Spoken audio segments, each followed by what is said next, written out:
7:30 already.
It's all about the king, you fall like the rest. Your failure is my success. It's all about control. Will you make it? I will deliver the pain, you can't take it. I'm in control, I am your pain. After this you won't be the same. This is my time, I make the rules. You mess with this and you die like a fool. Hey! Here comes the pain. Hey! Here comes the pain. Hey! Here comes the pain. Hey! Here comes the pain. Time to play the game.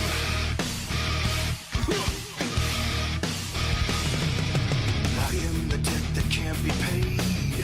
You're going down in flames. This is the time I cannot lose. Live or die, you'll have to choose. It's all about me, I am the one. Soon you see there's nowhere to run. I am the threat that is so real. Through the blood and the sweat, the pain you will feel. Hey! Here comes the pain. Hey! Here comes the pain. Hey! Here comes the pain. Hey! Here comes the pain.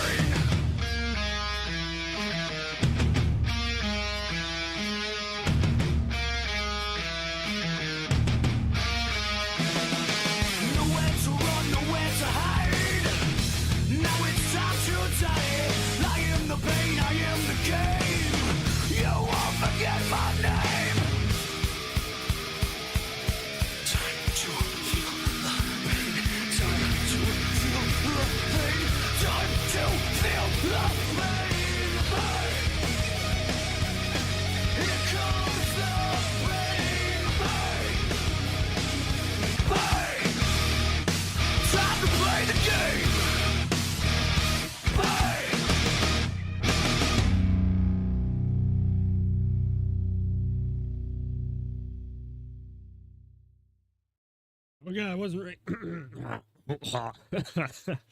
I wasn't ready. I was trying to grab a drink, and I started choking on the drink. All right. Woo! Okay, today's start of a great one today. So we got a couple let's talk things to go through. I'm kind of okay. First thing, small elephant in the room, baby elephant in the room. I have switched around my positioning on my monitor of what I'm looking at. So normally I look this way. I flipped everything backwards, so I'm looking this way for the gaming stuff, this way for the computer stuff. It's a little weird. Just trying it, just testing it, because literally the idea just popped in my mind like 30 minutes ago. I'm like, I could flip the monitors like I used to have, where I'm looking over here for computer and looking over there for gaming. Just gonna try it. Anyways, on to the main topic. So, Capcom next event literally just happened like maybe an hour ago. And there wasn't a whole lot there, but there was a couple things in this to go over and check out and everything. There was a demo that just dropped. Also, I don't know if I'm gonna check that out. I might check it out on stream here. It kind of looks like a very fancy mobile game, which I'm not too big on that. I guess I can just bring us right over to here, turn that on, and so yeah.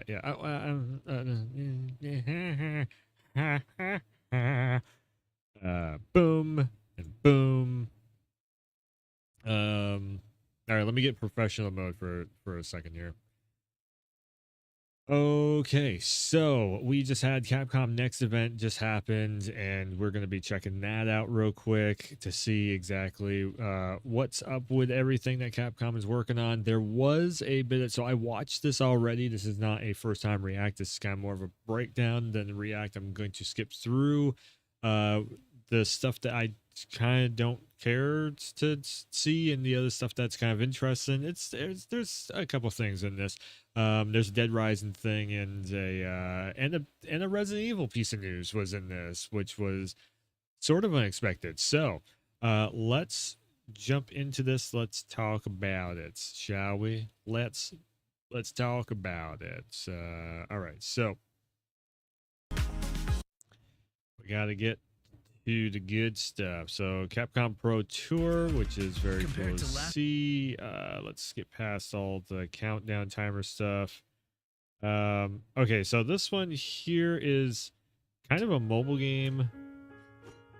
You can freely reset upgrades and redistribute them to other roles. No. I consider this to be kind of like Combine a very fancy mobile game. With abilities from Tsuba guards I'm and kind of Mazo just talismans. like, Expand the strategies and actions the one. player can take.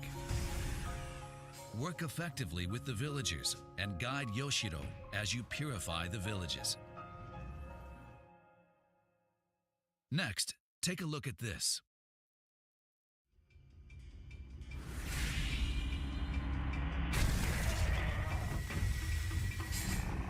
All right, so there's a demo for this.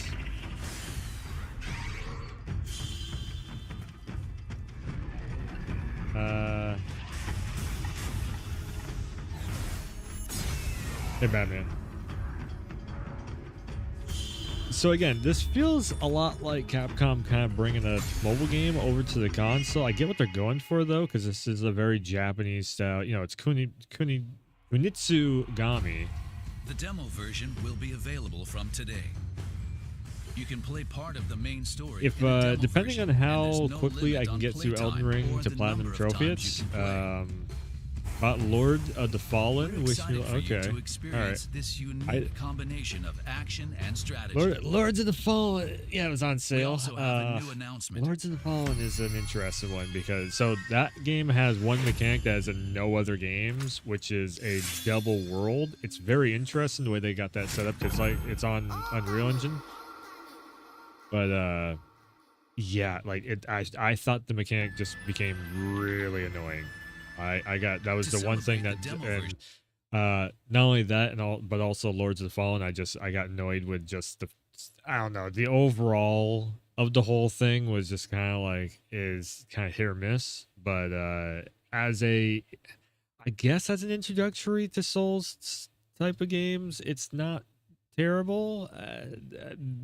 Again, my big suggestion would be like check out Demon Souls or check out like Neo. Neo is always on sale. Neo is a Neo is a very handholdy Souls type of game. It's more it you like you get a grasp for Souls with Neo, but it's more like Tenchu was back in the day. So it's more like an action game than a Souls game, but it's still got all the Souls mechanics in it. So it's a great entry point of like, okay, because you can literally call people in to help you get or not call people, you can call NPCs in to help you get through certain fights if need be. But the biggest thing that I can say though is don't use others to help you out with anything. Like get your ass beat a ton of times and learn the mechanics of the game itself, because that's going to be the biggest thing.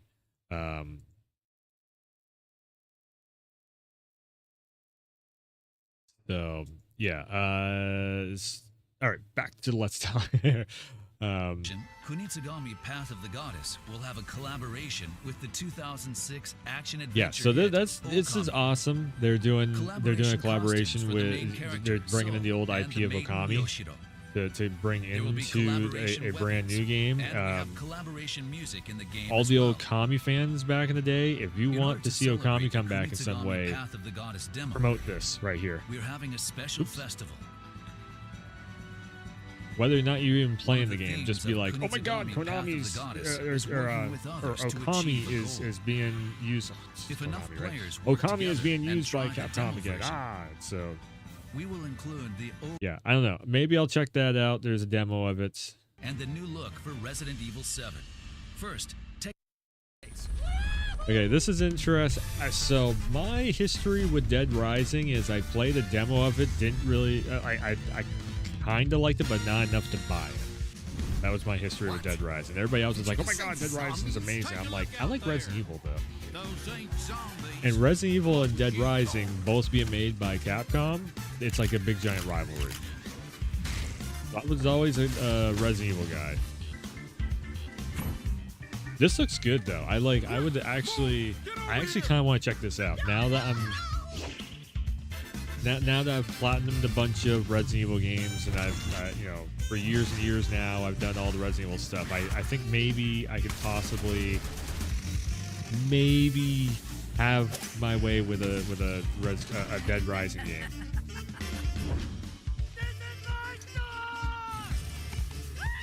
My thing is this Dead Rising was too damn goofy for me.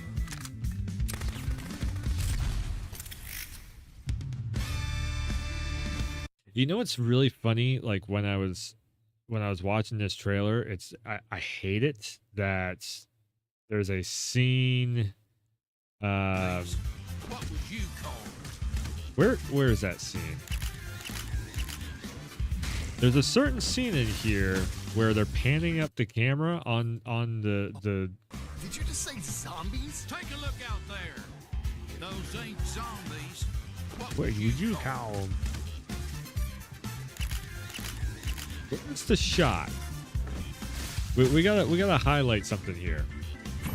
We got 100% highlight. Okay, so this shot right here, we don't have very many shots like this anymore. We don't really have too many female side characters in games that actually look fucking good anymore. And it's because the industry, there's a whole thing of like there's a company called Sweet Baby apparently that they keep trying to pay off company, or they keep having to try and so the Black Myth Wukong developers apparently was one of the first ones to bring this company to a light, and Sweet Baby was trying to make them pay like $7 billion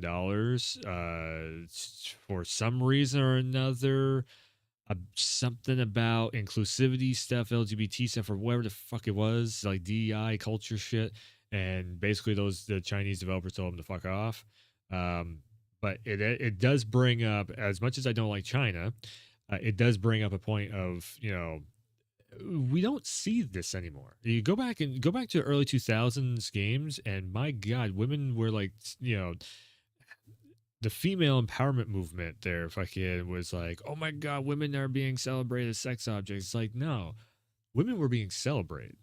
They were being celebrated for, they were badass, they were beautiful, they were sexy, they were, the whole nine yards. And then somewheres from back in the early 2000s to now, like the PS2 generation up to now, all of a sudden, like, you can't have a hot chick in your game anymore. It's like so frowned upon and everything. Oh my god, we got to censor everything and this and that and the other thing. It's like, because there is, I think the censorship topic gets overblown, but there is definitely censorship there of like, oh, you can't have a G-string on a female character anymore. It's too lewd, it's too provocative, or whatever. It's like, come on, jeez. Quick, move! Get over here! So yeah, Dead Rising looks pretty good. I'll probably check it out. It's coming to PC and PlayStation, Xbox, and everything. So I'll probably try and get hands on with it, just check it out. My whole thing was like, I liked the demo, but I didn't like it enough to buy it. So maybe now, years later, I can check it out. I don't know. There's so much stuff that happens in politics. I catch a little bit of it here and there.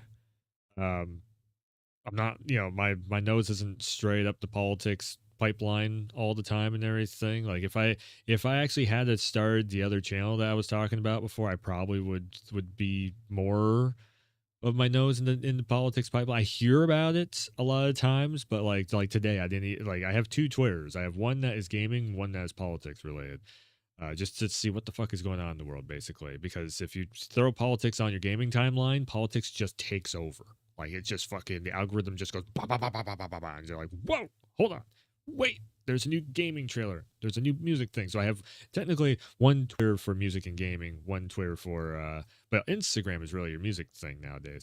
And like today, I didn't even check the political one because it's just like, there's one guy that's getting locked up. There's Steve Bannon. There's then you have like Trump did a rally, and then MTG's going off about some stuff, and like it's kind of like it's like different day, same shit type of situation, And that's the thing with politics. That's one of the first things I realized with politics is like there's a lot of just stories that go over and over and over again. Like there's a lot of court cases that go on.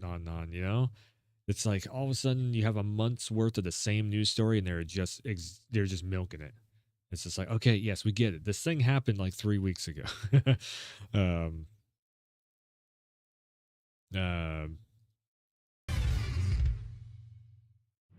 What you just witnessed is the newly released trailer for Dead Rising So Dead Rising Deluxe Remastered. Deluxe Remaster.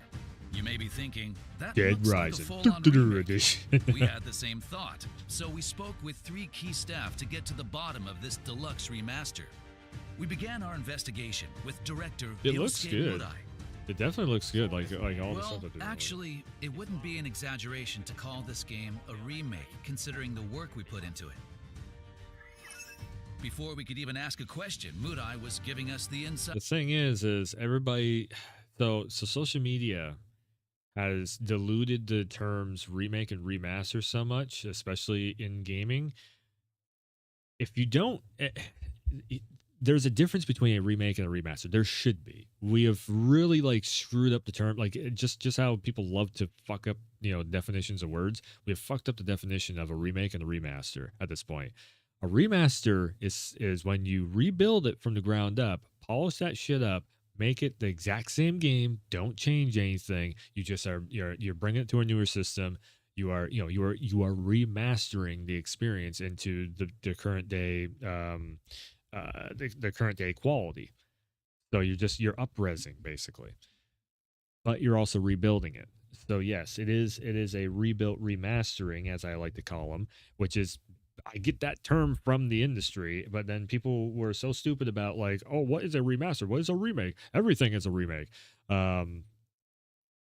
So basically, that's the reason why they're saying the question comes up of, is this actually a remaster or is it actually a remake? It's like, well, yes, it's a remaster. Everything is the exact same here. They're just updoing it. If they change this up to where Frank West was interacting with Leon Kennedy and all of a sudden it was like Resident Evil, it was in the Resident Evil universe and everything, yes, this would be a remake because you were changing dialogues, you're changing characters, you're changing the overall aspect of what's going on. If there nothing is changed in that, it's like Resident Evil 2, 3, and 4 are proper remakes. They are retelling the story in a different way. They are adding stuff in, like different characters and everything that weren't there before and such.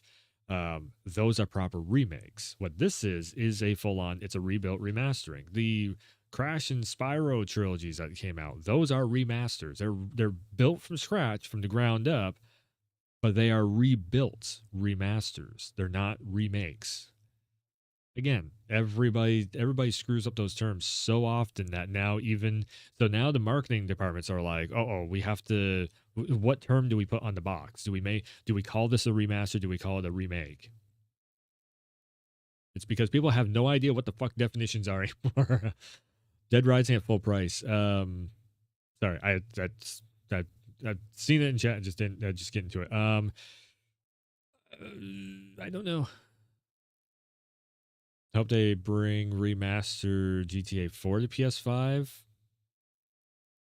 They could. Actually, that's one of those like things with the PlayStation ecosystem right now. Anything that came out on the PS3, it's like all your greatest hits from the PS3 really should have remasters. Like Heavenly Sword. A lot of people hated that game, but it's a PlayStation classic. It's like in the same vein that what they're doing with Sly Cooper right now. It's great, bringing those games up to the PS5 and everything. But it's definitely one of those things of like the PS3 version. Like most of your PS3 exclusives that never got ported over to PC, they're lost to time right now until we can actually get the PS3 games running on the PS5, and it's a whole lot harder than what you'd think. And that's the reason why we don't have any PS3 games on the PS5, because PS3 ran a Celeron processor where majority of pretty much every console, except for maybe Switch, because I think the Switch runs on Intel chip, but every console runs AMD architecture, which is like it's a different coding at the base end of it, I guess, or something. So, what you end up, you'll never see Manhunt, especially not in this day and age. So the whole thing of like the PS3 games, they have to like recode the game engine, I'm pretty sure, to work with the modern day processors. There's the reason why some of your old games from back in like the early 2000s don't work on processors now. Also, like Scarface, trying to get that fucking game to run is a nightmare because it runs on like one core of your processor, and that's another one that will never happen. It's illegal to sell the BMX Triple X. It's illegal to sell it in the States, and also in Europe. Also, I do believe that game got taken off the shelves and blacklisted and everything else. Like you can't even, if you have a copy of that game, you cannot bring it down to GameStop and trade it in. You cannot sell it, because it's literally like against the law to sell it. It's on the blacklist, along with the Guy game also. And I mean, the Guy game had underage girls in it and everything. So that's the reason why you'll never see that game be on any list or sold or anything. Juice probably be fine. It was just BMX Triple X had topless, right? Even though it was like, just fucking, even though that game was literally like, polygon squares and shit, it was still like cone boobs and topless girls. So it was like boom, instantly blacklisted. I think that was like around 2006, 7, something like that. A lot of the games end up getting blacklisted. I mean, like I said, something. There was one other one also. I can remember that was like a big. I mean, well, okay. So the original version of San Andreas, I actually still have a copy of the original release version of San Andreas for the PS2. Yeah, PS2 that was. You can't sell that game anymore. You cannot trade it in. The original San Andreas, Grand Theft Auto San Andreas, it had the hot coffee mod still left in it if you have the original copy of it. So unless it's I think it's like a greatest hits version or something like that, they had to reissue it. First it was reissued. If you have the made for adults only, Grand Theft Auto San Andreas with the AO rating on it. So that one is like a fucking collector's item now because they only printed a very small amount of them just to keep the game on the shelves, and then they re-released it again without the hot coffee mod in. So then the rating went back down so they could sell it again. Got cheats, got all the videos. That's one of those games that it's comically on the block list on like Twitch and YouTube. Like nobody can have that fucking game up on their channels whatsoever at all. Manhunt is allowed. You can definitely play. I've played Manhunt on stream before and everything, but it's so graphic that all the companies don't want to touch it. Even Rockstar is like, I don't know. Like Take-Two is just like, nah, we ain't bringing that back at all because there's been a few people who have asked about that. I'd scoop about the game. The first thing you'll notice is the improved graphics. Yes, the graphics The are new very specs improved. allow the game to run at 4K 60 FPS. 4K. We've also Oh made my. quite a few quality of life improvements, like the ability to move while aiming, as well as Nice. other adjustments to make controlling Frank more intuitive. Basically, they gave it the Resident Evil treatment. Thanks to popular demand, we've added an autosave feature and fine-tuned Gotta the go back to user work. interface. All right. The Thanks for game stopping by. will be fully voiced in 9 languages, with text in Oh 14, my God. giving more players Localization. around the world a chance to enjoy characters' dialogue. All right, so Dead Rising looking pretty good. This one was very interesting. They got Resident Evil 7 working on a In a fucking form we never iPhone. imagined. They got the shit working on CAPCOM was iOS. thrilled to bring its third Resident Evil Resident 7. Evil title to the iPhone 15 Pro. I can and see the other original Apple Resident Evils, devices. but that's where we're at with The phones game has been now. optimized Especially like a greater fucking than ever iPhone, before which is a to piece of ensure shit the phone best possible RE experience. compared to a Samsung, As far with superior Resident phone. Evil Village and RE4, using a controller like the DualSense. It's or so a weird mobile seeing that controller iOS can attaches run directly to DualSense, the but phone it makes sense because it's got the allows same for a inputs. surprisingly comfortable gameplay experience. They made Switch nunchucks That for being said, when iOS. playing on a mobile device without a controller, we felt the standard virtual controller just didn't cut it. So the development Can you imagine how fucking hot the iPhone? Like you're probably gonna play this for like an hour and melt your phone or your tablet. So yeah, that's pretty crazy seeing that Resident Evil is on iOS. This is very interesting here. So come to be made in the first place. We interviewed the directors of both titles to learn more about the Resident Evil games. director and First, Dead we have Rising Koshi director. Nakanishi, the distinguished director of Resident Evil 7. This guy literally saved Resident Evil. It's like Capcom was on the verge of bankruptcy. They were getting ready to just like get bought out and everything. Resident Evil was pretty much like no more after Resident Evil 6. People just fucking really did not respond well to Resident Evil 6. The first time I played Resident Evil 6, I was like, man, this is just like the hate on this is way overblown. And then I went back, in the last few years and played it again. I'm like, maybe okay. There's bug people and stuff. It's weird. I will give it that. Me and Arsenal gotta do a co-op stream sometime of Resident Evil 6. We both have it on the PlayStation. Well, we both have PlayStation Plus going, and actually like run through a co-op run of RE6. Maybe October we can try and make that end up happening.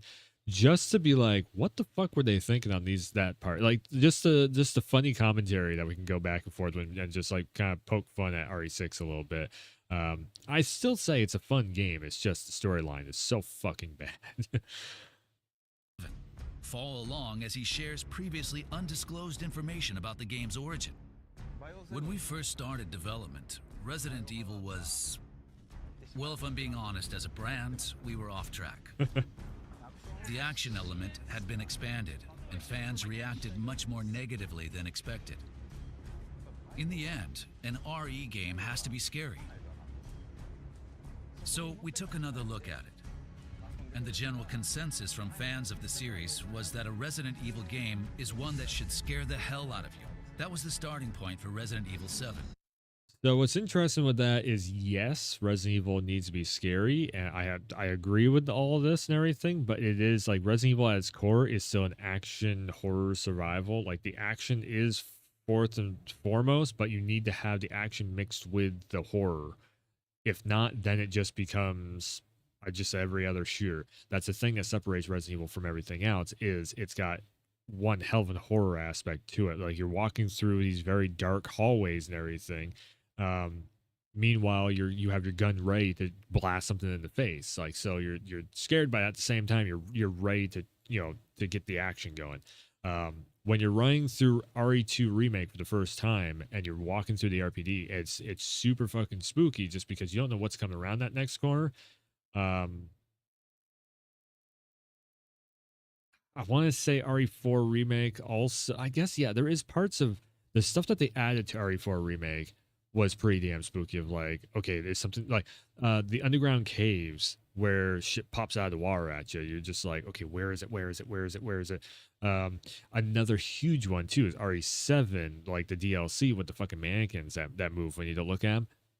That fucking freaks you the baby, all that stuff through the dollhouse. That freaks you the fuck out. But it's also action because you're running from it, you're doing something, you're grabbing the piece for a puzzle, you're undoing the puzzle and all that stuff. So that's the core of what makes Resident Evil so good. I played Resident Evil from the beginning, and those early games were terrifying. I was excited to try and make Resident Evil 7 into a game that would live up to the RE name. The fear-inducing Resident Evil fan project at that point. It's good. Had a major impact upon its release. But the course that he chose was far from the path of least resistance. That's one of the things I think we need to get back to also, is having fans of certain franchise, like have it be a fan project, not a project for profit. And that's one thing you can definitely tell when a company is being really pushed by the publisher to make a game as a money project, other than just like, like when you see monetize. I hate to say it, even though there is a lot of passion put into Tekken 8, the publisher has pushed that game to be a money project. Also, same thing with WWE 2K. Same thing with I guess, yeah, Mortal Kombat also. It's kind of fallen into that too. Some of the biggest games on my channel, there is a lot of passion there to make the game really good, but at the same time, there is a lot of push for monetization where I think it is overdone.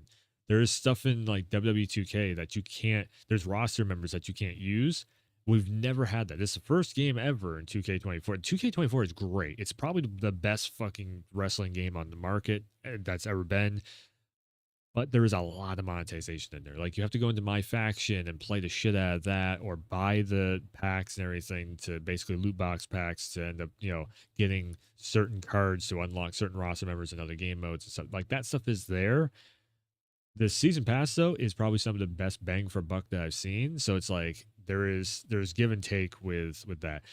On another end, Mortal Kombat 1, we just seen Shang Tsung you have to buy him. Whether or not, if you pre-order the game, sure, but if you bought the game after release, because a lot of us did not like the assist aspect on it, we just didn't like the feel of the game. We waited for them to update it, patch it, all this, that, and the other thing, and then you go back and you pick it up, and literally the main boss, the final boss fight of the storyline, Shang Tsung, is locked behind a paywall. It's like, what? And everybody was very vocal against that. So yeah, it's like I said, we need more dev teams headed up by people making it into a passion project and not a money project. That's the main point I'm trying to get at there. And that's what Resident Evil, they got a team that is like, it's a passion project every time they sit down to do something. Now you can feel it because it's so high quality, it's so well done, everything is so well thought out. In order to make a fear-focused Resident Evil, many elements of the game had to be re-evaluated from scratch. Like the setting, characters, the game system. Anything that didn't induce fear had to change, and sometimes we threw the whole thing out. And in order to make it scarier, we decided to go with a first-person point of view. That takes some balls to be able to say, yeah, we messed this up, we're going to throw the whole thing out and then go from scratch again. Especially when Resident Evil has been around for so damn long, it would be it's basically on the same level of like God of War, the way that they were like, okay, this is a little dated. People really like the soul style, combat and everything. Let's go with this. And it paid off huge. It's Souls, but it's also it's Souls Devil May Cry style, which is that's two formulas that are similar enough that they work really well together. Up to that point, RE had been third-person perspective with the character on the screen. But when you're viewing the world from a safe distance behind a character, it's not as immersive and frightening. First person forces you to be up close and personal. I still don't agree really with having Ethan be third or first person like this. It just kind of killed the Ethan character. Like I still like the whole thing of I have more of a connection to Rose than I do with Ethan. And because of that, it's just like it was just another deciding factor of like, no, Resident Evil should always be third person. Now, the one thing I 100% agree with is VR. First person mode with VR thing. We've seen that you can do that with Resident Evil 4 remake. I think that's what should have been the first person mode in RE7 is the VR, mode for it. And PlayStation has that fucking cornered. That market is awesome. 100%. Like if you can possibly do VR, I highly recommend. Like one of the biggest recommendations I could give is Resident Evil 7 and 4 in VR. It is super fucking cool. It's like you feel like you survived this stuff, not just ran through it and played it, but you survived this. And that's exactly what You're we were trying to experiencing something. accomplish. There we go. We're not just playing it, How we're did experiencing Kawano it. perceive the target audience for this game? We weren't sure whether to target a casual or core audience.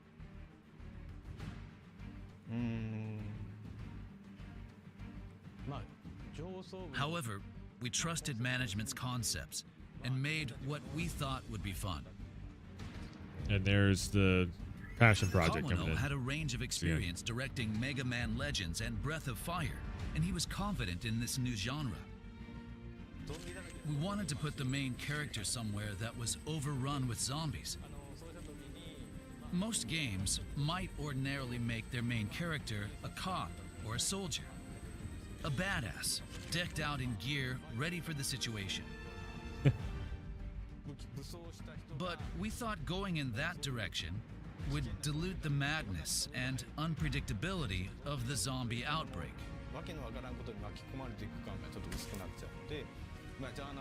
So, we made him a journalist. We focused the story on him being trapped in a place full of zombies, trying to escape, and rescuing survivors along the way. That is one thing that the red beady eyes right there.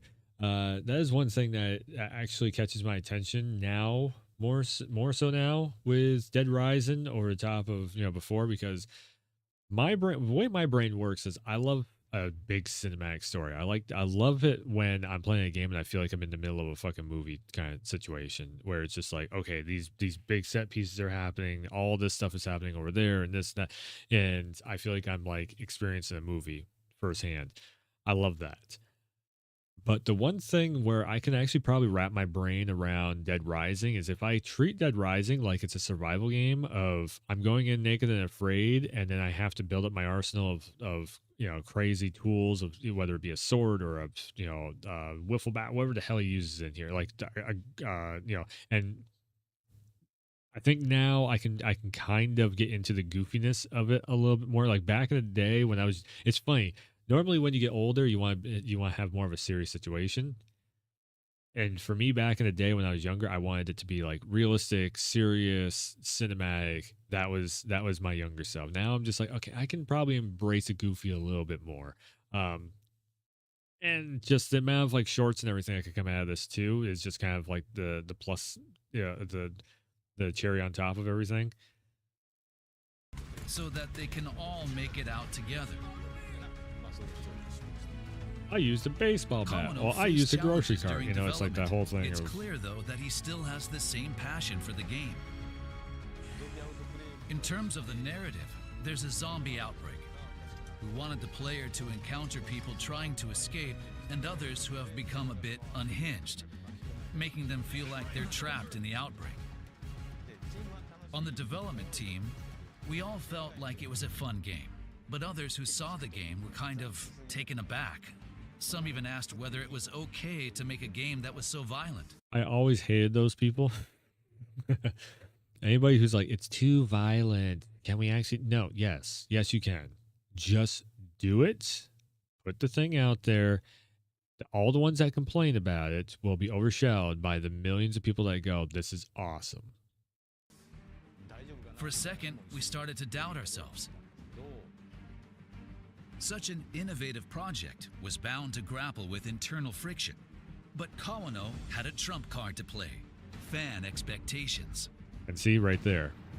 We previewed it at a game show and got mobbed. Players loved that you could use a parasol to kill zombies or put buckets on their heads. That's when I knew we'd done it. I still can't say whether it was targeting core or casual players, but everyone loves zombies. The answer is yes. Everybody in between. Like it's literally Dead Rising, because there is that's one of the actual cool things about the gameplay mechanics. It's kind of similar to Elden Ring in a way. Is that the core mechanics of it is you do everything your own way. And so if there is freedom to customize your own playstyle, everybody's personality shows through in that, and then you just bring in the most amount of people, because it's not just set to like, well, if you're not good at combos, you ain't gonna like Devil May Cry. It's not, if you're not good at shooting things, you're not gonna like Resident Evil. It's not that type of. It's literally like, oh, you don't like hack and slash? Well, you can shoot something. Oh, you're sick of shooting things? Well, here's like I said, a golf cart or something, run everything over and whatnot. That's the one thing that they did really well with Dead Rising. I noticed that right off the bat with the demo when I played it way back in the day. And I think I've played demos of every single one of the Dead Rising games, because they put out demos for it. I'm like, this is fun. I played the demos probably like 6-7 times over again. I was just like, I don't know if I care to get the whole game, because by the time you get done with the demo, usually I was bored of like, yeah, okay, I've done this already. How many times can I just smack some zombie with something? And being able to mess around with them in so many ways. I thought people in Japan and abroad would all like the game. Yes. However, RE4, a game without zombies, was released the year before. Was Dead Rising trying to dethrone the RE franchise? No. I think that makes Dead Rising one of the classics. Also, I think anything with zombies needs a sense of humor. A zombie outbreak is a disaster, but I think you need to laugh too. If there are laughs, you can have some tears as well. Resident Evil, on the other hand, is cooler. The main characters are very cool. That's why I like Resident Evil. Kawano's continued passion for the game was evident from his intensity. Shinji Mikami made the Resident Evil games, so of course they have a sense of humor. Giant dolls appear and walk around. But I think we really filled Dead Rising with a ton of ridiculous stuff. If you're looking for a clear answer to that question, in the context of this program, I think it's fair to say that Dead Rising is the classic zombie game. A lot of people played the game when it first came out, but it wasn't the easiest to play. Now that it's been made a little more accessible, I'm excited for those who didn't play or couldn't finish to have another chance. Each of the directors had different experiences, but we'd like to salute both for their innovative contributions. Salud. And finally, we managed to draw out an intriguing bit of information from director Nakanishi. This is this Let big. him have the final comment. This is cool. We're making a new Resident Evil. Yeah. It was really difficult to figure out what to do after 7. But I found it. And to be honest, it feels substantial. I can't share any details just yet, but I hope you're excited for the day I can. Yes, all of us are eagerly anticipating it. You better believe it.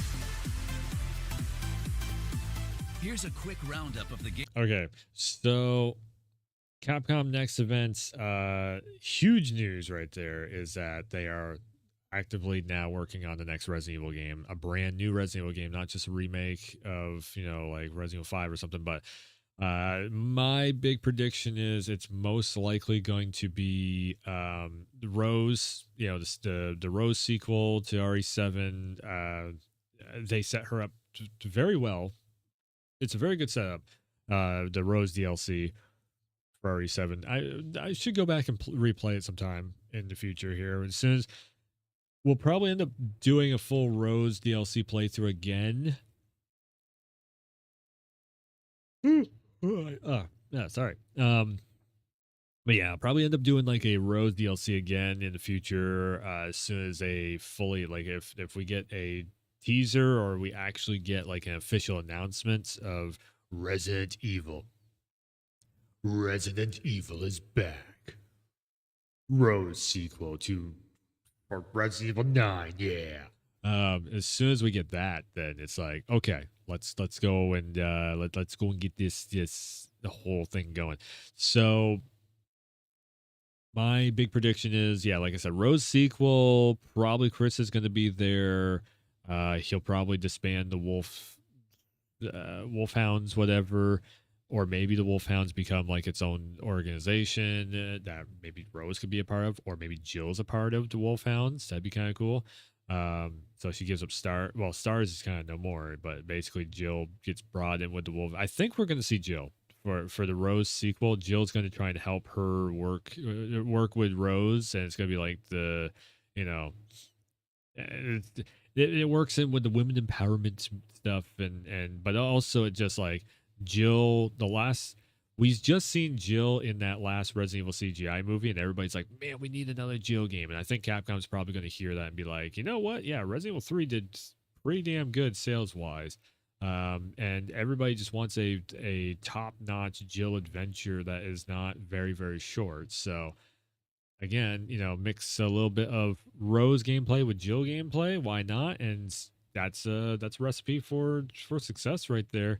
With Crispy in the background, maybe you could even make it a 3-character split of, you have 3 different stories going on where you bounce between the 3 characters, and then all of a sudden that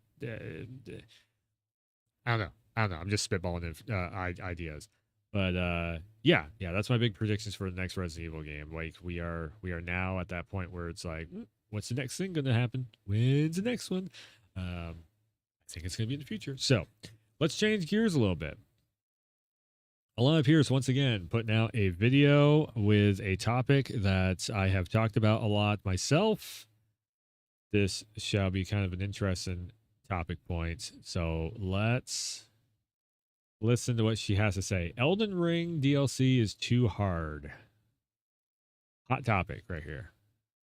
And why I think accessibility is really important, and how the day has finally come. The people have finally spoken. So listen up, Miyazaki. Elden Ring's DLC is too hard. Bullshit. I have like a couple of like kind of very different branching takes to make in this video. I am going to talk about accessibility and why I think accessibility is really important, and how common of a conversation accessibility is where FromSoft games are concerned, and why I do think it would be great if disabled players could play Elden Ring, even though it is already currently their most accessible game. There's a lot of room for improvement. But we're also going to see, okay, when somebody makes a point like that, then I think of Miss Mika playing the game with one finger and being able to beat boss fights. But it's not accessible? No, you can do accessibility. You just have to make the game work with you, and that's the thing. Elden Ring is the most accessible Souls game that there is, because of the fact that you can do whatever build however you want. There is the most fluctuation of weapons to stats to tools and abilities in the game, whether it be a co-op, whether it be weapons, whether it be it's like, the game is as hard as you make it. I've heard that saying a couple times over again from different people. I'm just like, yes, 100%. talk about I don't even know where to start. There are a bunch of negative reviews on Steam for Elden Ring because Shadow of the Erd Tree is considered too hard. Well, they're pansies that don't know how the hell to get good, basically. And in all honesty, they don't understand how to actually make the game easier on themselves. Between the skadoo trees, sacred trees, whatever the hell you want to call them, between leveling up your character by using grind spots, as we have done for years, literally decades at this point. Yeah, it's just a dumb argument. It's just a dumb argument. Oh, it's too hard. Oh my god. I never thought we would get to a landscape where people will admit that they found a FromSoft game too hard. Like, even if people do, I never thought that they would admit it. Now, it's worth noting that the presence of this has been a little bit exaggerated. A lot of the negative reviews on Steam are also people complaining about the performance problems, which are there, they are consistent. And that's a separate story that I've spoken about before that people did not want to hear, which is that, yeah, FromSoft really gets a pass for a lot of things sometimes. Like, the reviews were all 10 out of 10, even though most of these people are playing on PC and there are PC performance problems with these games. Those are totally valid, and thankfully have been patched. So, though, has the difficulty. There are like two sides of this, right? Okay. There's a thing when people talk about FromSoft games that I always find really interesting. I don't know if Alana actually plays FromSoft games. I know she hears a lot of discourse around it, but I don't know because the thing is with FromSoft games, you have to have hands-on with it to really be able to complain about it. Unless you've gotten your ass kicked for like an hour straight on a boss fight, trying different builds, trying different weapons, trying different spells, trying different talismans and everything, and then gone through that experience, you don't fully know what the hell it means to actually, have to get good and all that stuff. Like you're going from it from a third party experience. It's almost like, the people are like, well, games suck. What was the last console you had? A Xbox 360. You have no idea that. People will say, but it's part of the appeal that, like, you're fighting something really hard and then you finally overcome it. That's part of the appeal of the games. Yes. No. Oh, yes, it While is. there are things that FromSoft games do incredibly well, like, I am obsessed with their boss designs and their animation. Like, for all the things we love about it, their bosses are so impressive in terms of art direction and animation. They don't even need to be like, oh my god, they're just so good at that. The sense of discovery is unparalleled. The uniqueness of the world. Whoa. See, she doesn't play the games, you can tell, because she should also be going in with, along with the animation and art direction, there is a puzzle built into that animation art direction where you have to pay attention to what phase you are in on the boss, which is the art direction. You also have to pay attention to the animations to then learn the puzzle to beat the boss fight. When do I roll? When do I block? When do I dodge? When do I use spells? When do I heal? All that stuff goes into the puzzle of being the boss fight. So, yeah, like that is the appeal of the game being as hard as you make it. You can go and upgrade your stats, make the game a little bit easier. You can end up being the hardest boss in the game. That's how you do it. That is the whole thing. That is Souls games. That is the Souls genre. And people love it because they are figuring out the puzzle and then that sense of achievement after you've figured out how to beat the boss fight your own way. Not every build is going to work with your playstyle, depending on how you attack the boss fight. And that's the reason why people give up, because they can't just go online and just go, oh, I know exactly what to do. Well, no, you don't, because are you going to be able to dodge as well? Is your reaction timing as good as somebody else's? No, it's not. Well, you have to go with a different build style then. World is near unparalleled. Like, there are a lot of things that FromSoft games do really well.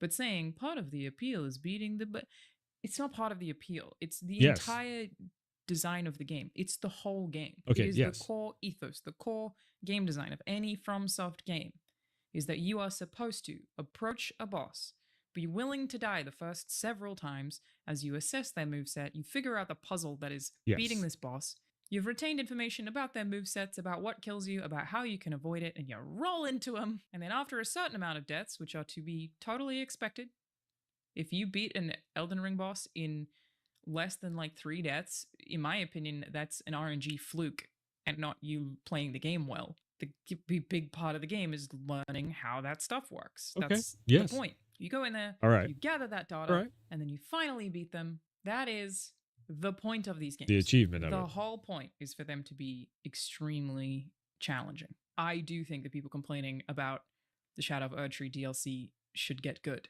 By which I mean just pay attention to the things the game gives you that can make it way easier. That's not to say you're not allowed to complain, okay? Okay, 100% agree there. I really didn't know she was going to go into this point. That's why I just made the point myself. Okay. Because there's a lot of people, they skip over everything that she just said right there is 100% perfect. A lot of people skip over it and they just go, fuck you, the game's too hard.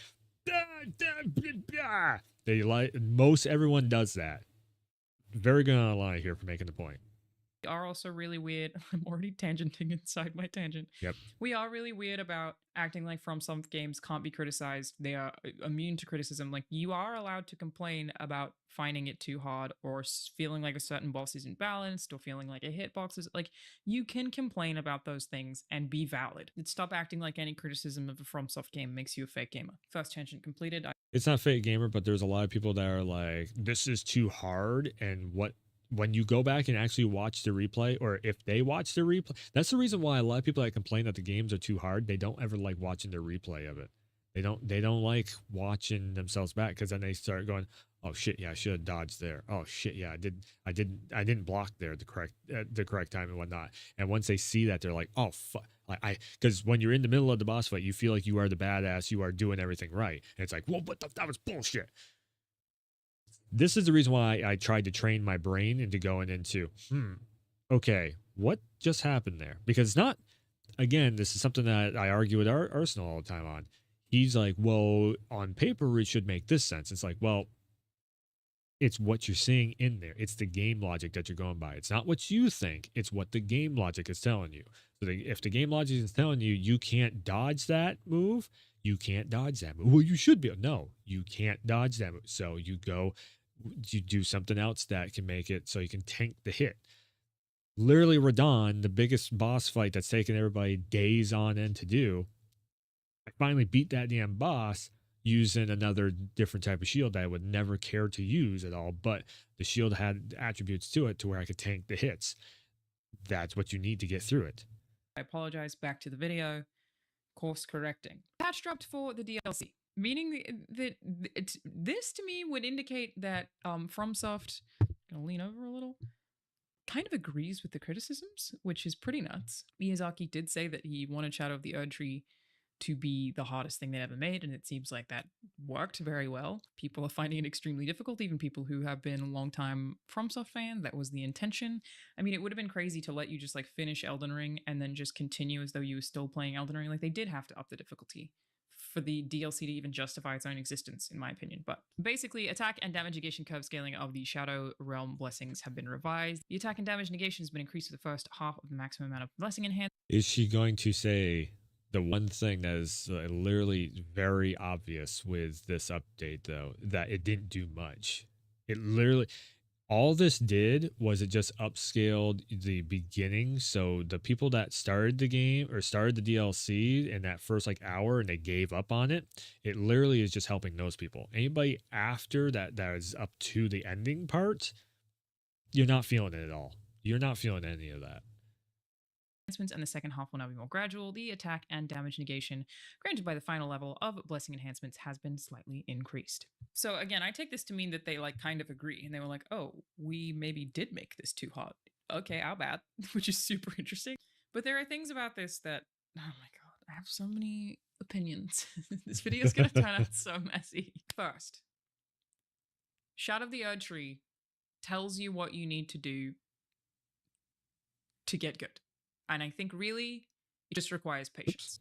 You may be familiar with scatter tree fragments. I'll keep this quick in case you literally are familiar, but basically this is effectively a means of an accessibility feature that exists inside of Shadow of the Erdtree because it is optional, and I love that. Okay, accessibility is the wrong term for that. I know why she's using the term accessibility because she works with accessibility. It's like she made a whole award show around accessibility, but it's not accessibility. It's difficulty scaling.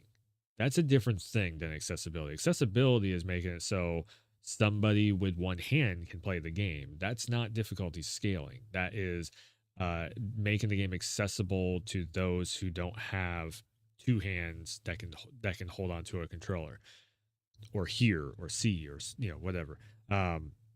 That's accessibility. To me, it's just damage scaling, or it's not damage. It's difficulty scaling. Is what she's actually talking about here. They've done this. So, Scatter Tree Fragment is a new upgrade material in Elden Ring, debuting in the Shadow of Erdtree DLC. Scatter Tree Fragments are optional consumables that can be used to enhance Okay, we kind of know and this. in the game. Yes. If you are having trouble with a certain boss, you literally just have to go find these things. They are made solely for the DLC. They only work in the DLC. They do not work in the base game. They are there specifically for players who are having trouble with any bosses that are already there, which is totally fine, by the way. You're allowed to have trouble with Elden Ring. You're allowed to find it hard. But they have been put in the game to give you that option. I love that they make this stuff optional. The thing of this, though, is also if you are actually in it and experiencing this, which this is what everybody has been going on, is the Scatter Tree Fragments. The thing of it is, though, is your actual main character stat sheet itself scales more than a Scatter Tree fucking fragments, whatever they want to call these. So your main thing is go to a grind spot and upgrade your fucking character. The game becomes easier. Actually, the game doesn't become easier. Your character becomes more heavy hitting and you have more HP, which means you can get caught more. The boss isn't just going to one-shot you. If your baseline character, it's not even an easy thing. It's really, you're just making yourself more badass. You're leveling up, literally just leveling up. Like any other RPG. Like any other RPG out there. That it's like, yes, you have to go through effort to be able to do this. And in theory, you need to look up a walkthrough and find the locations of them. But I love that Sure. it's like a thing that is available to all players who are having trouble. Leave the boss. Coolest thing about Elden Ring in general, for again, where accessibility is concerned, when new players from FromSoft games are concerned, is that you could just leave at any time. Go find these. Again, is that really accessibility, though? It's just kind of, it's game design. Okay. The DLC will become easier for you. That is, they put it in there for you, and I just feel like maybe a lot of people have missed it, which I guess is like part of also the design of Elden Ring, right? Is like, FromSoft games don't over-explain anything to you. But yeah, I'm finding this stuff very funny. These games Fair. are hard. We should be allowed to criticize things we don't like about them. They're not immune to criticism. I do feel like Shadow of the Erdtree literally has told you the thing that you can do. This just reminds me of Callisto Protocol when everybody was like, "What? How do you do the combat system?" And there was literally 3 menus that pop up on the screen telling you you can dodge left, you can dodge right, you can get around this, and everybody's like, "What? How you do it? I don't know how to do it," because they just skip past the menu and they start slamming on buttons. They're like, "The game is sucked. It screwed it. I don't like this. It's fucked up." And it's like, read the fucking notes that the people that are making the game left for you of like, here is game mechanics. Here's what game mechanics do. To make it easier, but same time, them patching it would imply to me that they were also like, maybe a bit much, which is funny. I'm not telling you to get good. I'm telling you to use all of the features available to you to cater your experience, which To get good. is the coolest thing about accessibility in general. It is time to haven't heard basically you and a bunch of ever argue against more customization options. So this is the second half of this video where I'm going to talk specifically about accessibility and even just a lot of people really not understanding the conversation about accessibility in Elden Ring. It has been brought up various times across various I'm mediums interested to hear by this. various people that Elden Ring is not, or FromSoft games in general, are not particularly accessible to disabled players. And people are asking for accessibility. I'm not actually asking for an easy mode. That isn't the intent. Here's the thing I want to spell out where accessibility is concerned. People who are disabled, I felt myself doing it, I'm going to do it, is another tangent. There are also multiple kinds of disabilities, Sure. especially where gaming is concerned. There are long-term disabilities, there are situational disabilities, there are temporary disabilities. It counts as a disability where a video game like Elden Ring is concerned if you have a kid. You have a 2-year-old, you're trying to play Elden Ring, you can't pause. That is a situational disability that you have, where the game not having the option for you to be able to pause, for example, is a hindrance for your particular disability. I will agree with this. The pause button is a giant feature that is missing from FromSoft games. I will agree with this. You can pause. There is a way of pausing the game world. You just go into the map and you go into an item description or whatever, the menu description, and you can actually pause the game world. But that's not a pause button. I will give you that. I will grant you that one. Especially like if so, there's been a few times over again where it's like I got stuff going in the background, like laundry or something, and I cannot run through a FromSoft game while that stuff is going because I have to stop every 20 minutes, 30 minutes, whatever. If I'm in the middle of a boss fight, you can't, the only thing you can do is just get your ass whooped. And then it's like, oh, there goes that run. Or if you are in between grace points in Elden Ring, what are you going to do? You had lose all that progress, you go back to the last grace point, or you keep going and then all hell breaks loose over here while you're trying to get to the next grace point. I'll grant that one. The pause button would actually be, I guess, sure, yes, accessibility. I'll give you that. A situational disability. You may need to pause to stop your kid from putting a fork into a socket, Yeah. a power outlet. In Australia, we call power outlets PowerPoints. But when I moved to the US, I got bullied for that because people thought that I was referring to like a PowerPoint slideshow. So trying to get that one out of my vocab. And there are temporary disabilities. You break your wrist, you sprain your wrist. You temporarily have trouble playing video games. You would need something to help you press certain buttons if you're playing Elden Ring. The third one, long-term, people who have long-term disabilities. That I do. I have tendonitis in both of my wrists from playing too many video games. Unironically, that is a thing, from tapping too much. That means any rapid button mashing in any game, I'm going to have a lot of trouble with unless there are accessibility options to prevent that. It's part of what I worked on God of War Ragnarok. That's part of why I made... No joke. All the way up through here, the other morning, I woke up and literally I like did one of these with my wrist because I was like stretching and just pain, or not pain, but like just soreness and pain. There is like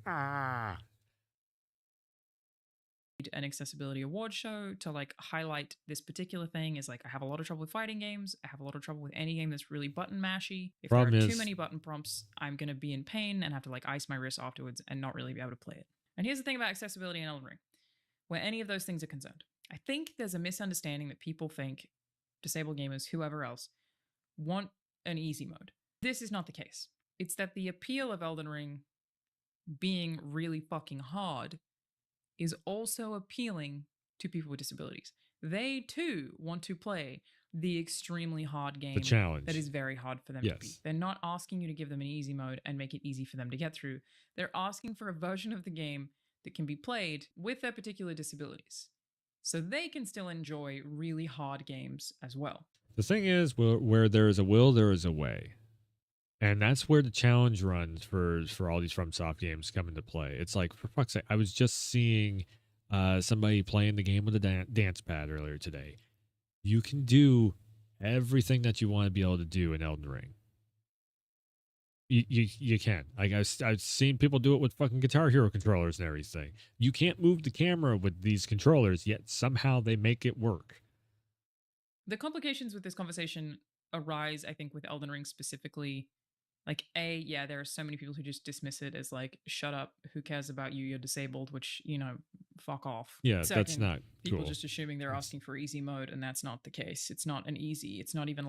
So the conversation gets diluted by some people who just don't want to earn the victory. They want the victory to be handed to them. A lot of your co-op players are like that. Well, there should be an easy mode. This is too hard and everything. It's like, that's a lot of times it's the people who get handheld through boss fights and they don't earn the victory fully.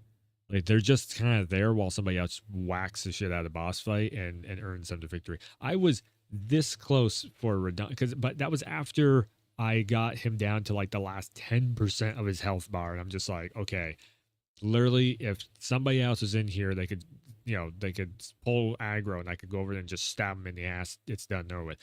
But I actually beat it solo. I beat it solo with a mimic tier that died, within like 2 seconds. The whole thing is I had to find the spot to roll Av Radon's Holy Lights attack stuff. As soon as I did that, boom, boss fight was dead. I'm like, fuck, that was the moment. And the thing is, too, is like getting into phase 2 is so fucking hard that it takes you a few attempts. It took me about 10 tries of getting into phase 2 to finally figure out like, oh, that's where I'm going wrong. I need to roll through this attack. As soon as I did that, he was done. Less difficulty, it's more options. But third is the unique challenge with FromSoft games of completing them being such a point of pride. They intentionally make these games difficult. Yes. Like I already said, this is an established ethos of these games. You They are earn the intentionally victory. very difficult. Elden Ring is the broadest, the most open. You can use summons if you want to. If you want it to be harder, you don't have to. You can approach it with as much or as little assistance as you want, and you have still completed the game. Controversial, I know, but yes, if you use summons, you've still finished the game. I don't care how you play it. Do whatever you want. But it's also just that whole Yeah, but again, you're dismissing the whole fact of you are. That's such a contradictory statement right there because it's like you're supposed to earn the victory. You're supposed to get through. This game is super hard and everything, but it doesn't matter if you use someone else to pull you through it and everything. That's such a contradictory statements because you're contradicting the whole thing. Well, is it that you're supposed to get good and the game is supposed to be hard and you're supposed to earn the victory, or is it that somebody else is supposed to earn the victory for you and you don't have to get good? You just have to not die while they do all the work for you. That's two very different, butting head situations right there. whole culture of beating a FromSoft game is such a point of pride for people. And how do you avoid taking away that point of pride? That is one-to-one with that design ethos. It's because there's a journey there that you go through of, oh my God, this is impossible, to I just fucking did that. I got that. I completed it. So there is a pride there, but there's like a respect there that you earn when you do it yourself and not get handheld through. A lot of people don't know about earning respect and having that like accomplishment nowadays. It's kind of ridiculous that we've lost that in culture and the world and everything. It is making you feel a sense of accomplishment for overcoming something very difficult. It's a feeling humans love. You get a sense of accomplishment. You feel like you did something of value. Humans love that. And Elden Ring's like that in video games on crack. Like, if I feel a sense of accomplishment every time I get an achievement because I collected 50 Who's Whatsits, it is like triple when I beat a boss in a FromSoft game. There are bosses in Sekiro where I beat them and I like threw my hands up in the air and screamed. There are so few other games that have that effect. And that's a feeling that I do think everybody should be able to have catered to their own accessibility needs. Here's my pitch, okay? Hear me out, the internet. Here's my pitch for fixing the problems surrounding Elden Ring or FromSoft games in general being so, like just the discourse being so hotly contested. Like it's, like, I've been making fun of people this week for saying that if you played with someone, you didn't finish the game, that you cheated, even though it's a mechanic that's right there. It's literally intentionally. Well, there's two different summons. You have a player summon and you have an NPC summon. NPC summon, that's just doubling up your stats. That's whatever. A player summon, that is basically, like, it's a cheesy fucking cheap way of doing it. That is your easy mode, is bringing someone else in, because now you have somebody else that has a fully functional brain that can actually beat the boss for you. No, you didn't earn it. You didn't actually get that victory. But if it's an NPC that is kind of half as smart but has double your stats, like Mimic Tier, for example, then no, that's literally, it's just pulling aggro. It's going to get its ass whooped 2 seconds in, really, in all honesty. It will pull aggro, let you heal up really quick, and you will, you end up pretty much, you're still having to do most of the work yourself, because what Mimic Tier ends up doing is he just starts getting beat down, or your Mimic Tier starts getting beat down, and then you have to run up behind and you smack the boss, and then the boss goes back onto you for a bit, and literally Mimic Tier will just stand there and be like, huh? And then, oh, you're getting attacked. I'm going to do his attack. And then the boss goes back to them. You can heal up really quick and whatnot. And, that's the cycle. But that's the thing, though. Mimic Tier, a lot of times in boss fights, he will just get smacked down, and then you actually have to learn how to finish the boss fight off yourself, because Mimic Tier will end up dying, or any of the summons really will end up dying just before that last little bit. They only got enough health to go until that last little bit, and then you have to actually get good again and figure out, okay, how do I finish the fight? That's fine. That's fine. If you played with someone, you didn't finish the game. You didn't beat Shadow of the Erd Tree because you used the Scatter Tree fragments. It's nonsense. No, that's They're stupid. In the Yes. Miyazaki put them in the game. It's cool that we can adopt them or not adopt them based on how we. That's wanna just level experience the scaling. thing, or That's the unique RPGs, challenges yes. that we have, because we're all fucking different people, right? Here's my pitch, okay, gamers. Hear me out. I haven't had this conversation with anyone, so I don't know how many holes there are. But this is my thought. What if, for every game that you finish, but especially for FromSoft games, there were an ending title screen that you could screenshot and you could share very easily that details exactly how you finish the game? Are people going to reply to each other who share that and be toxic about it? Yeah, people are going to be like, oh, you summons, you died, and beat you summons, and beat the game.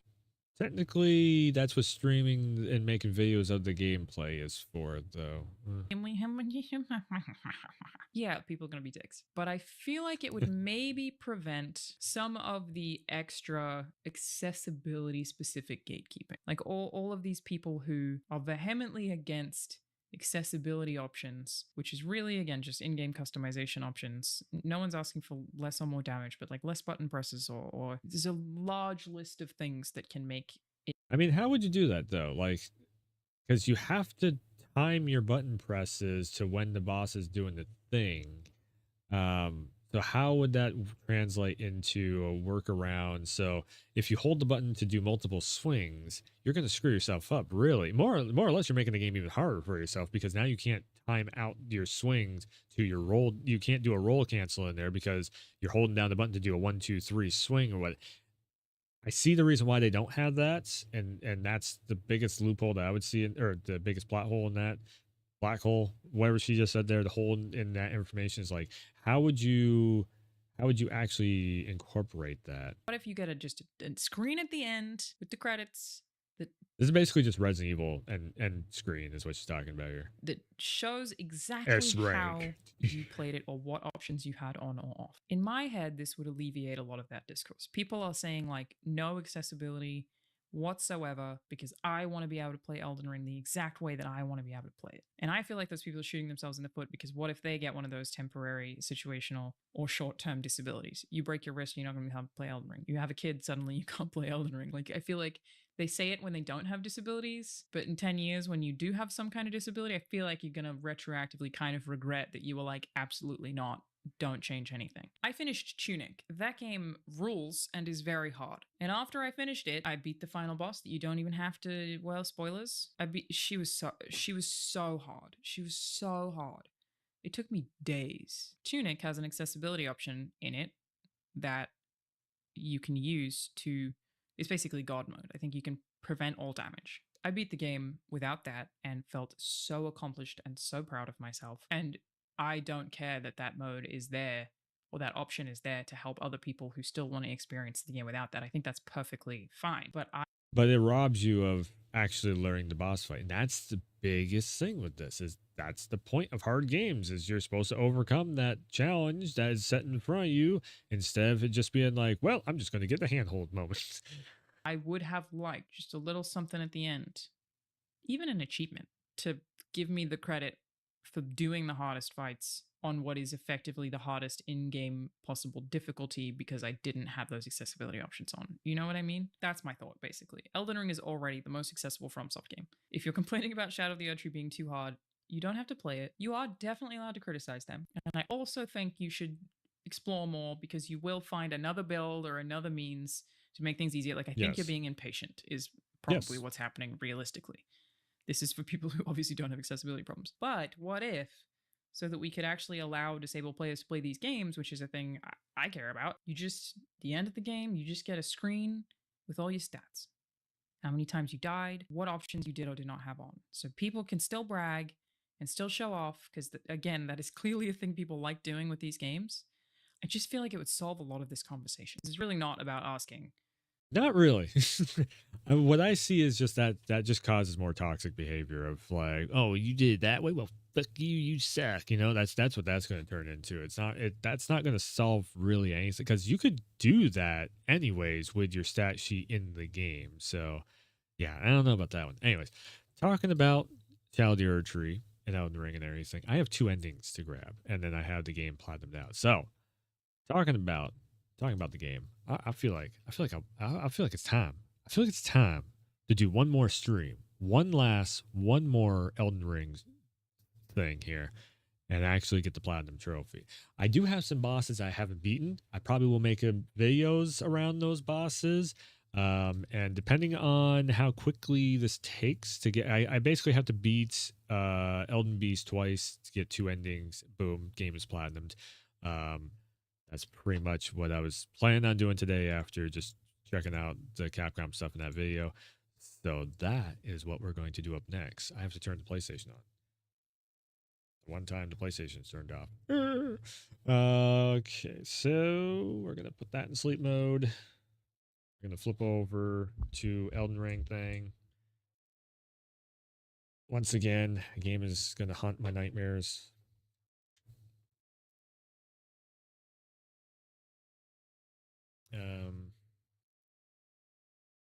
It's funny because we have this whole discourse of like players that I still have PlayStation Plus somehow. Cool. There's that whole discourse of players that is just like, oh my god, the game is too hard, and to them, I'm just like, man, you need to earn that victory. I will 100% just say that over and over and over again. If you're not earning the victory, you're just shortchanging yourself. Because the thing is too, it's like, if you actually get the patience and the time enough and everything needed to end up beating the oh right, hold on a second here, but yeah, if you actually take the time enough to, what the frick is going on? What the frick? Why? Oh shit, you know why? I know why. Because I was watching Twitch on the PlayStation, and if you watch Twitch on PlayStation, it turns on the copyright thingy, and you can't. Turns on copyright HDCP, whatever. Yep. Boom. Turn that on. You can't push the console through. No, it was not on. Uh-oh. Uh-oh. That's not good. You know, flipping the screens back and forth might have been a bad idea.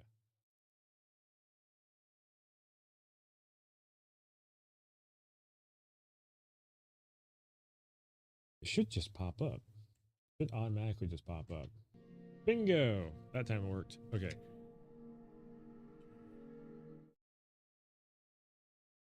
It's so weird looking over here at the PlayStation screen. I haven't done this before like this.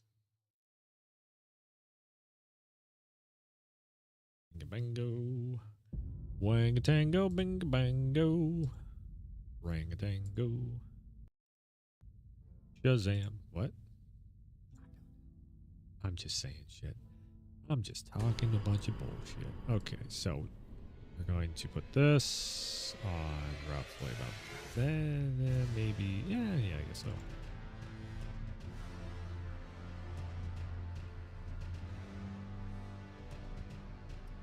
I have no audio. Everything is backwards now.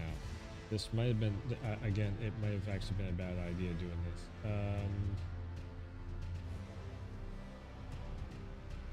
Every once in a while, I'm just like, I want to switch things up. And then I just totally screw everything up. I have no audio.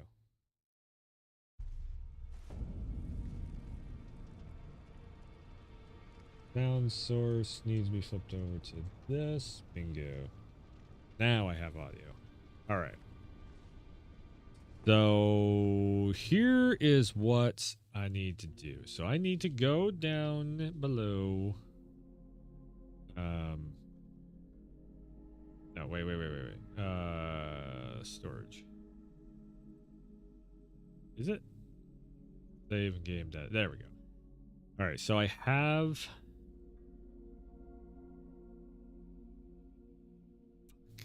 It just ran out. If I had done it yesterday, I could have done it, gotten away with it.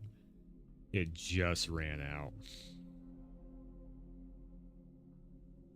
So that means I have to do a whole other playthrough of the game to get...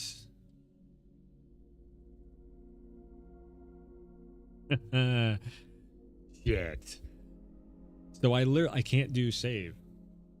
I mean, I could actually. Yeah. Maybe I can. Wait.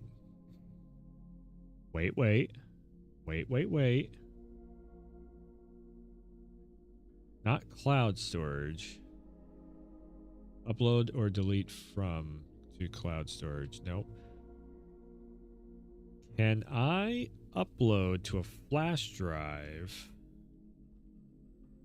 Handy dandy flash drive. Can I upload that to cloud storage. Or not cloud storage, to the flash drive storage. Do the ending, then re-download. I don't think I can do that. I'm gonna try. I don't think it'll work. My controller just totally turned off. That is hardcore set through USB. Good shit. I did not realize I still had that set on. Save data PS5 games. That's to delete.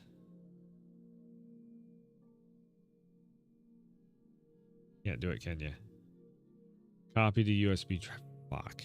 So that means that's a whole separate playthrough that I'm gonna have to go through on Elden Ring. I don't hate it. I don't hate it. That just means I have. So I don't have to go through. Here's the cool thing. I don't have to go through all the side quest stuff. I can literally just go right through main progress route, which means I could actually beat this. Probably, I can probably still platinum this tonight. Main progress route is not going to be that hard because I am so fucking overpowered now.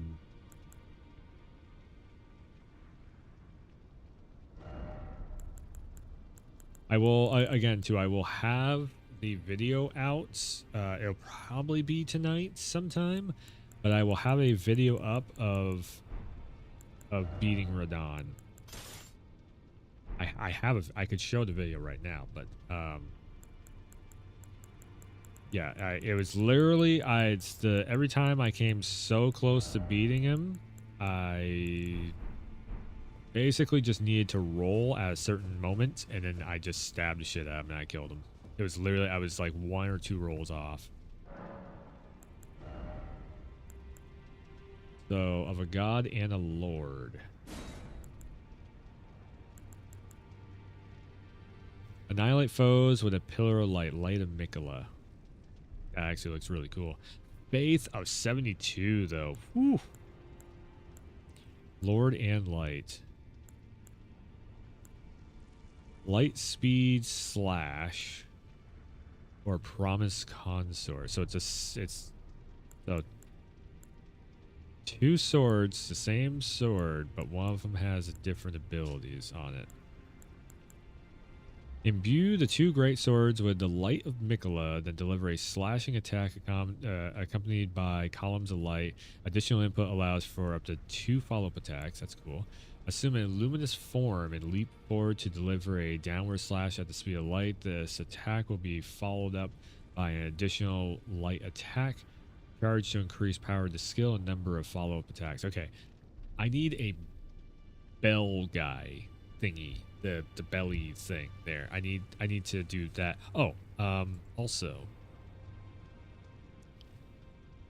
I've been Elden Ring this whole time. Whoops. My bad. I meant to be in Just Chatting over on Twitch. My bad on that one. Didn't mean that to happen. I was definitely planning on being in Just Chatting there while I did the first part of today's stream. Good thing is I don't have to change it.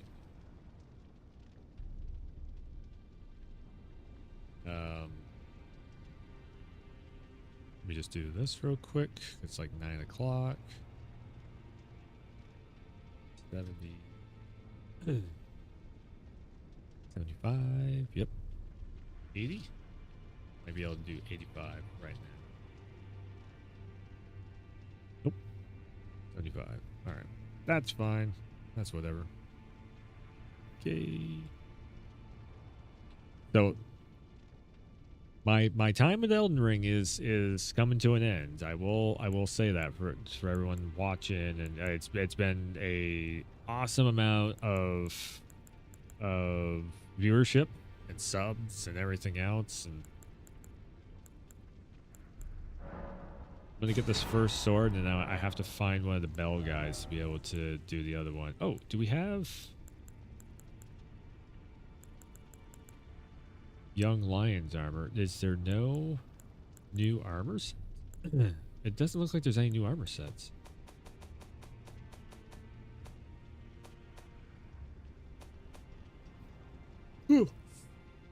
Huh.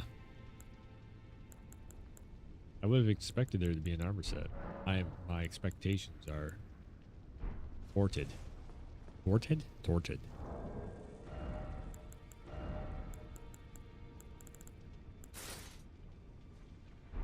Okay, this is women's armor, but it actually kind of looks cool. Looks like it could be a dude's armor.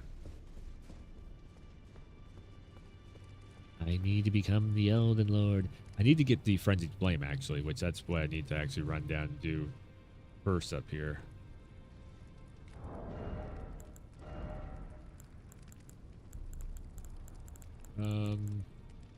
Circlet of Light.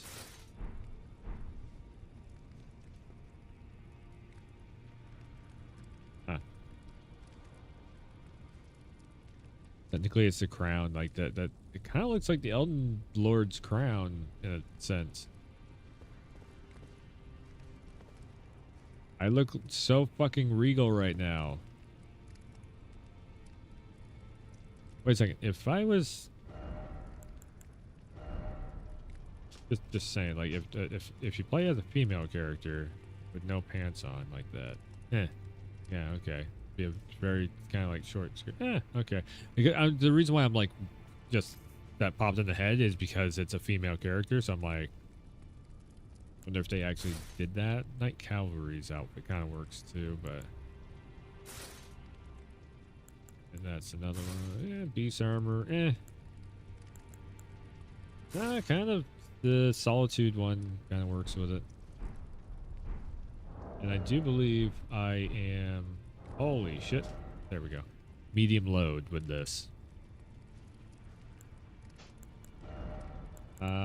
Okay. Second slot. There's so many of these weapons in here have ice damage on them now because I was like trying so goddamn hard to take down Radon now. You know what? With this is why I went this way with it instead of this way, because of I don't know if this is going to work so much. I was kind of thinking like if it's over here and then it gets it kind of out of the way, but I don't know if that's actually going to work. Because then, okay, so if I point the microphone like this, you're still getting the same microphone, essentially. I can hear myself too very well. So that's, although I'm not right into the microphone now. I don't like that. I like being into the microphone. I like being in your eardrums. Ooh, yeah. Radon's sword.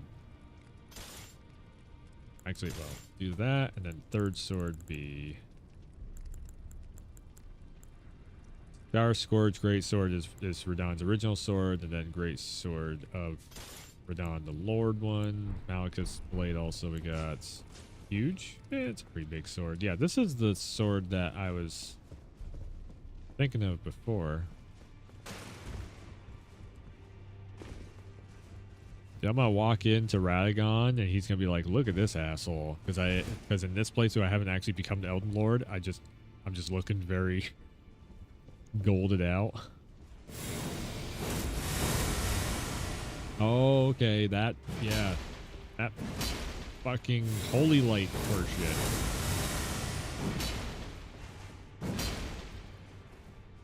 So what if we hold on. We do double.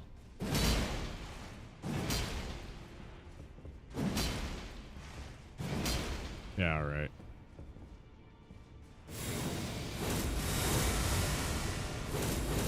Oh, okay, you can keep it. Oh, yeah, you can keep it going. It's cool. It's just I can't swing the swords fast enough. Apparently, Blasphemous Blade got nerfed, and I don't see it. Like all the nerfs that they did in this, it didn't really do much of nerfing.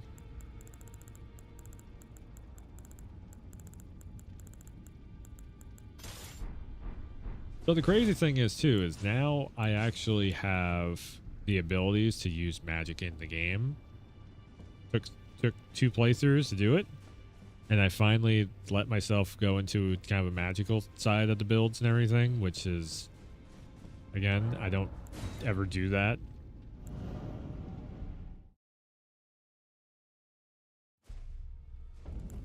This would be so much cooler if these robes were black with gold etching. Everybody's like, yes, we know. We know. I am the future Elden Lord. Essentially, this is kind of Miquella's get up. And then we got Mesmer's armor, which I don't know. I still kind of think this looks cooler than Mesmer's actual outfit. I really was thinking I was gonna run with Blythe's armor, but it just didn't happen. That was my actual game plan, was Blythe's armor. This is still probably the best armor for like between weight and your stats that you have with it and everything. Is this beast armor? I still say that looks like wolves. I think it's lions, but it definitely looks like wolves. And the beast that they talk about is, well, no, because wolves don't have a mane, so it's a lion, and that's what made me go, oh wait, shit, that's actually a lion because it has a mane on it and everything. A beast armor. I want a ooh, I could actually do that. I could do possibly. So I haven't been able to get Elden Ring modded on the PC, but I could possibly do a PC, like after I platinum this on the PlayStation, get that done and over with. I could essentially, like, I think if I play Elden Ring again, it will be on the PC, and I will be running mods on it. So essentially, once I platinum this, that will be the last time you see like this original character that I've had for 2 years now. This character is the same character I've been running for 2 years. That's the reason why. When you come into here, 327 hours in 2 years. That's main game and DLC.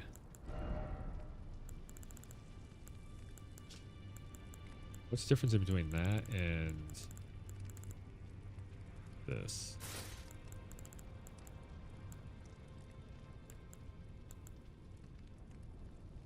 It's a little bit of stat boost. This has a little extra poise in it also. Okay, so let's run down because we need to be frenzied by the 3 fingers, which means I need to go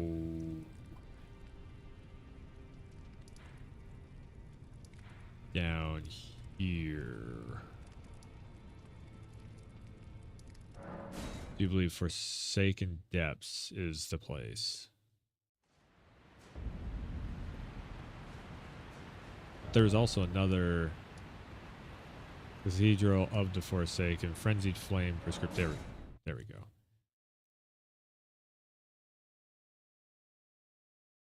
So this is the first one that I need. In order to do it, damn it.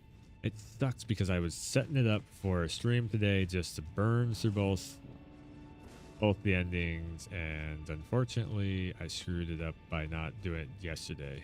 I should have just jumped, because I was going to jump on here yesterday and I was going to just get it done, but then I didn't realize my shit was going to run out. You know what? Yeah, fuck that. This is supposed to be a female's armor because it's Freda is a female. That doesn't look bad on a dude either. If you got the different pants and the arms and everything, I'm gonna say this armor can work both ways. Okay, so in order to do this,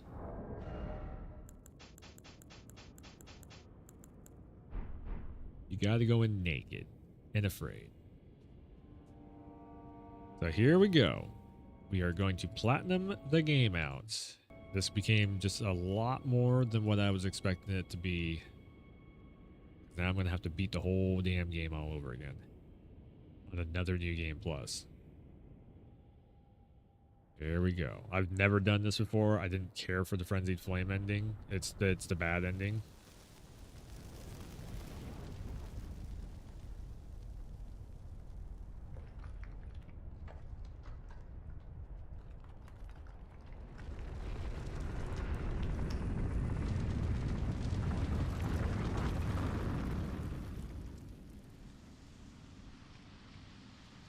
Holy shit, I am naked.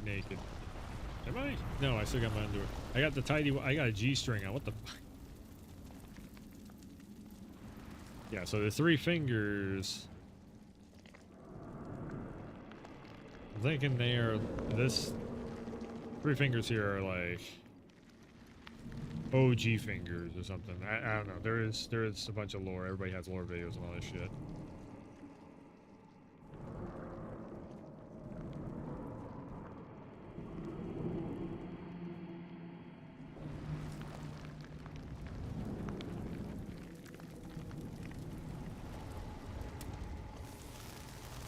Damn it, 2 years later.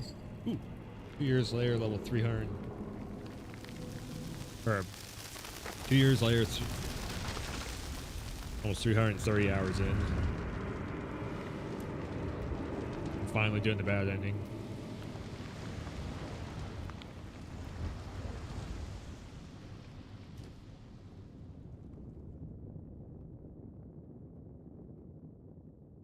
I've been burned to a crisp. I became barbecue in this day.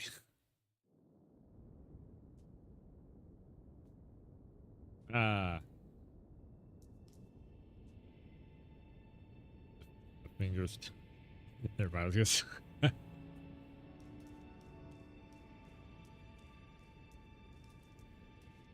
was a bad joke. I will refrain from saying it. Okay.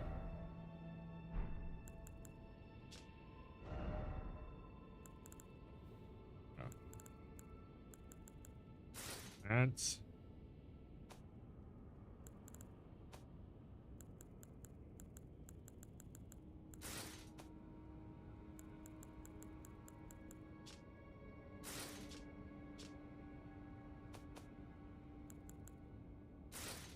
Outlets. Finally. Swords.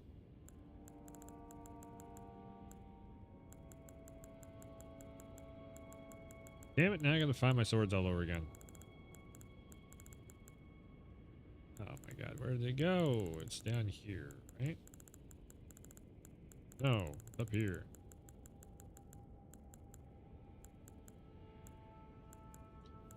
Where did they go?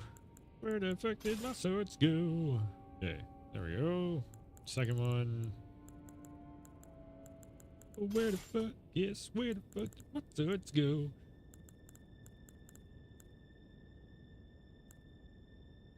Oh, right, yeah, it's spells. Spell casting thing. Left hand one is going to be, I don't know why I just did it the longest way possible. Full shield. There we go. There we go. Greatly boost non-physical, boost physical. Basically the same talisman that I've had on the whole time is the ones I went back to again. Greatly raises attribute spells, so increased damage taken. That's like challenge run shit. Okay, so to go and beat up Radon and the Elden Beast, we're gonna negate all holy damage, and then they won't be able to beat us up at all. Alright, so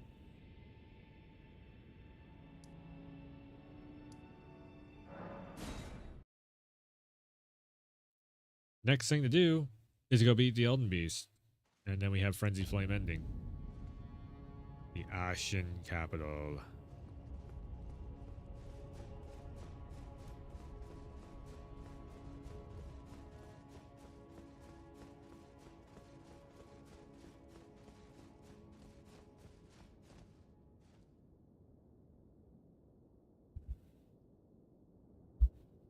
Use that. This up just a little bit just to get a little extra without it. There we go. That's a little bit better.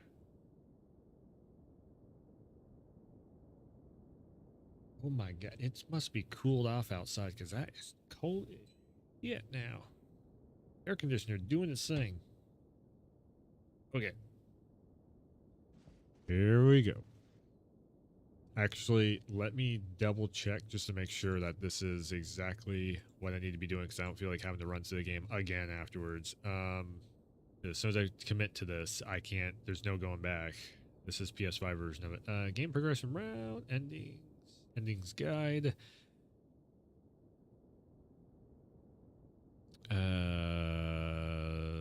Questions to prevent the chaos. And nope.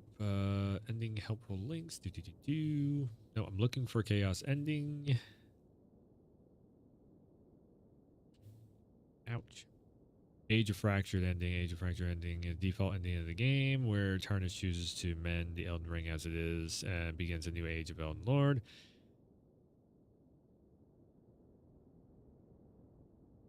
Age of Order ending. I think that's the best one. That was the one that I actually wanted to platinum the game with. Okay, meeting with the three fingers will lock you out of other ending choices unless Needle is used at Dragonlord Pursuit Arena at Crumbling Azure. This removes Frenzy Flame as a permanent reversal. Touch the Fractured America and choose to become the Elden Lord of Frenzied Flame to get the Lord of Frenzied Flame ending. Cool. All right.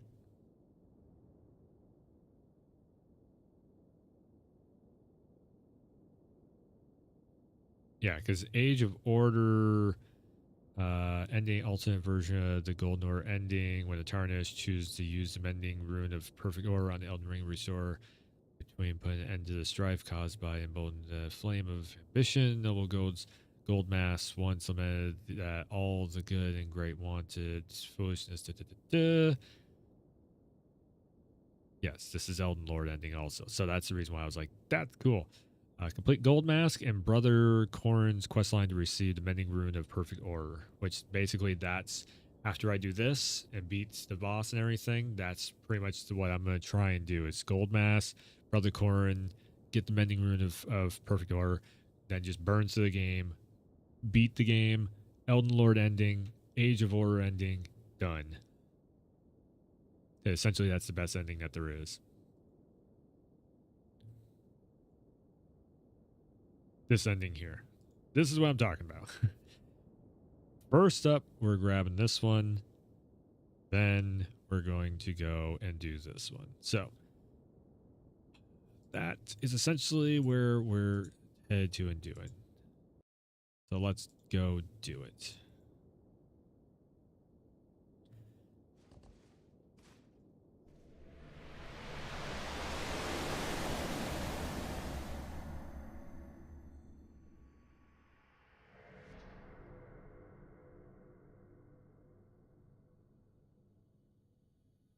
I guess, yeah, I mean,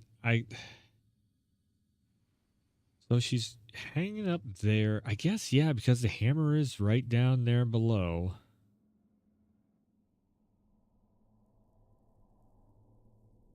So when she got the spike driven through her, she went from being Radagon back to America, I guess. And then as soon as this breaks, then she falls down and then gets up as Radagon again.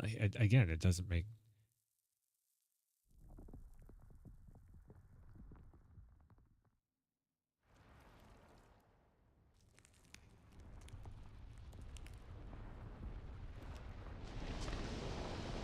Because now she's turning... Basically loses the boobs, turns her hair red. Motherfucker, yeah, her hair is tied back also. So Radagon is America. It's taken me 2 years to finally accept the fact that this storyline isn't as good as I was picturing it in my head the whole time. So this is the fight with America. This is literally America. I kind of don't like the overall story as much anymore now that DLC has come out. To be all the way honest, I think they lost some potential with the story of what they could have done. Ow.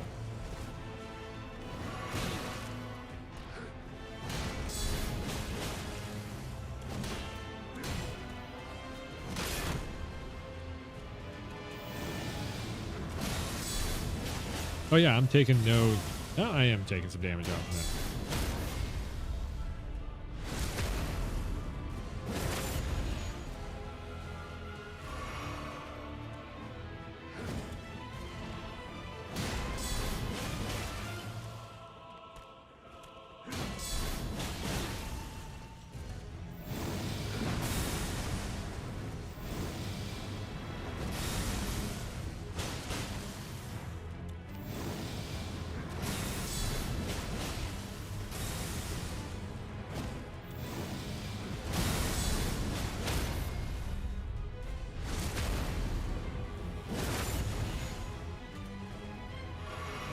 All right.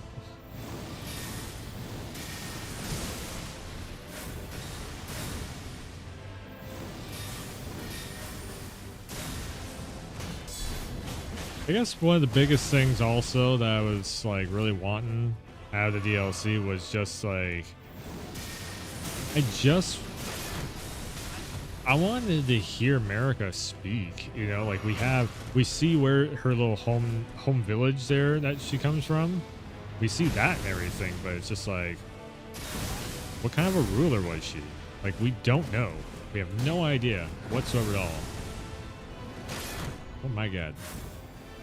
Crying so hard. Gee.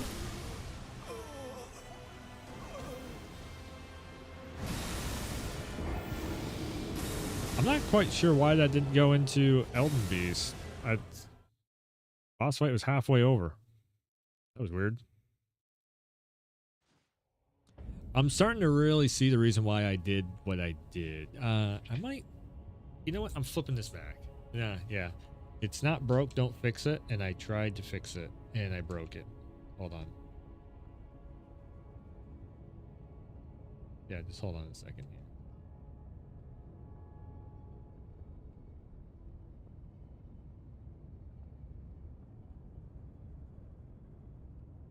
Yeah, switch those back around.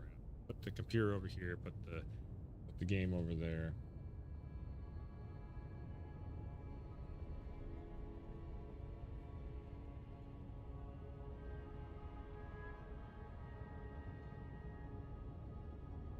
God damn it, now I got myself out of frame. Okay, hold on. Now I got to flip around. Wait.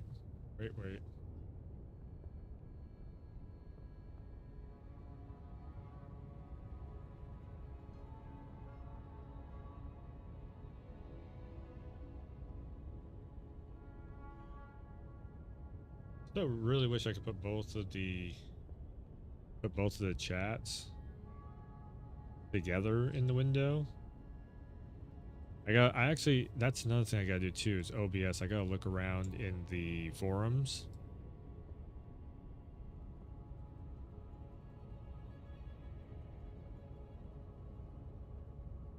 The OBS forums. I gotta look around that and see if I can't find maybe a little something. There we go. Now I'm back to normal. And this is probably the only other thing that I don't like. Technically, my camera should be over here. Technically, my camera should be like that. Because my camera should be right in the middle. Like looking down at me. I don't know if I like that either. Okay.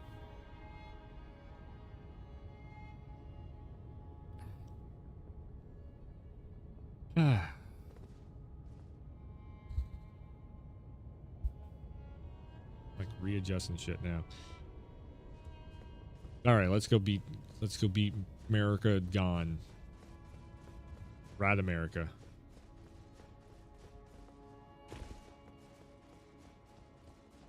I'm going to also be making that just reminded me too. I am going to be making a video of what I would have rather the storyline be.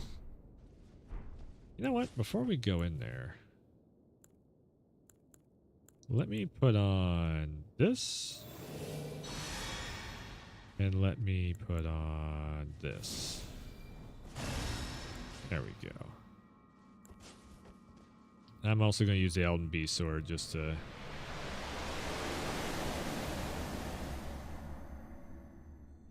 But yeah, I will do one last final thoughts of everything Elden Ring after I get this platinumed out. But storyline wise, I think they actually missed the mark on some stuff. I know a lot of people are like,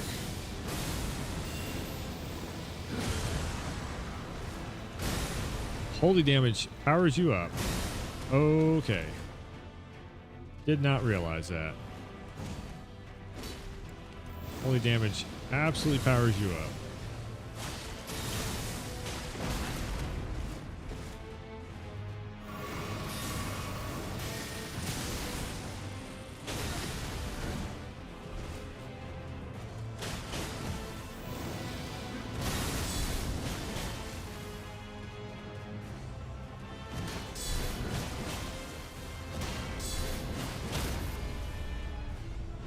Yeah, I can poise break like crazy.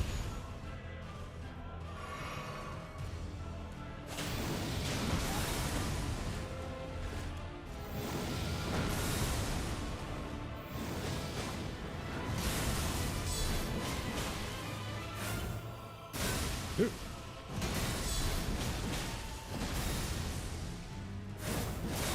Ah. That's right, you try and do all that.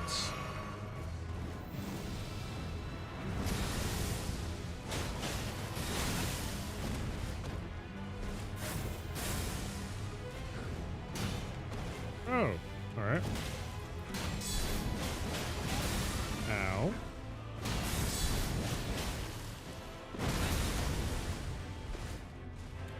You're still hitting pretty damn hard. I mean, it is New Game Plus. If I took down Ryogon, I can take you down, though.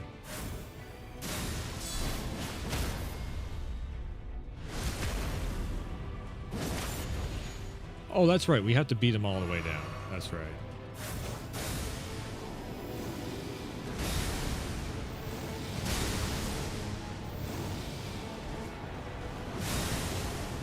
Timing.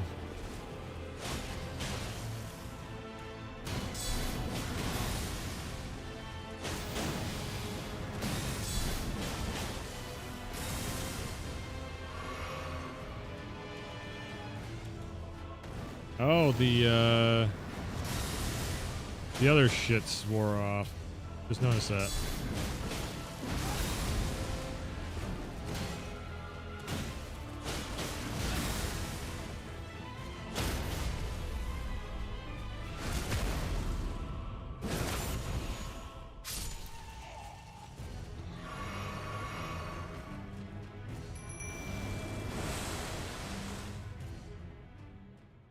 Alright, so we're just going to set up for Elden Beast. So the black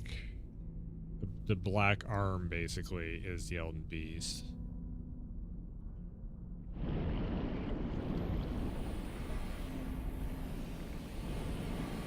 Yeah.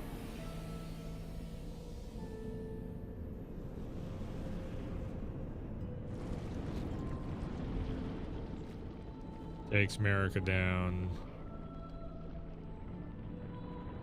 and uses that body as a vessel to become BB. Nope. Use that body as basically turns into a weapon, which is now my sword.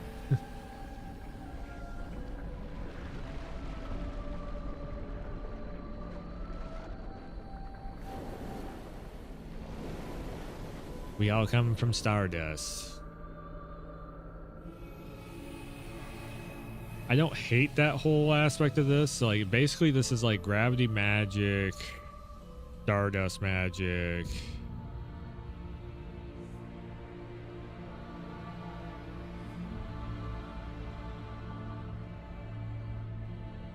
All right.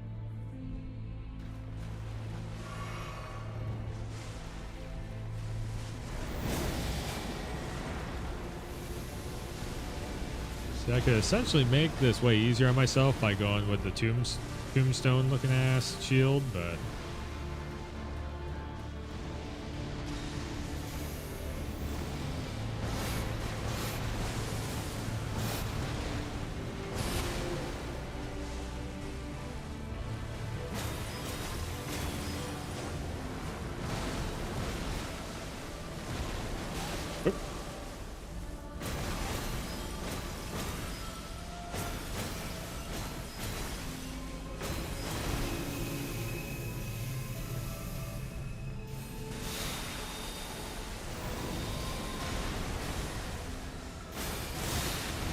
Okay, that's gonna hurt a little bit.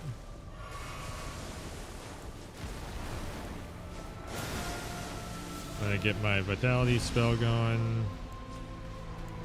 Also, we're going to do Divine Divinity next to Mimic Tier, which it didn't work.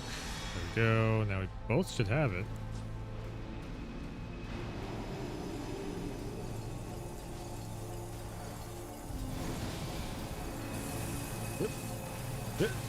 I don't know where it's at. There it is. Okay, there you are.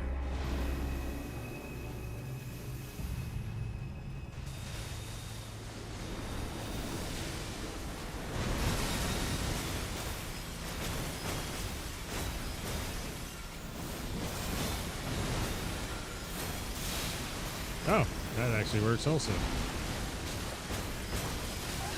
Ooh.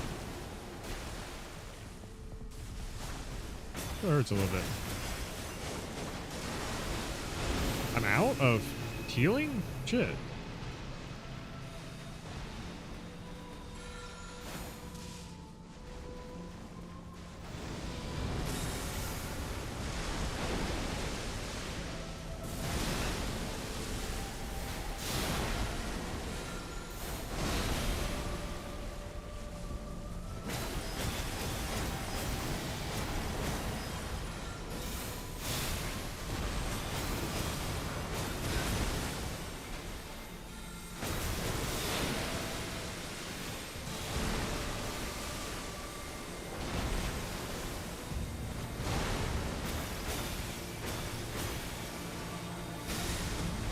It.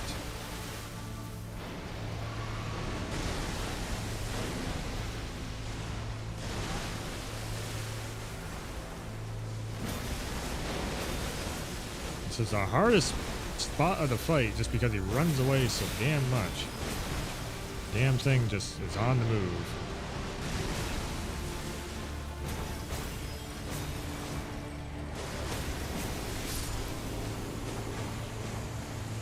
There we go.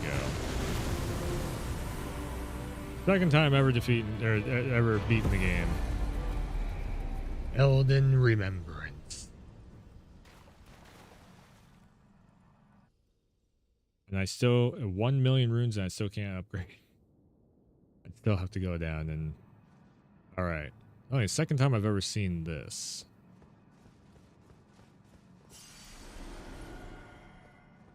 So, Frenzied Flame ending. Become the Lord of Frenzied Flame. Frenzied Flame. Here we go.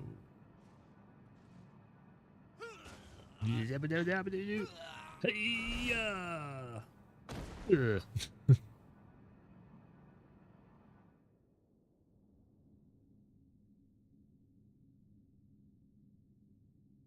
He went to the dark side.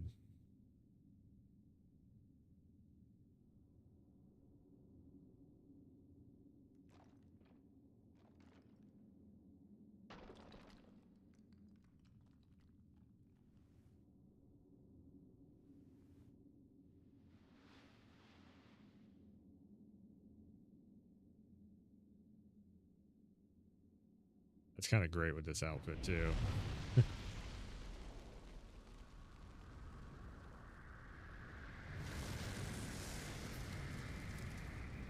With this outfit on, it actually looks really cool.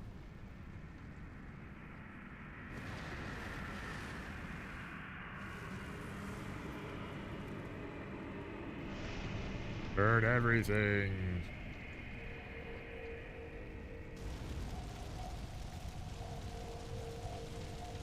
Become a Lord of the Rings Sith monster. Lord of the Rings Star Wars Sith monster. May the world burn. Burn, I say. Bah, ha, ha, ha, ha. Everything will burn underneath the frenzied flame of the Earth Tree.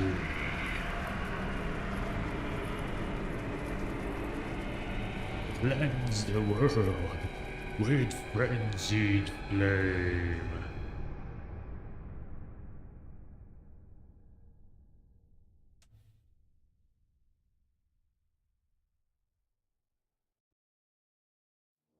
There we go.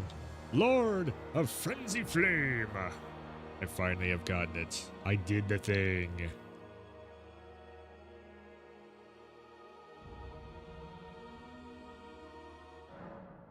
All right.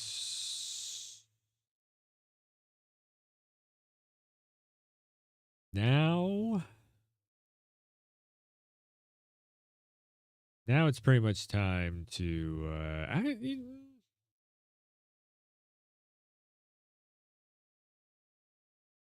no. Wait.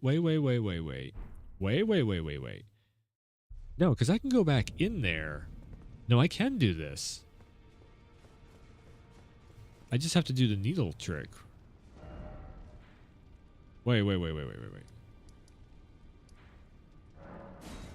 Right? Because the door is still there. Like, I could have actually gotten this without even going to New Game Plus. Yeah, because we can redo the final boss over again. I don't have to do a save scum. Like, everybody's like, do a save scum. Do. Yeah, so you can get the multiple endings just by not going to New Game Plus. Or not. Maybe not. Hey, I can upgrade. Never mind. Nope, you have to go to New Game Plus. Motherfucker. Let me upgrade one time, and then maybe I might actually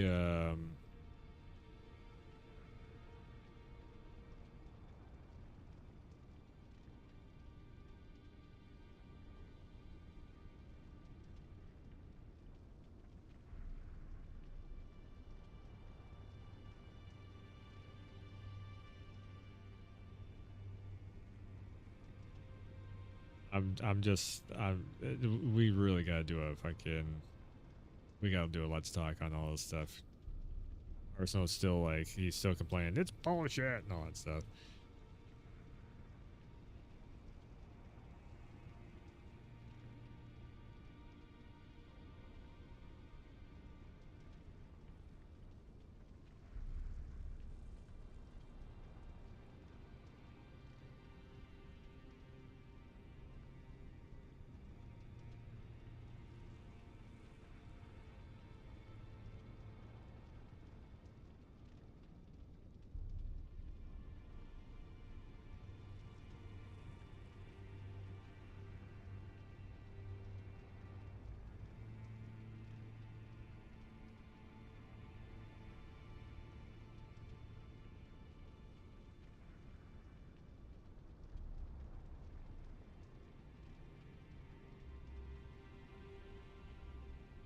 He like sent the message because I was like, oh yeah, this is the topic of stream today, and I sent him over the is Elden Ring too hard and whatnot, and he's like, yeah, because you know the level scaling, it's absolute shit tier, which it was when the game first launched, but now they fixed that.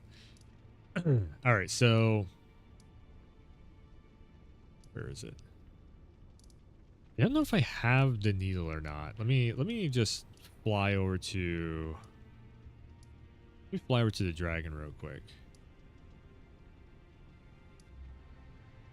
Dragon Lord Poseidix, the arena. Because I can get in. Rest at Grace Site. I don't know where you would use it here, but like if you use the needle, then you can reset the arena or whatever. Or you can reset yourself inside the arena.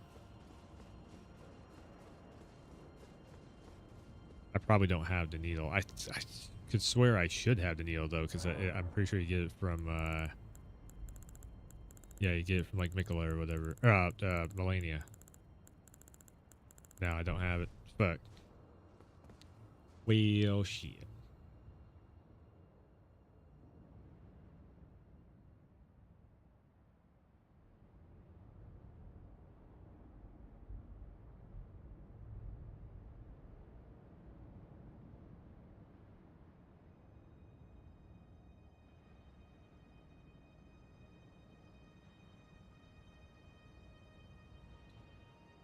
I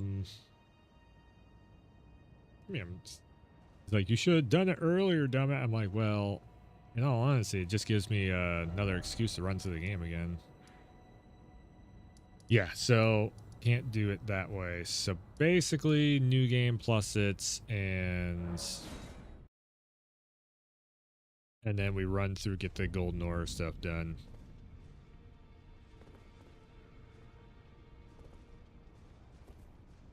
New game plus 3.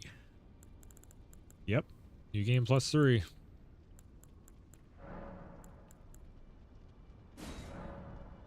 Here we go. New game plus 3. Fully statted out. I mean, my stats should be like up to the level like new game plus 4 or 5. Honestly, I could actually use a recording of all this opening. Tell a story.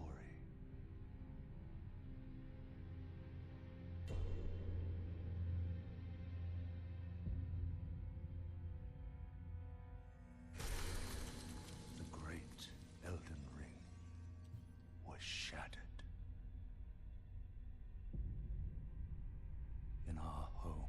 I think I might actually keep the camera off for right now and just do a full-on run through this.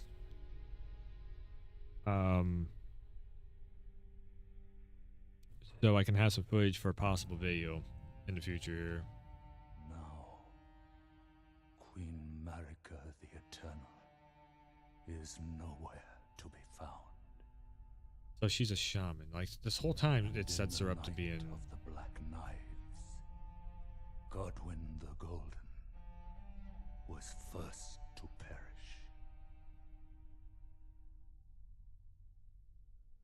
Soon, Marika's offspring, demigods all, claimed the shards of the Elden Ring.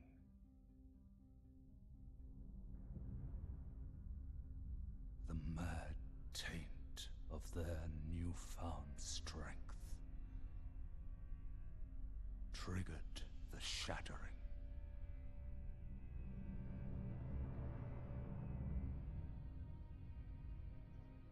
A war from which no lord arose. A war leading to abandonment by the greater will. What the thing is about the greater will. Oh, actually, yeah. Oh, rise now. The fingers were abandoned and the tarnish were abandoned before Ye dead, from the greater who yet will. live. The call of long lost grace speaks to us all.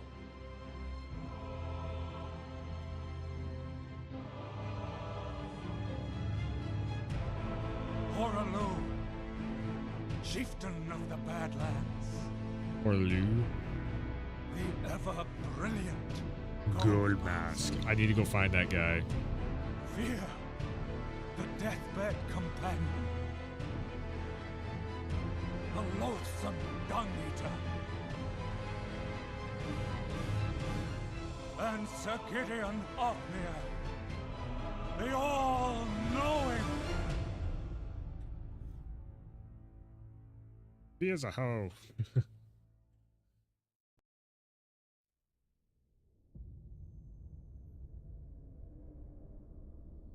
Yeah, Fia's over there fucking a dead corpse. You got And one brother trying to marry their other brother. You got fucking like again, the story is so fucked. Compared to what I was tarnished in my brain, what I was thinking this story was like, again, that I'm probably gonna make a whole video on this of like what I would have done way differently with the story across the fall to make it way cooler. to the lands between. To stand before the Elden Ring and become the Elden Lord.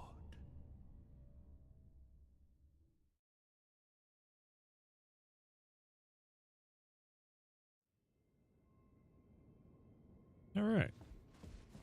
I feel like I can probably I feel like I can probably power through all this stuff pretty easily. I am going to take a quick BRB. It's 2-hour mark, so let me just go really quickly BRB, and then we'll come back and try and beat this game, get the golden order age ending as quick as possible. It might not be tonight, but we'll see.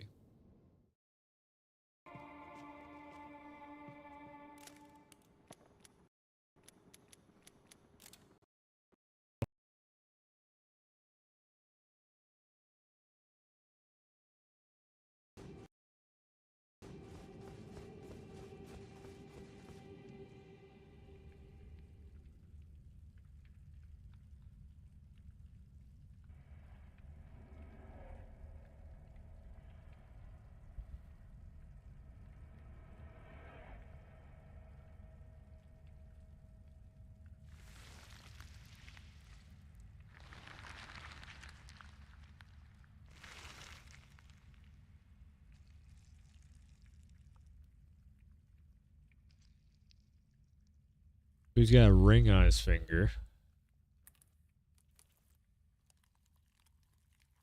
which has got to symbolize that he is, you know,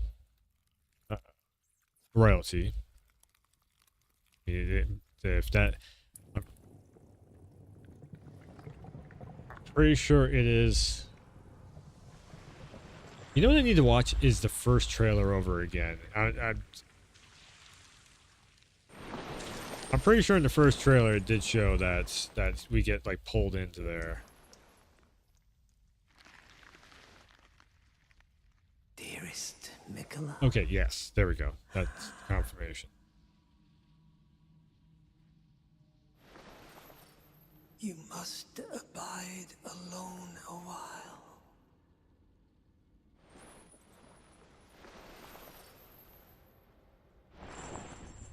Welcome, honored guest, to the birthplace of our dynasty. Horns and all.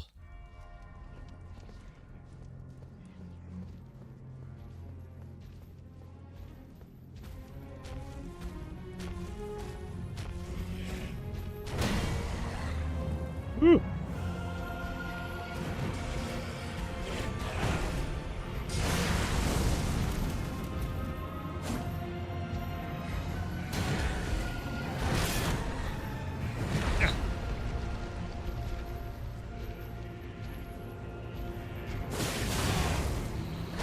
Yeah, see, Rivers of Blood don't do much against these guys because they are Rivers of Blood. See?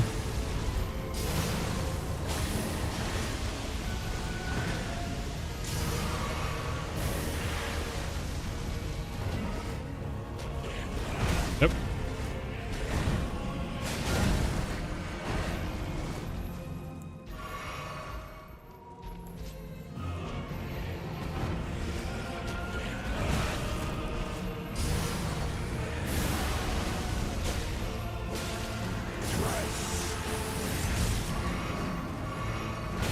Ah.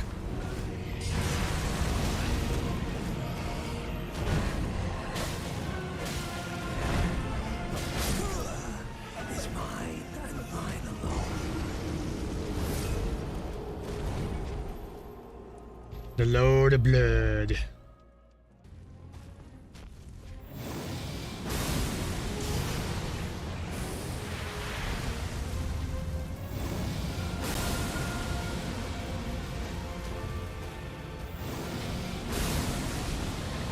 Ooh.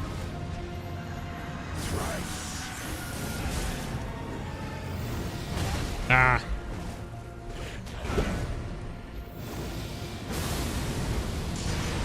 Uh-oh.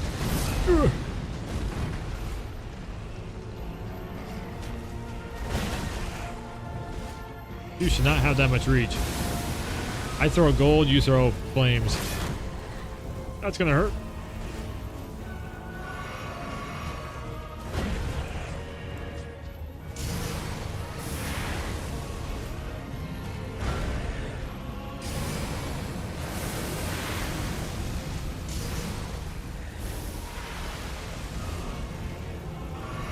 This guy's an asshole.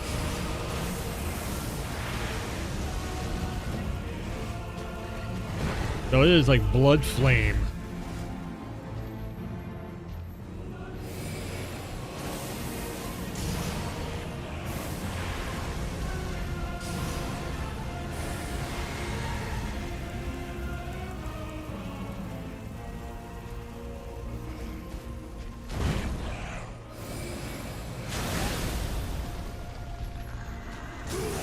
I don't know. That might actually be the best way of doing this.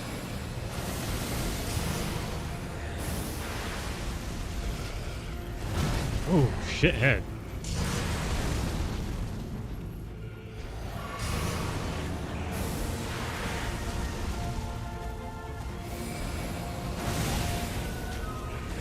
Oh. Is mine and mine alone. All right, laser beam was working. Laser beam was definitely working. Mimic Tear is doing its thing. Yeah, it like again, Mimic Tear just it's like co-op without actually doing co-op.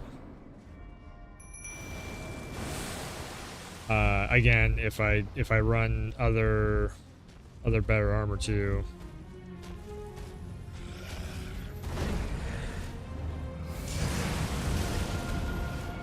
Tried.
Ah. Bad flames, bad flames. Bad flames.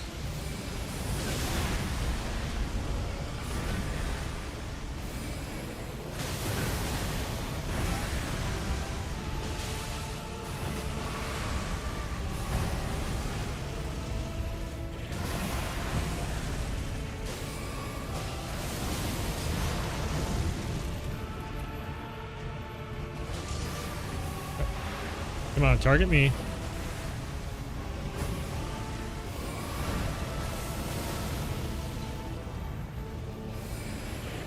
Nope, that's gonna hurt.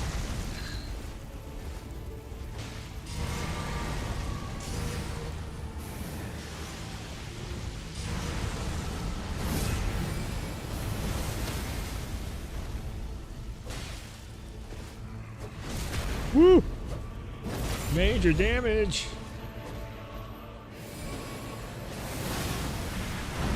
Whoa, whoa, whoa, whoa.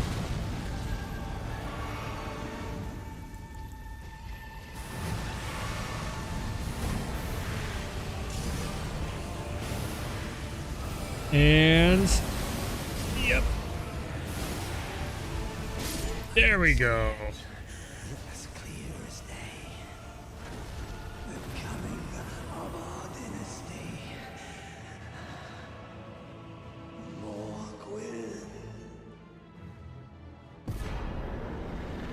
Rogue's Great Rune, Remembrance of the Blood Lord, Shard Bearer More.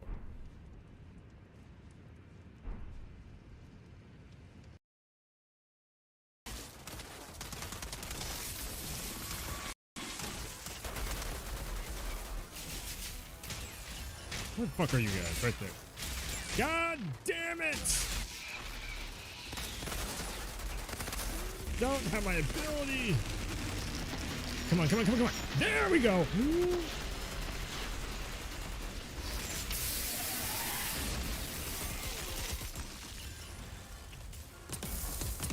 Ooh,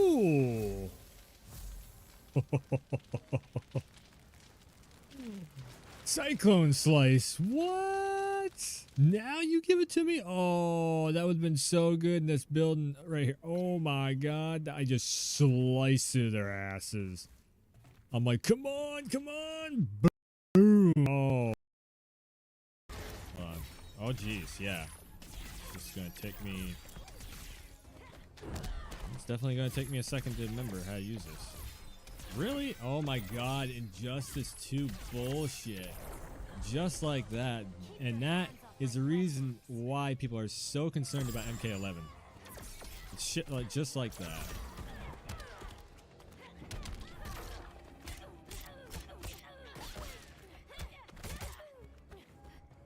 Yeah, see, you can't fight me. You can't fight me fucking one-on-one. Prick. Oh, I need my big All right. pellets. Soak up some sun.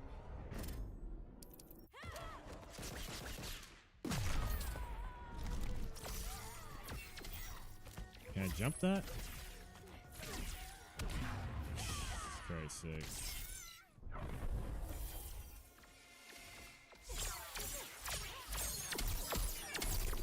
I've combated against this shit before. It's been so fucking long since I played this online. The fuck? Harley Quinn wins. What?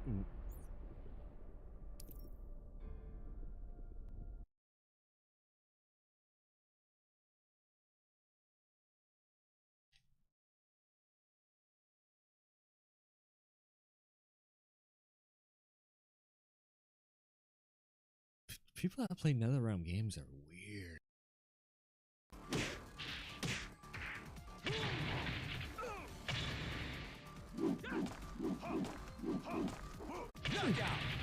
Yeah! Oh.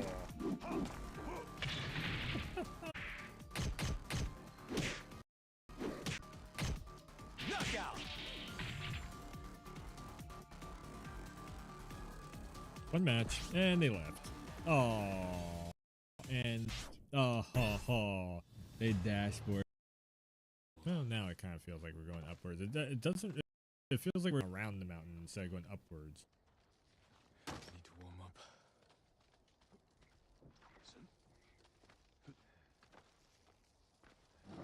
Oh god damn! Can't take much more cold. Why? Why would you? What the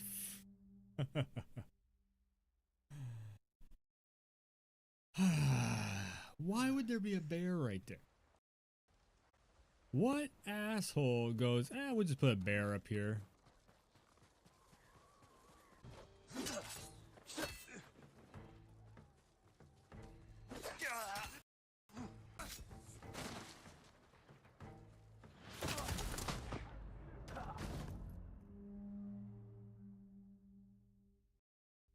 What the fuck? Damn it! Right, 4 more. So the end of the Mongol invasion is just going to be us blowing up all the ships. Oh, and the final boss fight, the final like taking down, probably going to be on the ship. The ship's on fire and we fight against them or something. Maybe? I don't know. Stronger. Deutsch.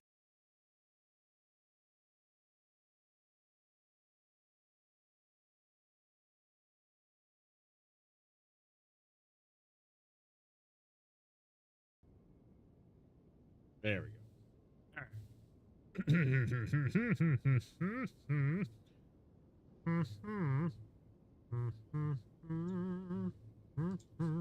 Okay. Little bit by little bit here. We'll do this. We'll get through this.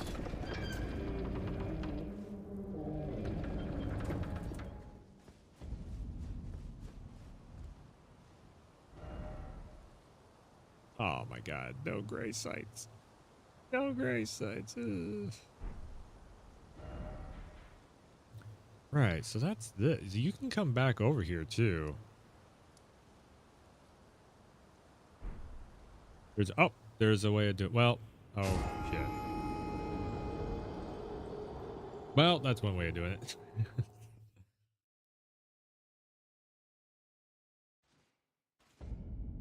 Oh no, you have to go. Okay, you have to at least go over to the boss fight. That's right. No. All right. 1.5 mil. Oh shit! Yeah, I kind of need to beat the boss fight so I can keep that 1.5 mil because I forgot to upgrade. It's fine. It's fine. We can do this. Hold on.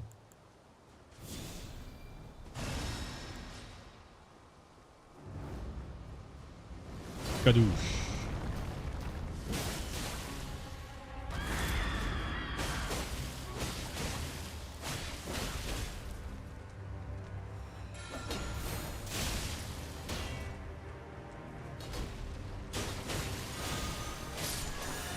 Ta-da.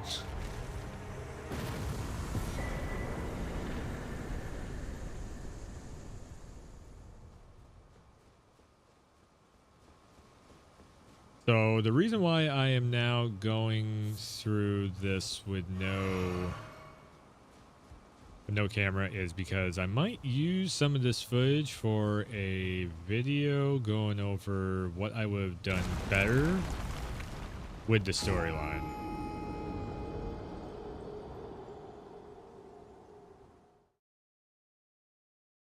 I have a video in mind of that because I am kind of let down by the DLC in that in the story aspect wise.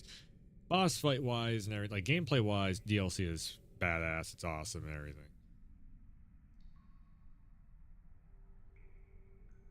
I might take the crown off. I might take that crown off. I was liking it at first, but now I'm just like,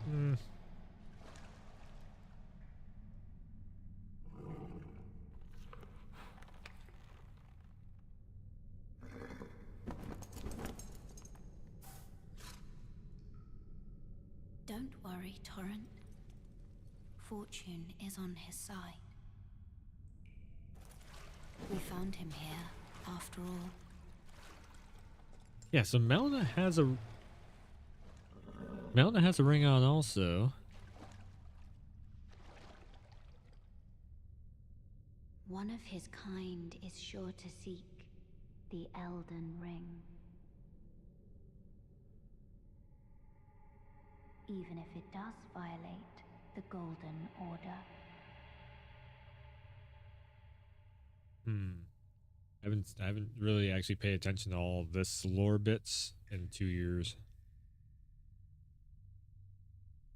Or I should say I haven't like fitted the lore pieces in to the overall timeline in a couple of years. Did she? I guess she just like appeared there and then without even opening the door or anything, she just kind of zapped in, zapped back out.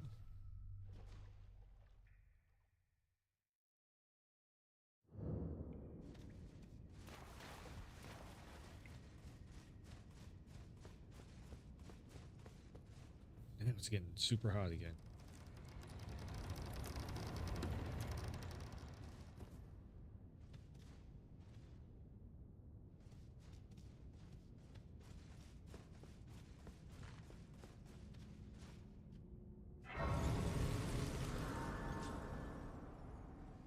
Yeah, 1.5 mil, and I don't think I can do.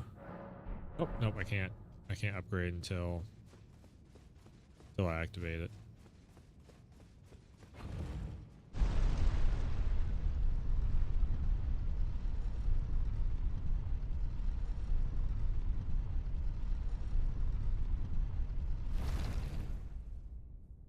Sorry.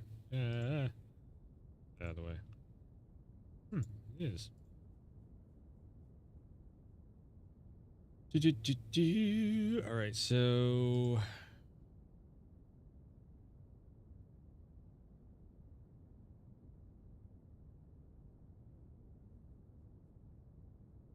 gold mask.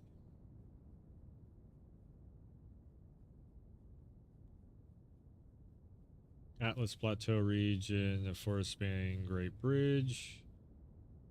Royal Capital. He relocates to the Coliseum in Lindell, Royal Capital. He then relocates to the mountaintops of the Giants.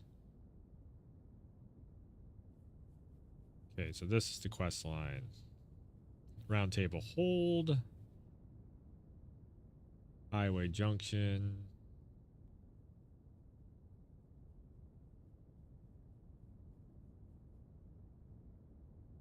Gotcha. All right. Actually, shouldn't be too terribly difficult to get this ending. All right. Here we go. Speed run begins now.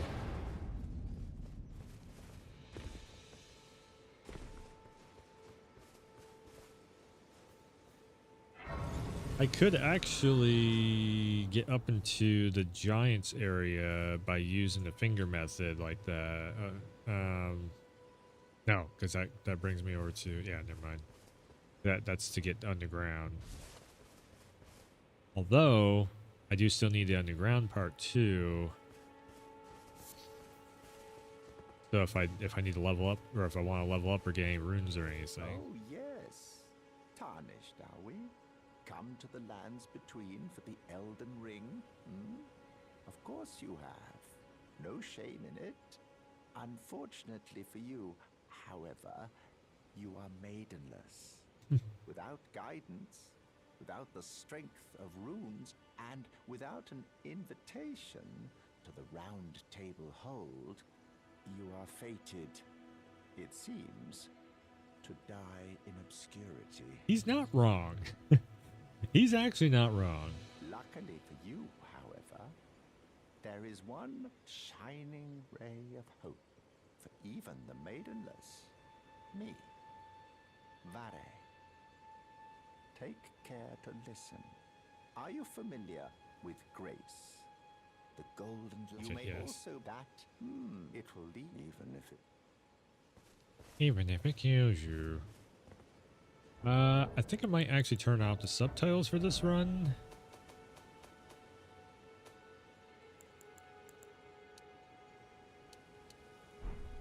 Also, just so I can get some like clean footage without no subtitles on or anything in case I want to use it for B-roll.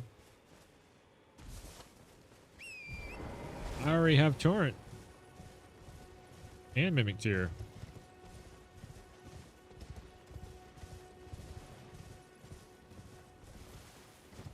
So technically, I could just run straight through.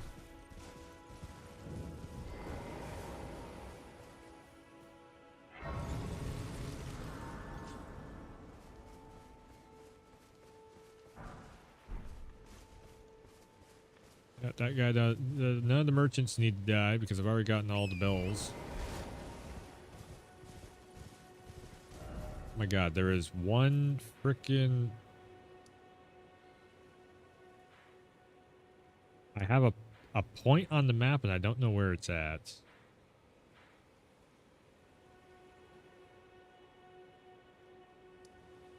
Finger Ear Crone. All right, Finger Ear Crone. Okay.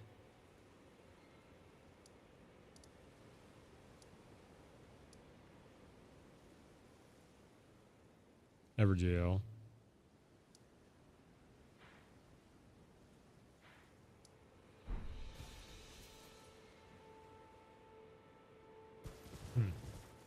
Anyways. So we can literally just soar right past all of this shit.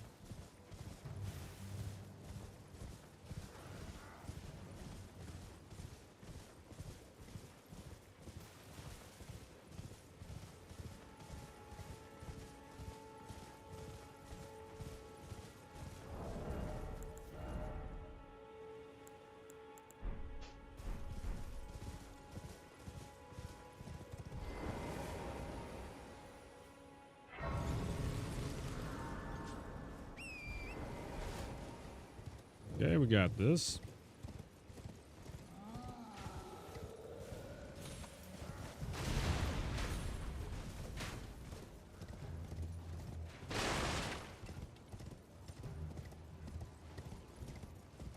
It's a kind of a bittersweet run.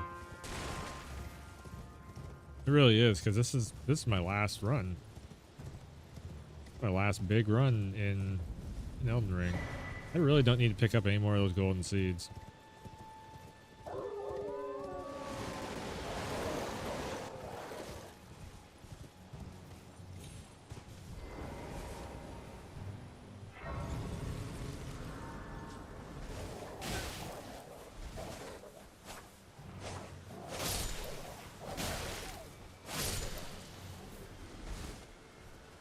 Damn it, dogs.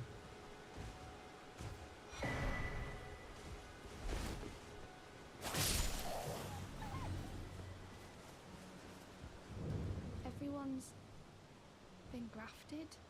Everyone who came with me. They crossed the sea for me. They fought for me. Only to have their arms taken. Their legs taken. Even their heads taken. Taken and stuck to the spider. Did you know? If you're grafted by the spider, you become a chrysalid. It's quite a lark when you think about it. You're all on your own, are you? And heading to Stormvale Castle? I can't fast forward through dialogue if I don't have the subtitles up. Son of a bitch. Oh, you've come to be one with the spider? No. Well, that makes us two peas in a pod. No. But I don't have your courage. It's scary, you know, having your arms cut off. Or legs.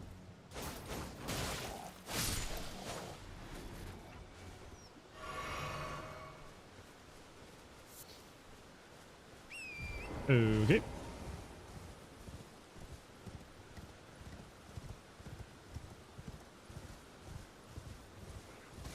Ah, that.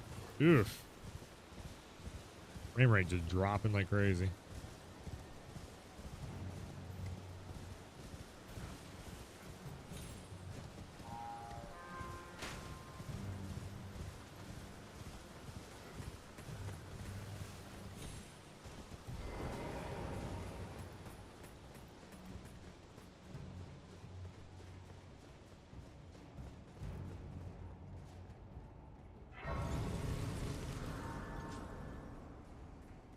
Alright, so I probably have Melina show up? Nope. I skipped that whole cutscene. Yeah, actually, I think I might have skipped that whole cutscene. Hold on a second. Gate front. Wait. Yeah, I want this cutscene also here. I didn't think about that. That you can actually skip certain cutscenes if you don't do them in order, or do the gray sites in order. This is kind of a big cutscene. Greetings, traveler from beyond the fog. I am Melina. Spelt Melina.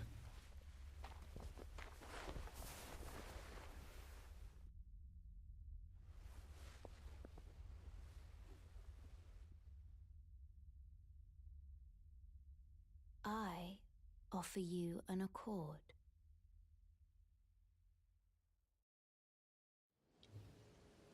I guess I would Have you be. heard of the Finger Maidens? I'd be more inclined They serve the two fingers. at the whole thing of her being America. Offering guidance and aid to the tarnished. But you, I am afraid, are maidenless. Everybody keeps telling me this. I can play the role of maiden, turning runes into strength to aid you in your search for the Elden Ring. You need only take me with you to the foot of the Erd Tree. That's where I'm going. Then it's settled. Summon me by grace to turn runes into strength. Ah, another matter. Torrent has chosen you. treat him with respect. All right. Again, I wanted that cutscene, so now we go beat up the first boss.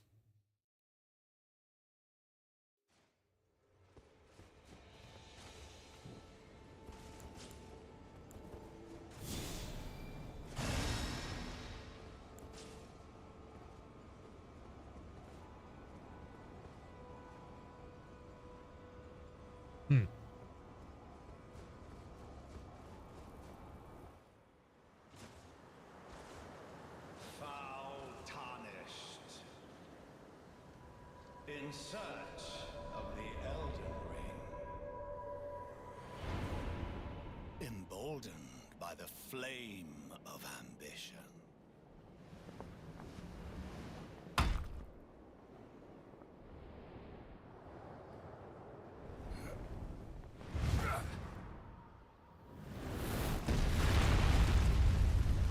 Again, it seems like they're all spawning in from possibly parts of the Shadow Realm or something. Someone must extinguish thy flame.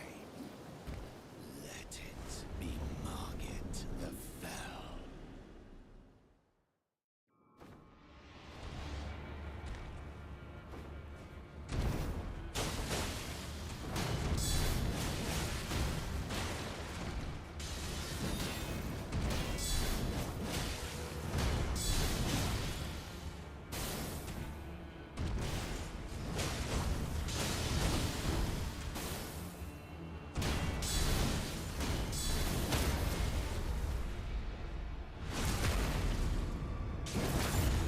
There we go.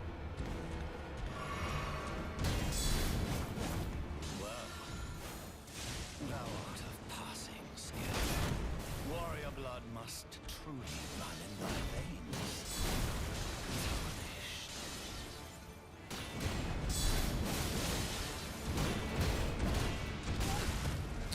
Really? Okay. All right.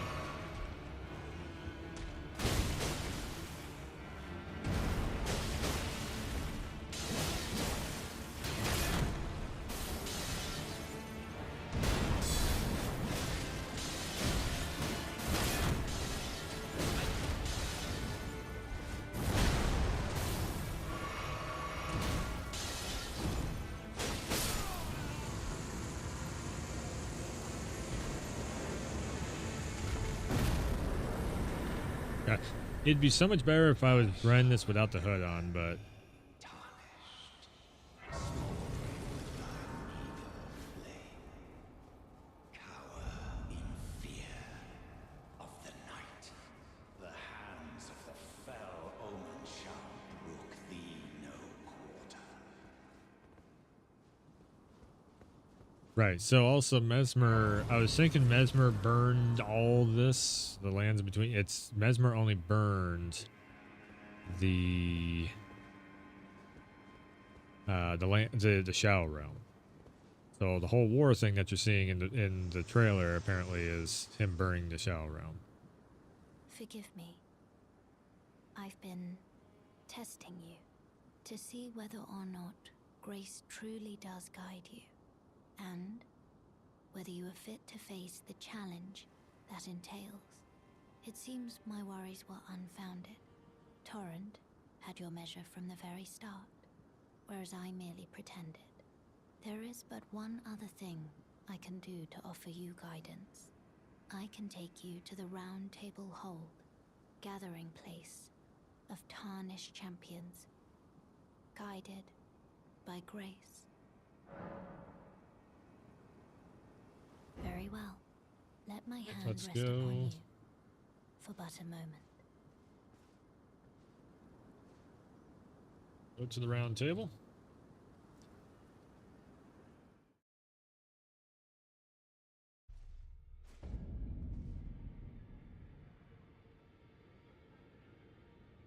Give me 1 second.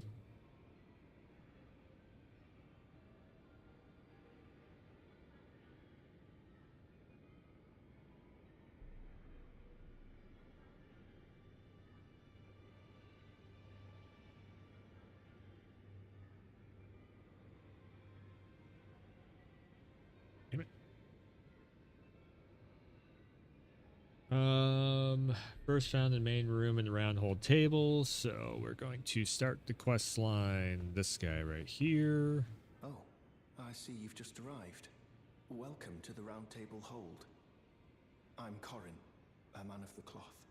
I teach incantations, the strength granted us by the Two Fingers, and explore the secrets of the Golden Order, so that one day, if a tarnished of the Round Table Hold should become Elden Lord, I might counsel them, ensuring order regains its proper form, righting rule over men.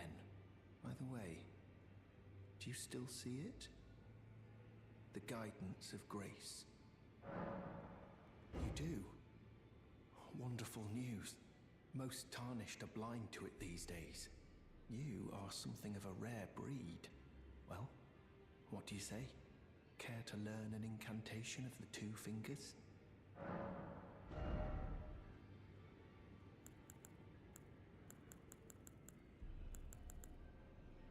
Urgent heal, small amounts, HP for self and allies. Alleviates poison buildup and cures poison. Ooh. Increases magic damage negation. I feel like I have all these, but I probably am missing a few of them.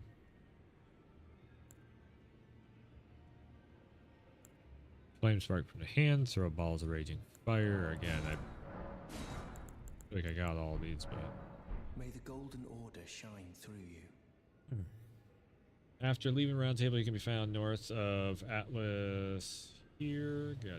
Gotcha.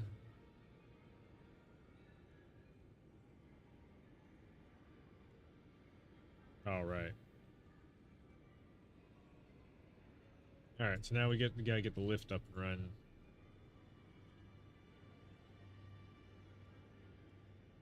Let me also bring up the progression route, so I don't go down the side routes instead of doing the main routes, because that is not what we want to do. Game progression routes. Right.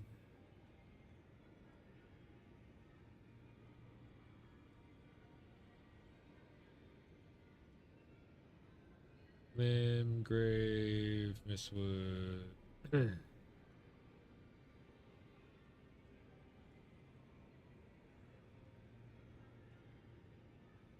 Gate ruins, do all that shit. Lone Wolf Ashes. Arena, unlock, yeah.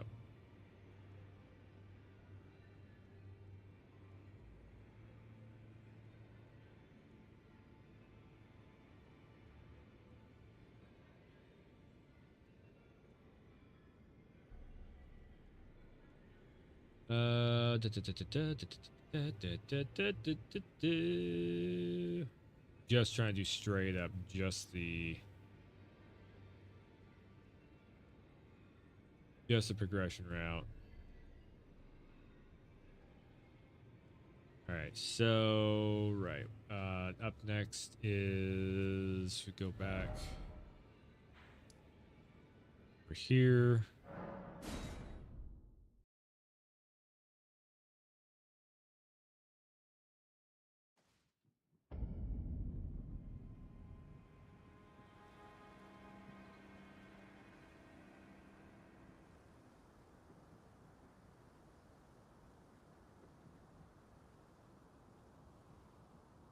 Stormvale Castle, Lunaria Lake South, and Ray Lucari. Alright, so yeah, we gotta run through all this. You there? Come over here, would you? You're tarnished, aren't you? I would advise against taking the main gate into the castle. It's tightly guarded by hardened old hands. You there? Come, you're tarnished, aren't you? I would advise against taking the main. Okay, hold on. That's the reason why I keep subtitles on, so I can... You there? Come over here, would you? It's tightly... Oh, the guards, you'll breach. Because you can't do that unless... Yeah, you're... Oi! What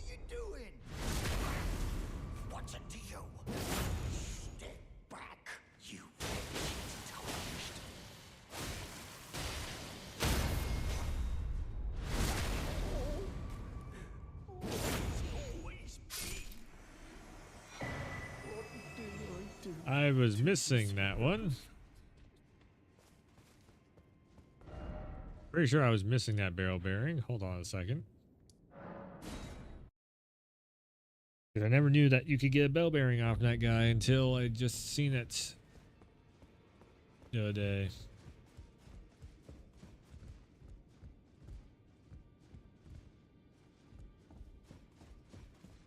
The dung eater and all that.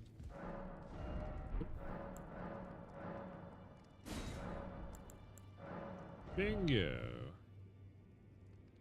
Silver feet, temporary boost item discovery.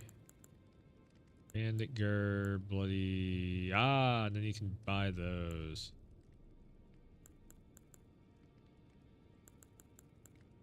There's only 4 of them. Okay, you can't buy infinite. Noise.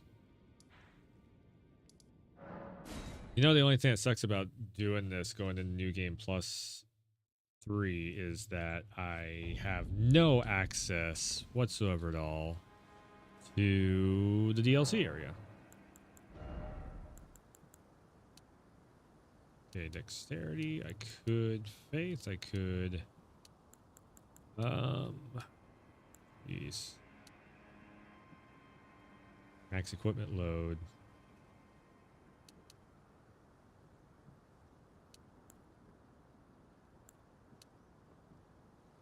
$121. Oof. Yeah, I'm just basically just getting. I'm just hitting stronger and stronger, heavier and harder.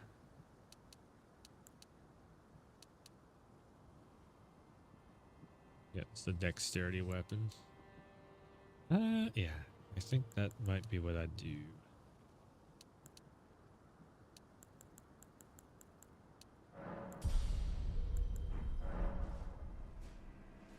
Okay. Because the next area you can actually get caught.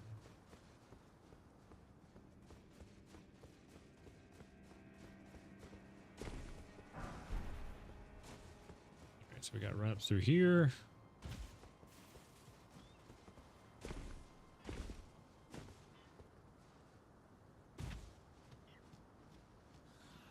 Up the fucking birds. Uh-huh.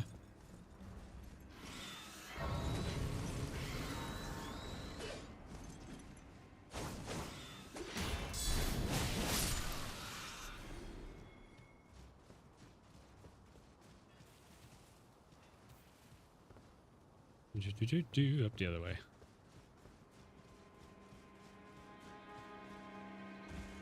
That is bugging me so damn much. I have something marked on the map and I cannot figure out where that marking is. There's a marking on this map somewheres. And now I got all the gray sites. And you can't just click the thing and be like clear. It doesn't work that way. Bingo. That's what that's been on the map this whole time. All throughout the DLC and all that shit.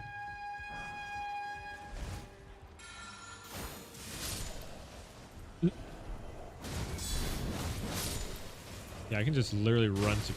New Game Plus 3, I can just run through everything. I love it. I do love it. I'm living it.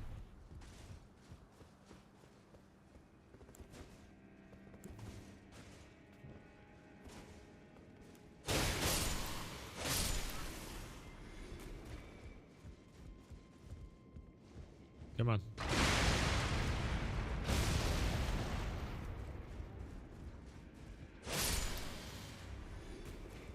That gets out of the way. That's locked from behind. All right.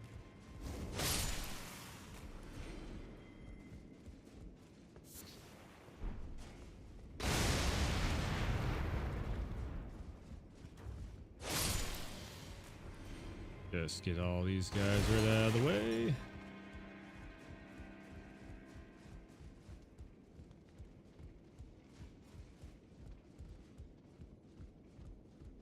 Remember exactly which way to go. Goes all the way up.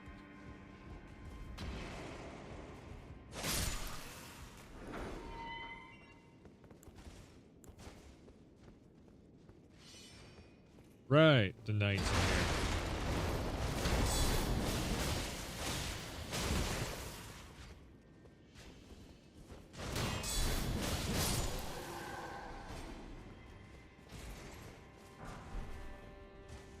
Rusty key.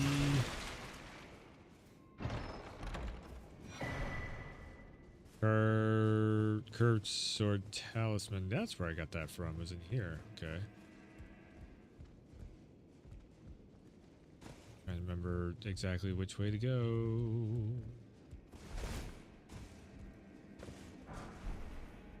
No. St. Trina's arrow.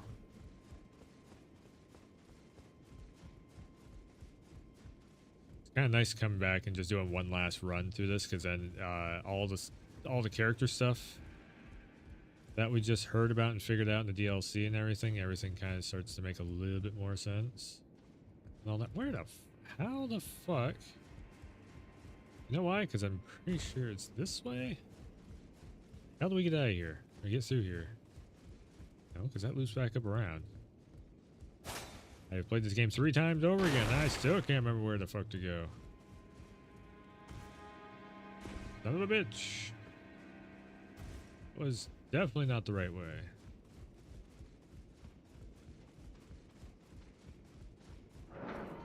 Rusty key to get through door. Got through door. Take the ladder up. There we go. Alright. That's what it was. Feels weird not being on camera. Like I'm trying to actually get footage for a video now at this point.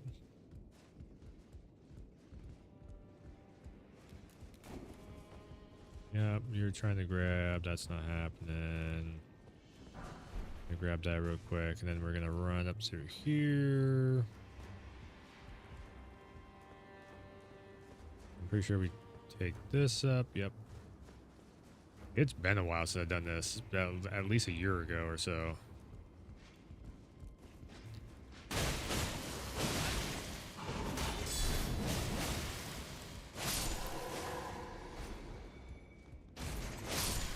These guys are all trying to join the party.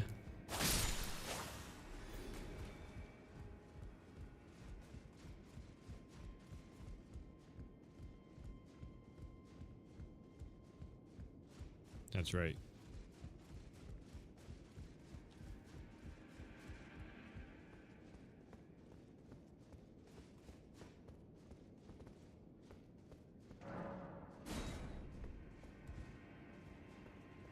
That's a loop around. There we go. Gray site. Yeah, that's right. Okay, so this was a little bit of a farming spot over here. Trying to remember. Again, it's just been a while. I'm not trying to grab anything side related, whatever, objective related, whatever the hell you want to say. I'm not trying to do any of that. Ow.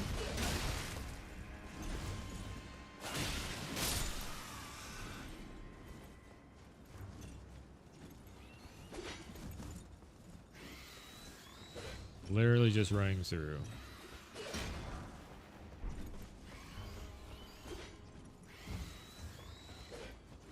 Going off from memory from like years ago.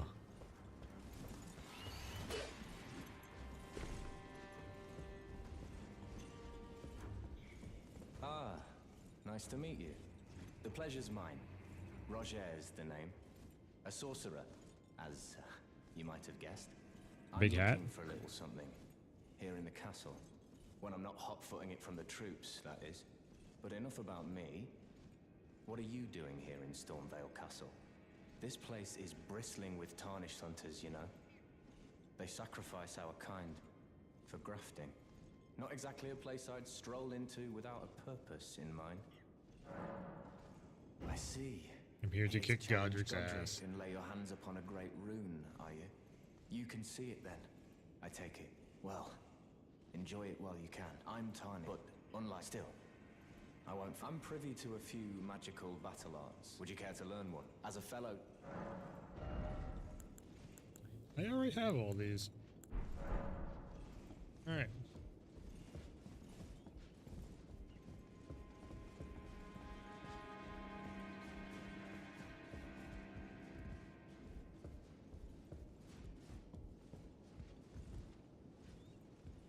Those guys.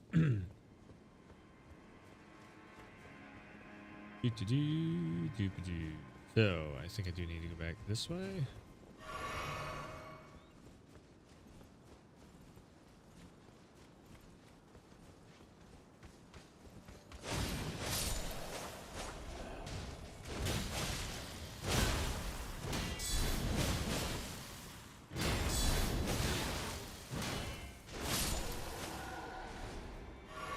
I wasn't worried about the enemy. I was worried about falling off the damn side there.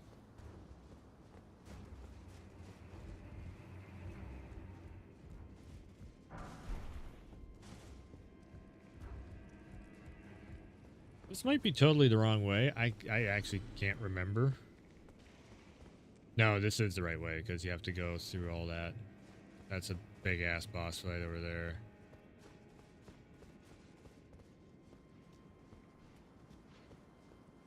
Right, this room.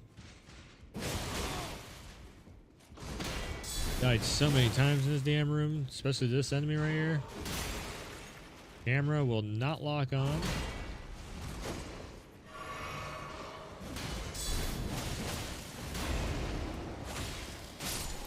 Guys are such piddly little guards now compared to what the hell.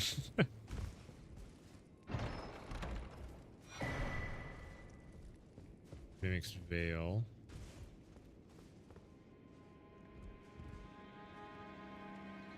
Right, this is going into the grafted.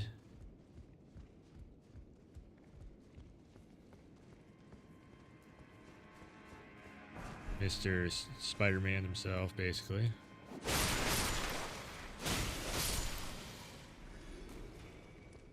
Yep, I cheesed the fuck out of this boss fight. It's not even a boss fight, it's just a heavy enemy.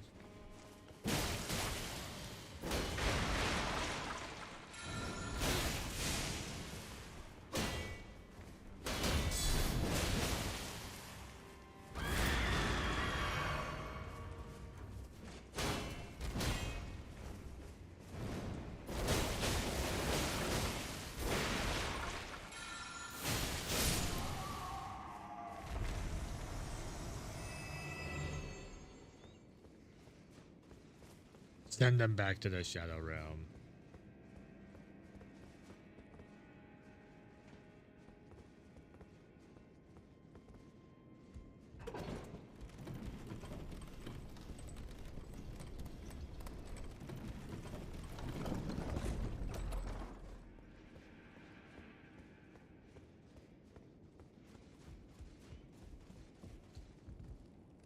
That was a big giant loop around. Son of a bitch.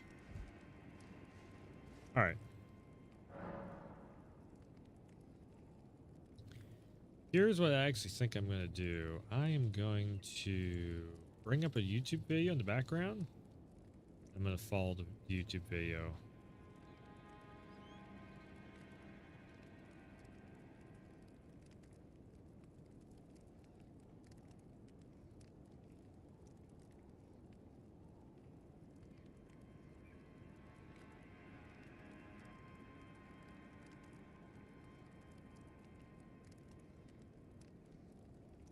And everything is for Shadow of the Earth Tree. Just looking for the main line.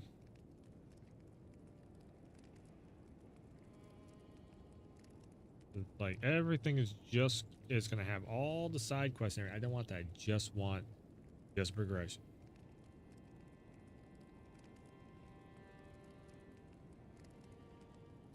Actually, you know what? Speed run.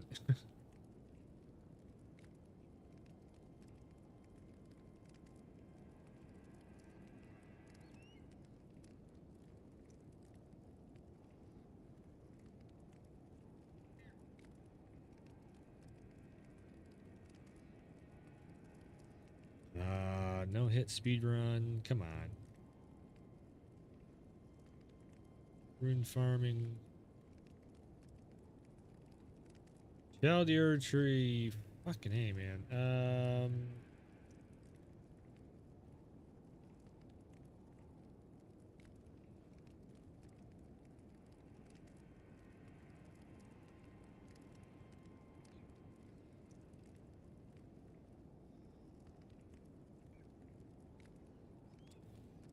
That's my own video. Well, shit. That's something.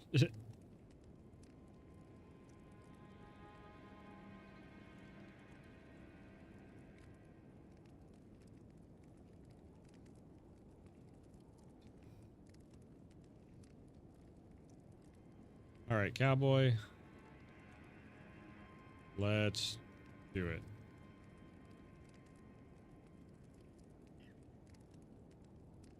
Engrave, Kellen.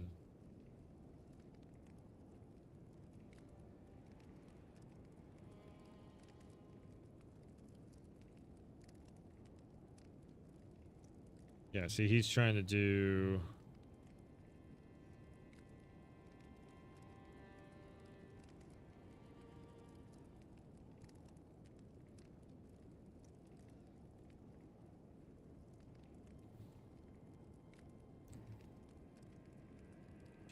Yeah, like Cowboy's run is full progression. Like 100% run.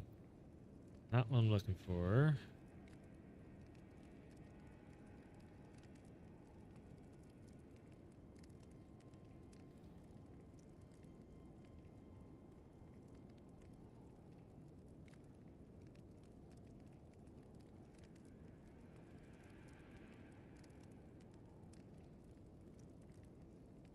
Nobody actually has the fucking progression routes. Son of a bitch.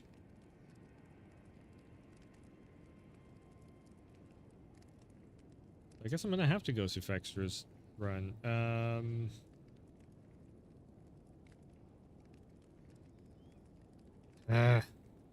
Shit. Alright, so Limgrave.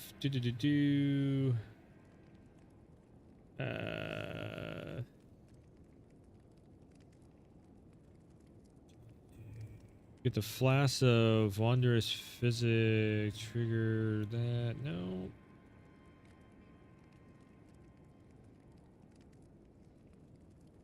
See, this is all like for 100% runs. Everything is for 100% run. I'm not looking for 100% run.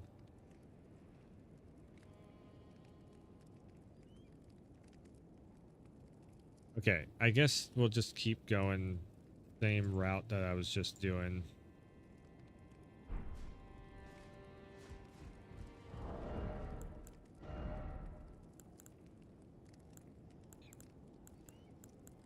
I can probably change up a little bit here.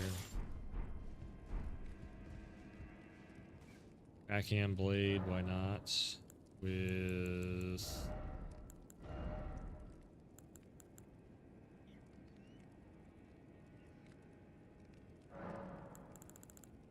bleed damage on.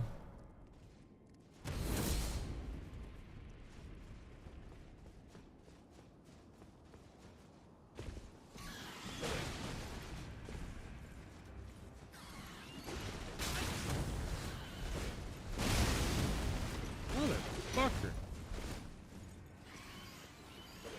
Damn you birds. Damn you birds. This area might have actually been a little bit easier to get through if I had just stuck with the old longsword.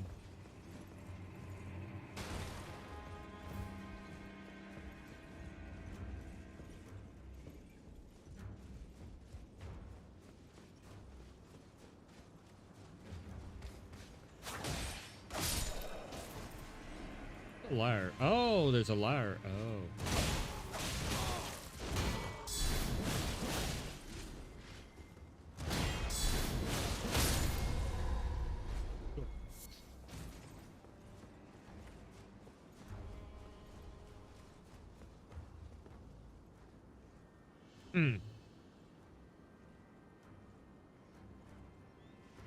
Oh, right. Yeah. That's the other area down there. I do believe we go through here. And that's a boss fight down there.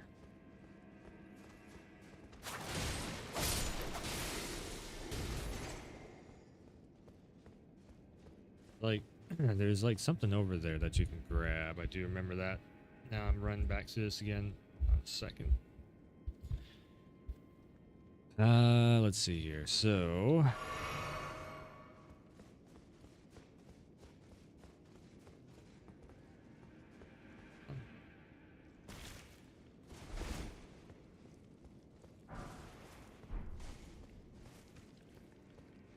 Wait, is that not? Oh, that's not.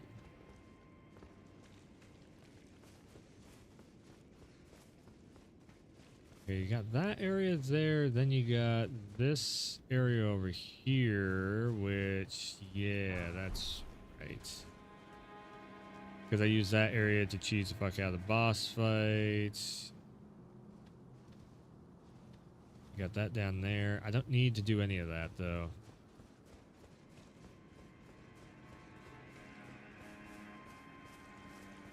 No, these are the dogs.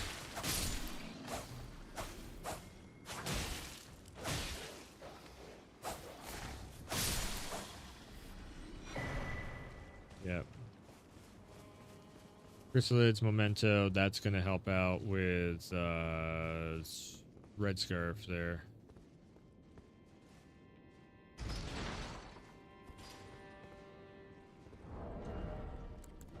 Actually be better to have the other sword on.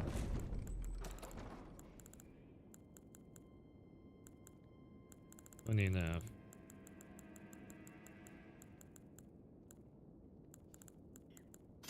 We all try this one.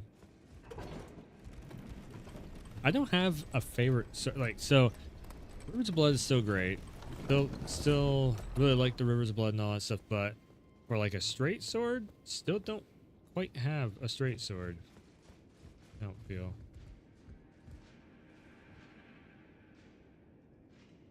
Oh my god, what the hell is the progression route for this? That loops around.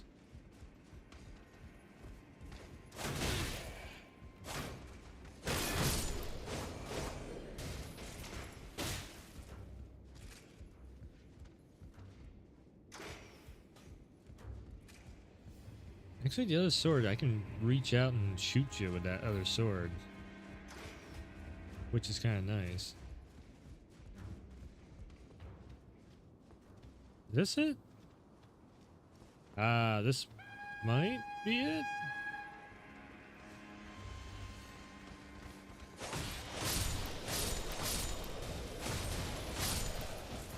Yeah, these guys gave me such a hard time before.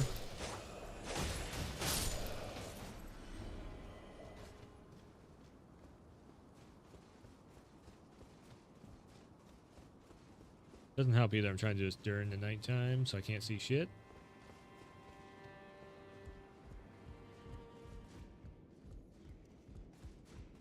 How do I get to the castle? Shit, man, you haven't done this for a while, and then you start to forget where you need to go.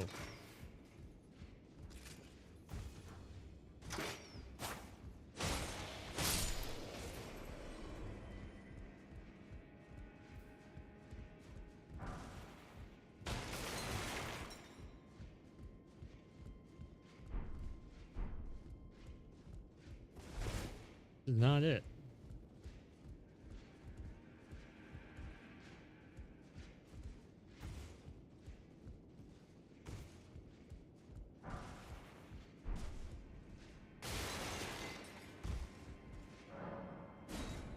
Corruption doesn't move. That's cool. All right, so this is Gray Site. I can't. Now I've been kind of using it. Now I kind of do like that other sword I got.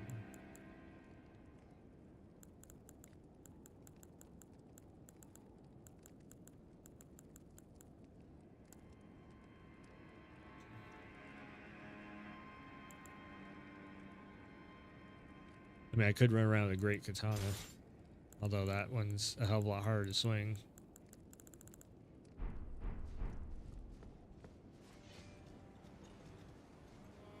Yeah, this is the damn...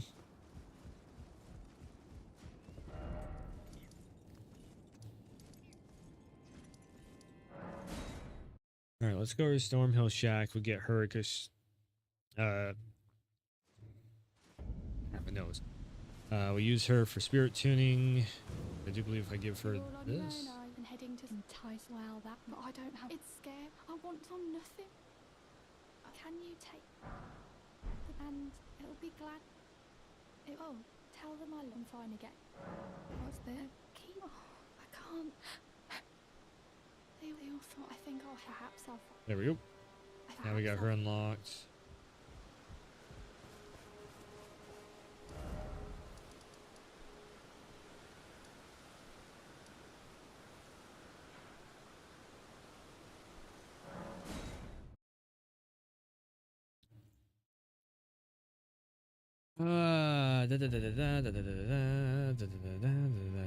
Jellyfish ashes. Call the roadies. Stormhill Shack.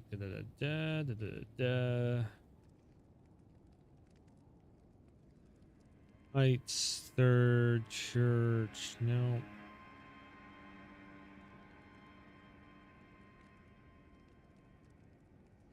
Castle Morn.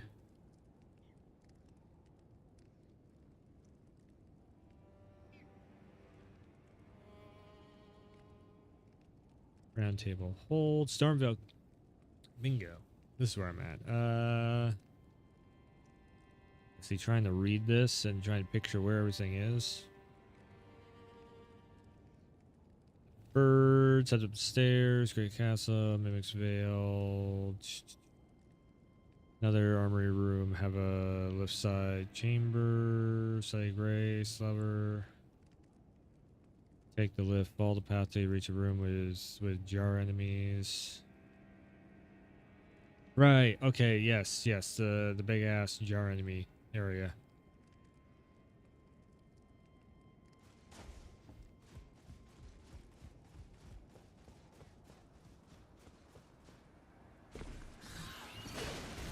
I gotta deal with these damn birds all over again.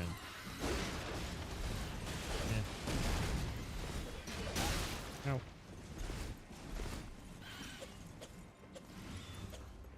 Maybe this is the wrong way to go. It's not over here. No, this is just kabooms.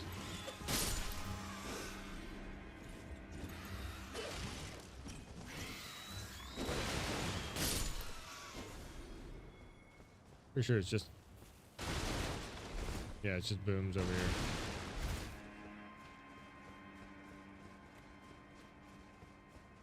Just trying to find my way.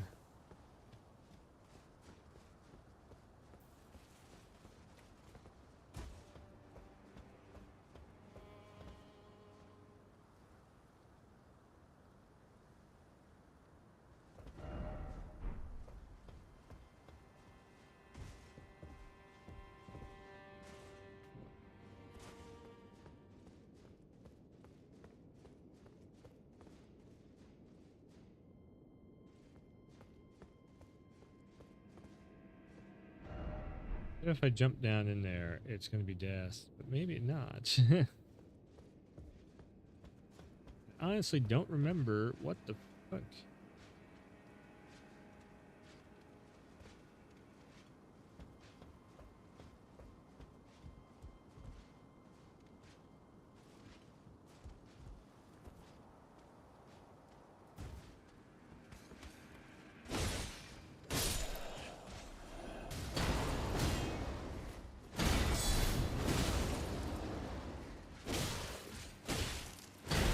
Wow. My other sword actually works better.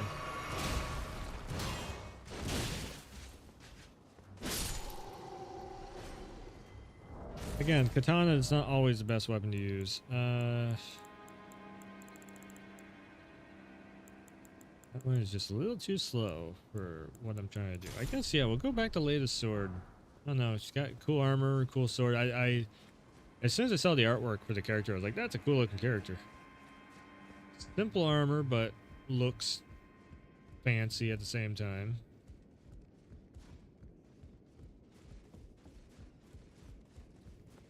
Alright, so we run through here.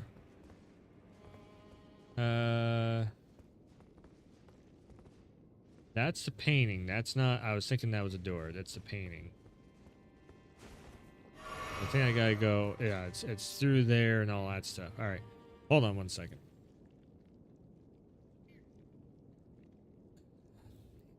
Yeah.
Okay.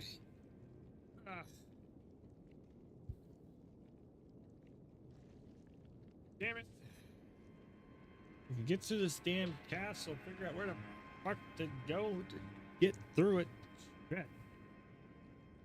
Like in my brain, I'm just like, I can run through this no problem. Oh, real quick. Yeah. And then you start trying to run through shit and you're just like, where the hell am I going? All right, so we gotta go through all this. Oh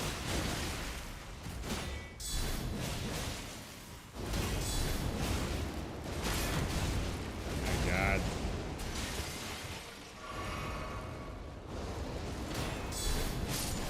All right.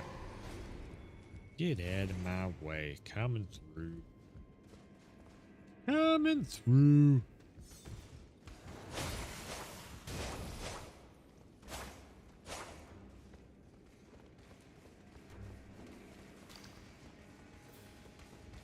Back here?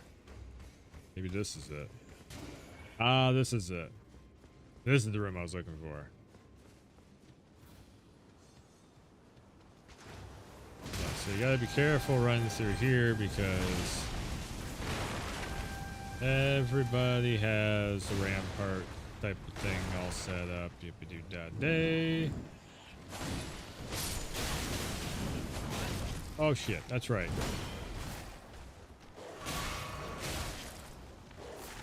Son of a bitch.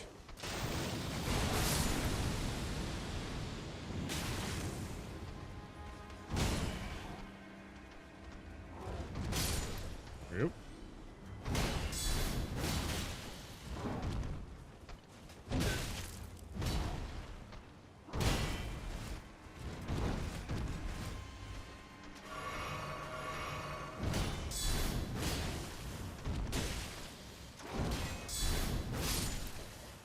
Alright. Painting in here. That's good. Now we run up through this way.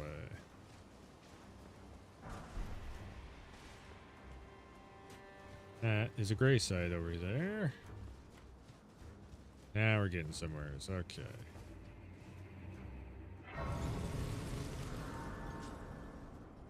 Just reset.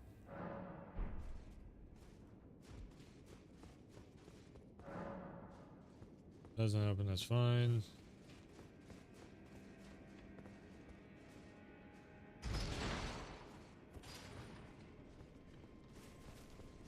Alright, so that's a loop around, so now we gotta go over this way.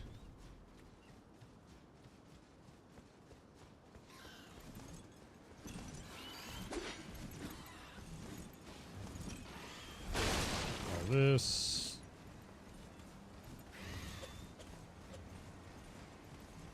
And then we got the giant.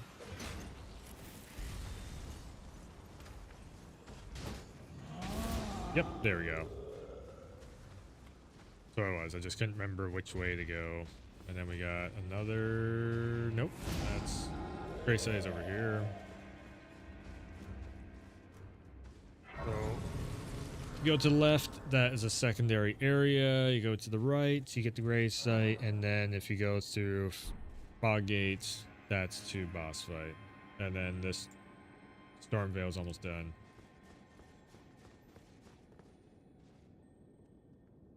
Let me just make sure. There we go. Yep. Here we go.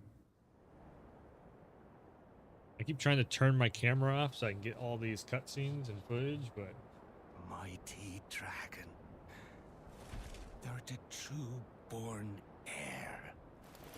Lend me thy strength, O kindred. Deliver me unto greater heights. Well.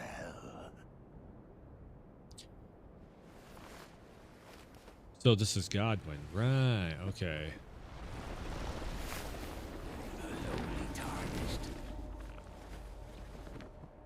plain as a lord. I command thee, kneel. I am the lord of all that is golden. Right. So this was okay. Godric the Grafted. So this is not Godwin. No, we never actually face off against Godwin. Ow. That's right. You have a double.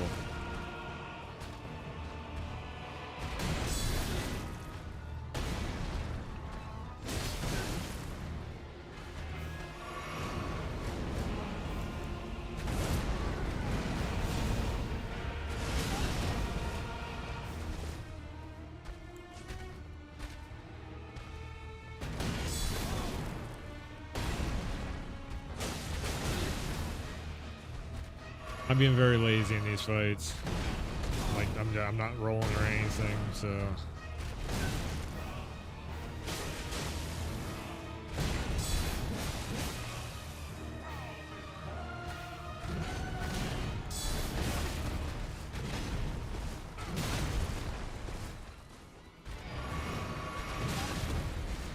Okay, buddy.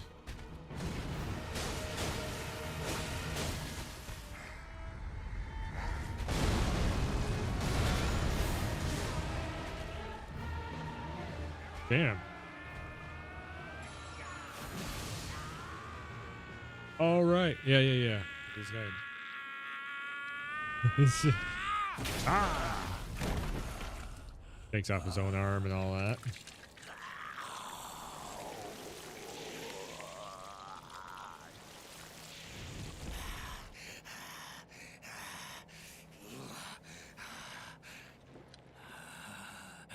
Truest of dragons. Lend me thy strength. Yeah. He's gotten just a little crazy.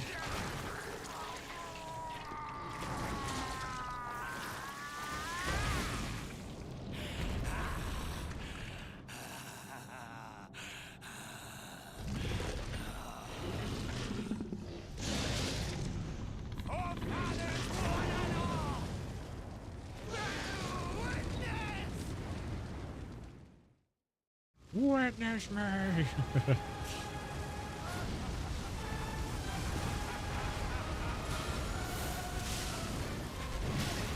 Ow.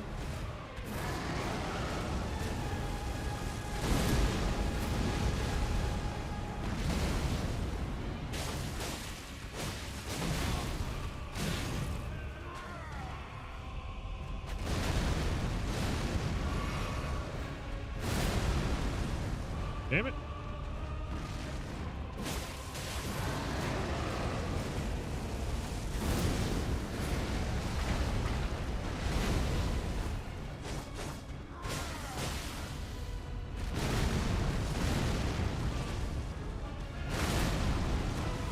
You big giant shithead.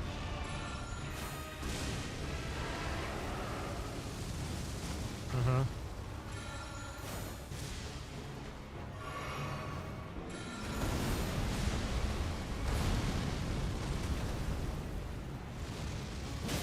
I am the Lord of all that is golden. And one day, we'll return together to our home, bathed in rays of gold.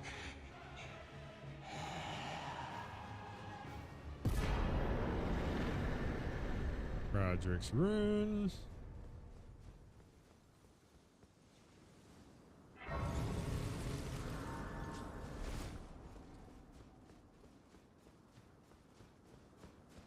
Kind of what, you know, America and Mikola was both trying to do, is turn the lands into gold, which essentially that's kind of what I'm trying to do too, in a big way. I'm going for Golden Order.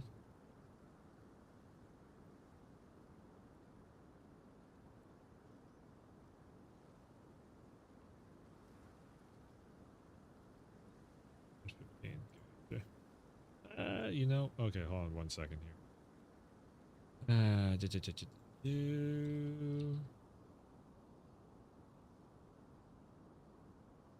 There's that. Hold on. Having to do some stuff in the background here.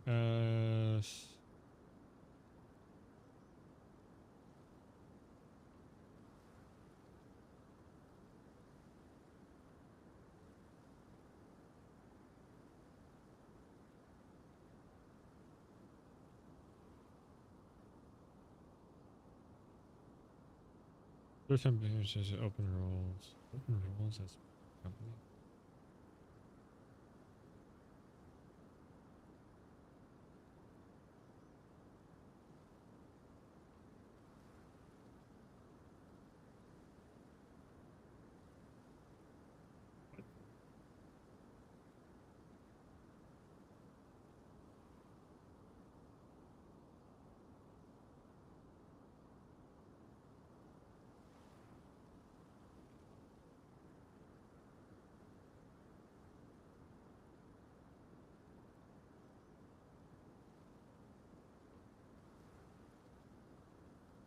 Did that work? Not quite sure how to actually do that one. Weird.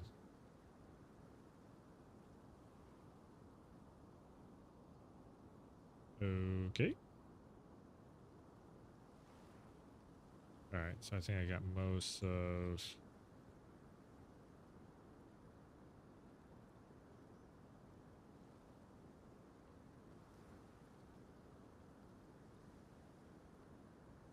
What was that? Something about the dude that fucking... Roaring Kitty gets sued for alleged GameStop manipulation.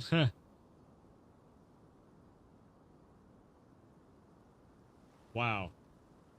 The dude that made GameStop a shit ton of money, they're suing him now for manipulation of the markets. So does that mean the stock market price for GameStop is going to go back down then? I thought they would be using that at to their advantage, but okay.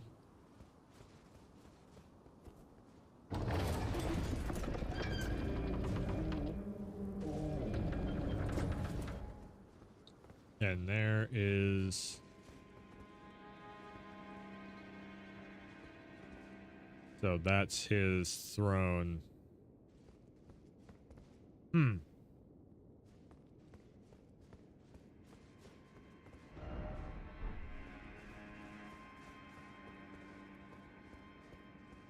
Yeah, nah, I don't know which way I gotta go again.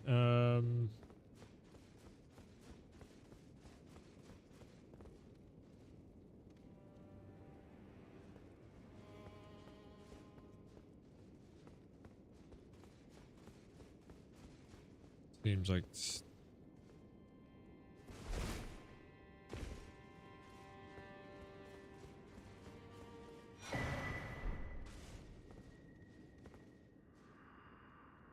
Maiden, dear maiden, where are you? Please take my grapes. What? He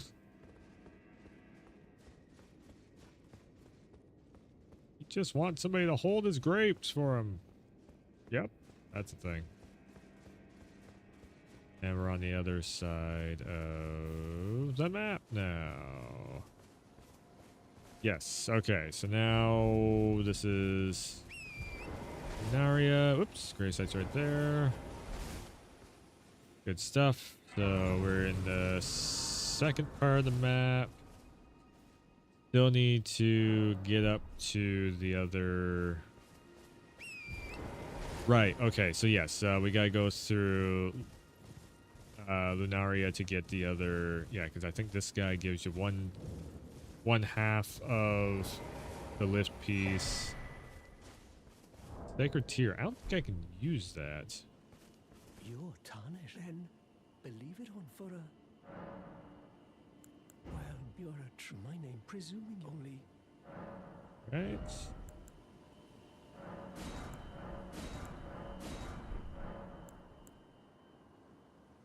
Thank you for learning my... I never am... Apologies. I'm afraid my meager... Oh, right. I can tell you what I know about. You've seen that structure to the north. That's the Academy of Rea Lucaria. Only its doors have been closed for after they declared they wouldn't interfere with the Academy cast repelling seals on the east gate, leading, as you might have guessed. The seals are still active, making entry to the Academy impossible without a glint, and so I'm stuck here. When they cast the seals, I'd just popped out. And now I'm uprooted from my place of learning. Wine without one, and you'll never reach the Erdtree. And if you find an ex, once you've tied up all your loose ends, and I can be very... Would you consider... Do I know it? I'm a bluntstone. But still, Does this guy give a bell bearing? Find yourself without one, and you'll never. I'm really sorry about this, dude. Super sorry about this. But you probably give a bell bearing if you're selling stuff, and I don't have yours.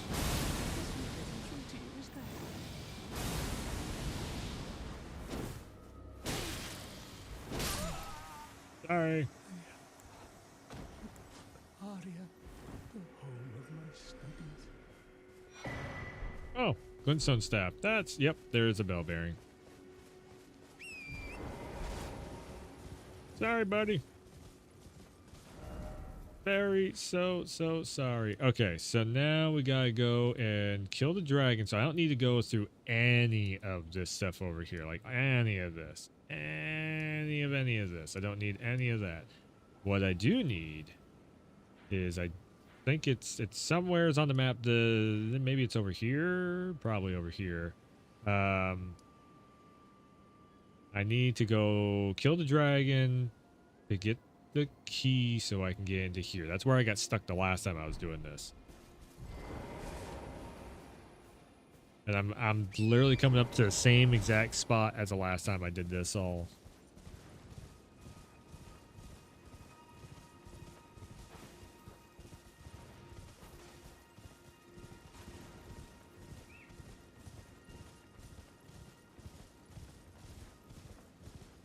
Alright, so we come through here. We're trying to get down below. It's like easy enough to get down there. Beep. We have a dragon to take care of, and then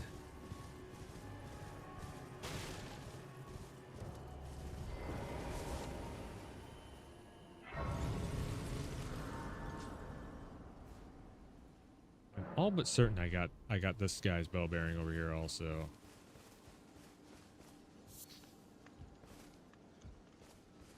Surprised you found. No matter. Why don't? Oh, but don't.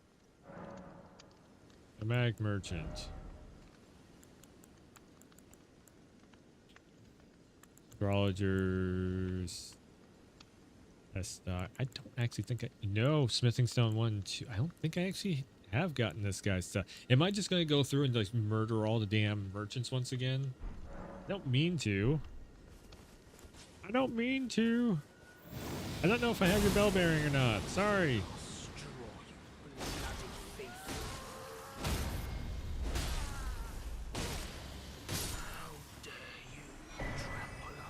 Mag Merchant's bell bearing 5. I have no idea if I had that or not, but I do now. You were doing such a service. I am saving the lands in between. Thank you, buddy. Go to the shower room.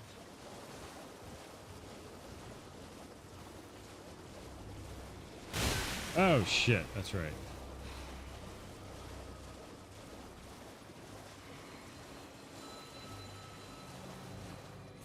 Yep, so all this, that, the other thing. Race that over here.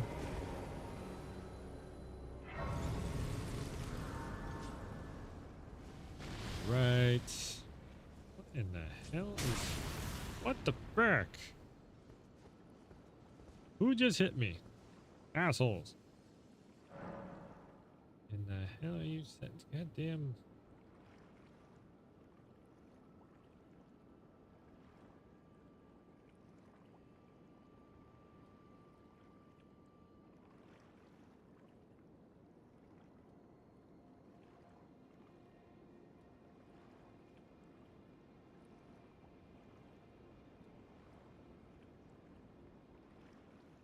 No idea what the hell he's...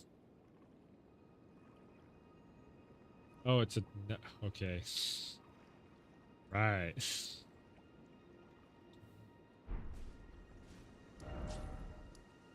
Okay, progression route goes through, yeah, Rose Church and all that stuff, but...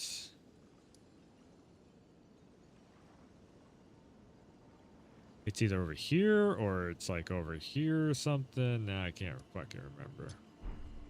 We'll go both. We'll go both ways.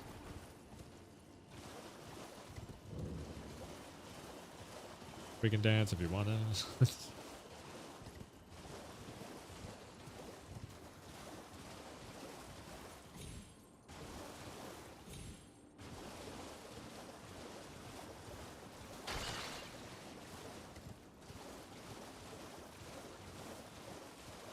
I can't remember if the dragon is over here or if it's one of the other locations, but we're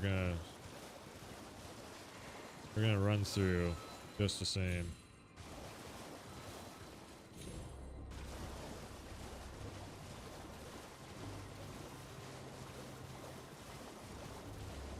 The fog, it must be over here. Not these assholes. No, it's past these guys.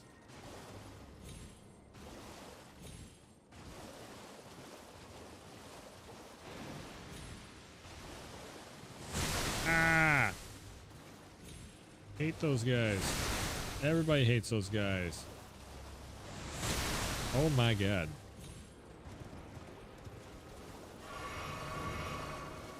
Academy Gate Town.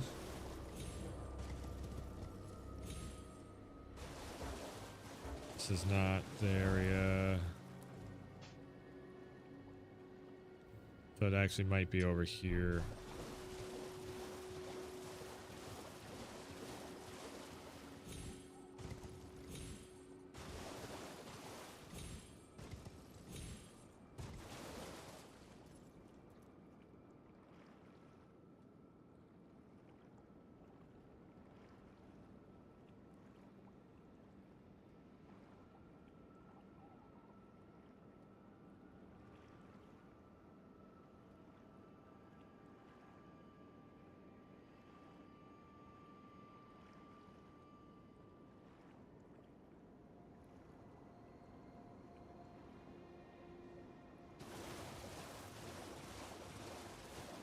All right, since I don't think because I mean, it might be over here. It might be the reason why the fog is here, because the dragon.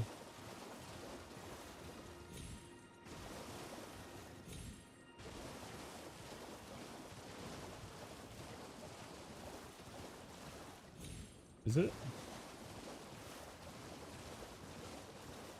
Portal over here. I forget where this goes.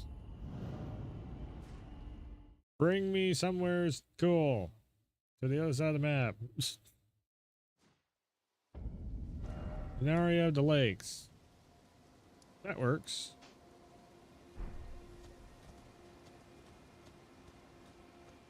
Because that is EG right over here. I think.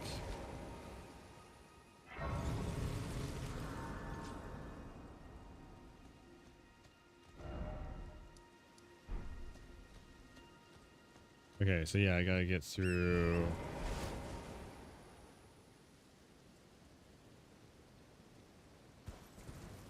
No, I gotta get through the fucking area over here. That's right, that's right.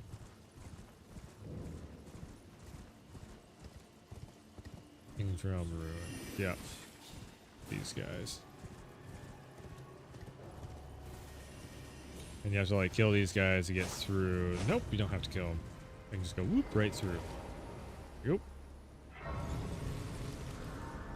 There's EG.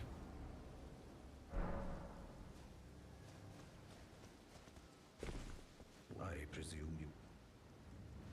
Oh, I am an old so perhaps.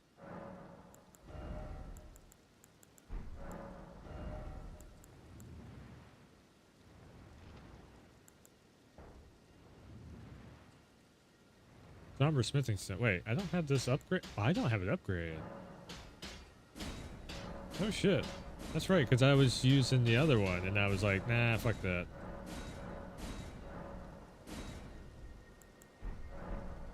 Huh.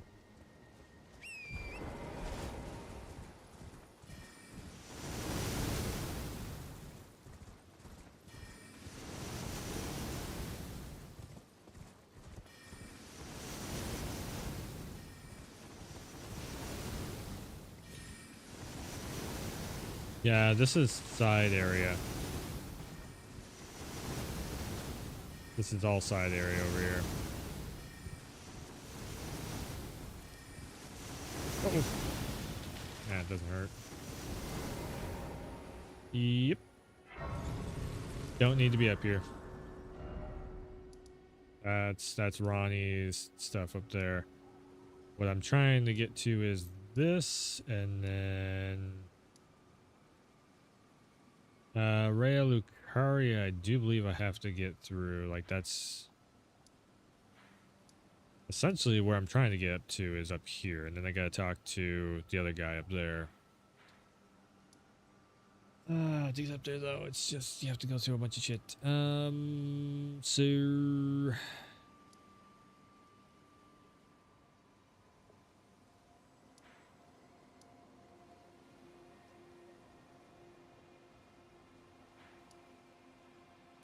actually, do I have to go up through there? Yes, I'm pretty sure I do.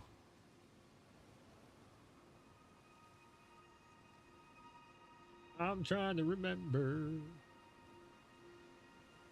So you do that, you do that, you do that. Venaria, the lake south. The academy key. Flintstone key. Let me see where it's at. See it on the map. Yes, it is right there. All right.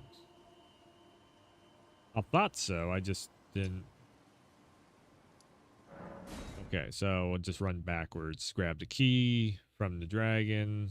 Don't even have to kill the dragon. I can literally just grab the key. That's right. Like down here.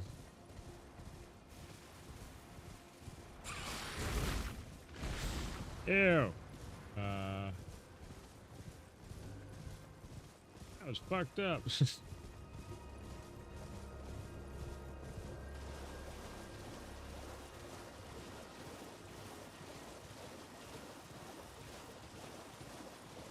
What do I get from Renala that I need for the star spell? Yeah, Two phases. Remembrance of the foes of great. Make sure to discover the site of grace. Live to believe in.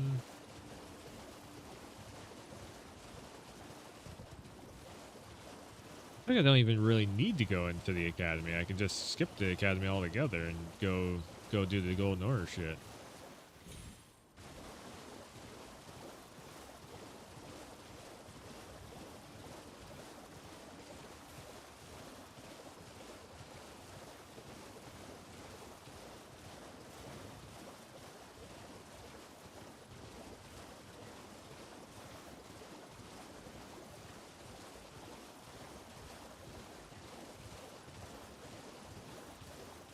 Alright, so I should be able to slip right through the back here and grab the key without even messing with the dragon. There's the key.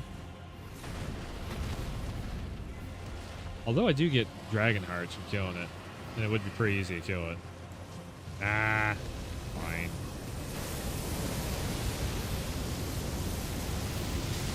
Ooh.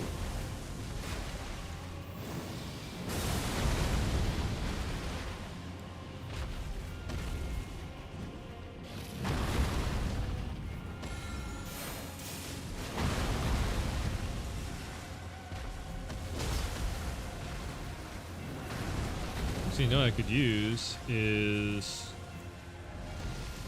that brand new sword we just got. Dragon Hunter.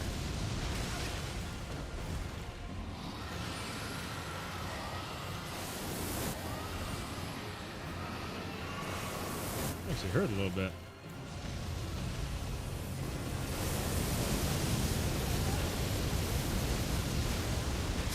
Damn.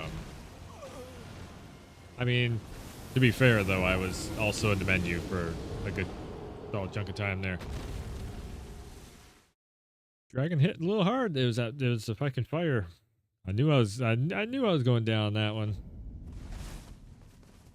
Nah. If I really need a dragon heart or two, I can always come back and pick shit out of that.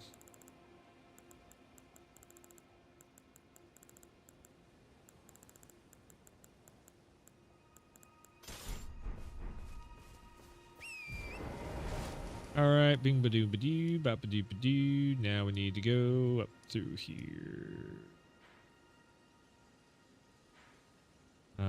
Shit. How do you get up there now?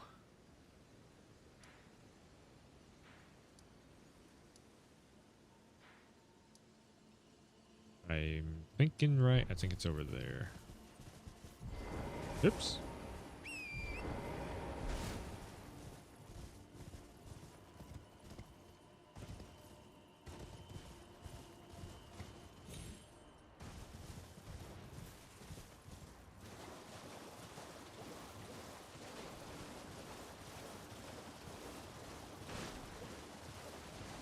Yeah, I need to get up there into Rhea Lucaria next year.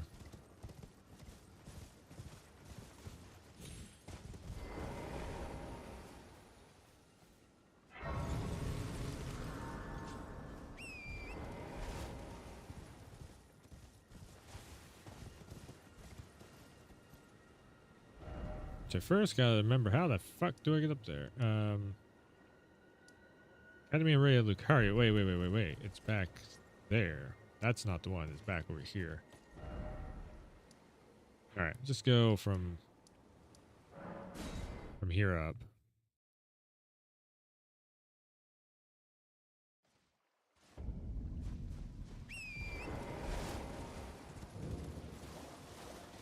Damn it. The last time I tried to do this, although this was like half the time spent running through, but this is exact same spot again. The same time I tried to speed run this last time is where I was like, oh, I'm at the 4-hour mark, so maybe that's where I'll call it.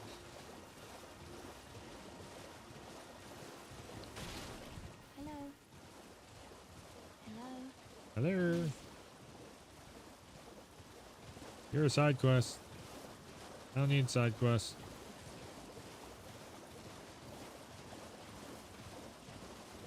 Although that is the invitation up to the fucking... It's side quest though. Don't need it.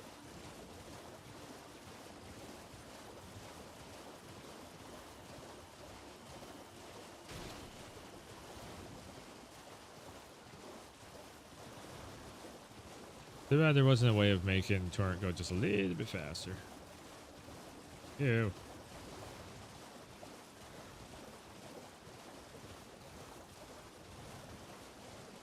Alright. This is where we need to be. This is right over here. And I'm pretty sure this will lead us right up through, right? If I remember right. Probably, maybe, maybe not. Yeah. Alright. Gate Town. Yep, here we are. That's what I was looking for.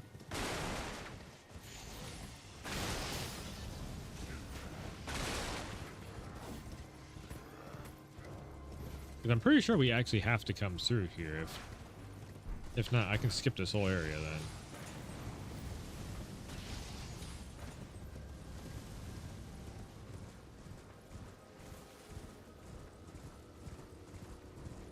Because we need to kill Renala for whatever the hell reason.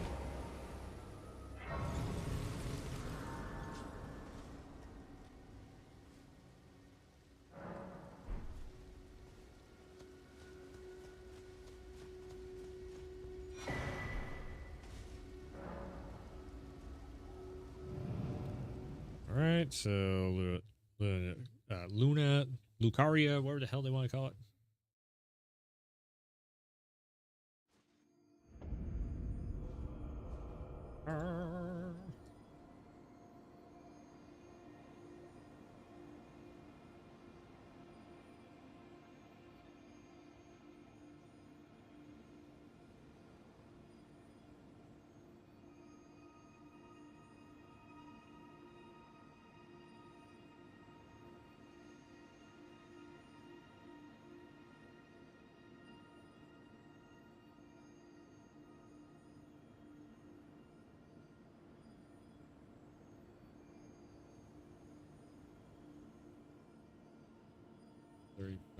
Sorry, just doing stuff in the background real quick again here. I'm almost done with it.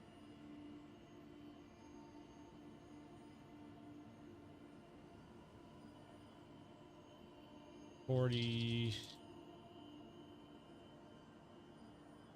145, and then they're gonna make it so I can't do 150, right? Another 10 minutes for that. Nope, 150. There we go. Good shit. Cool, cool, cool. Done. Alright, so that's done.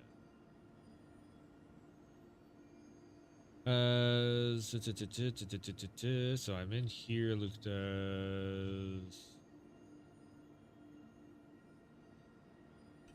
Zura's staff, Dark Crystal, Finger Remedy, Moongrum count defeat, Moongrum drops, shield. Renala, Queen of the Two, defeat her, 4,000 rewards with 1 remembrance of the full Make sure to discover Sight of Grace before I leave. When I'm found the Academy, Glintstone Key. Reload the area, delivering the key is spawn 2-drop scam. That's not at all what I'm looking for.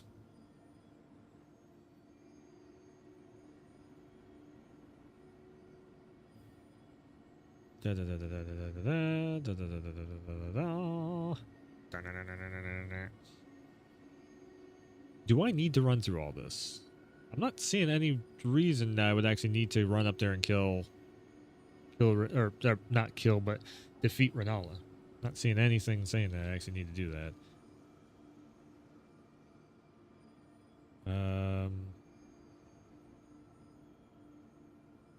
So I might just be able to skip all this shit.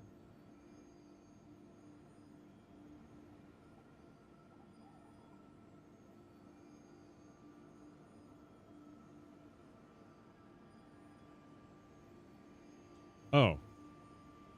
Wait. So, Age of Golden Order.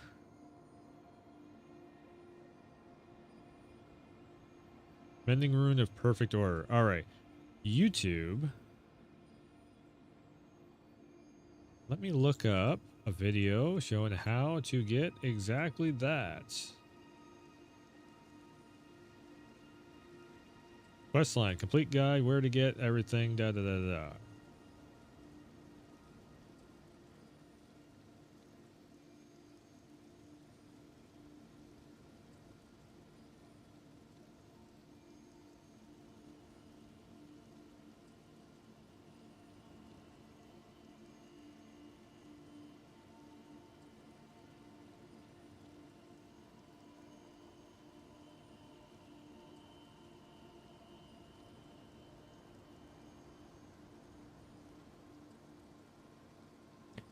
Right. Okay. So this is all side quest stuff. Shit.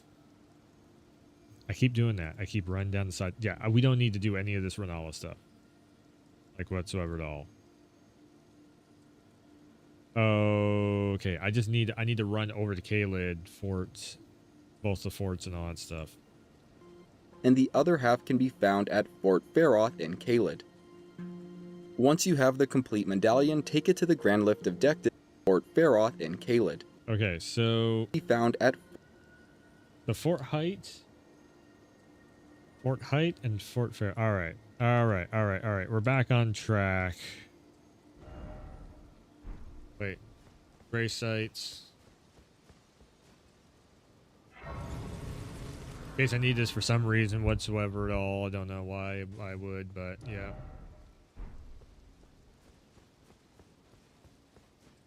Can't I...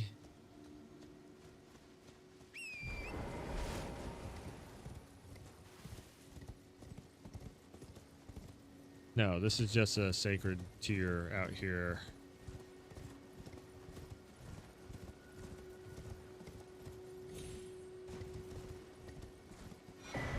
Nope, gold seed. Nope, the bridge is all taken out. You can't just go across? Fuck no.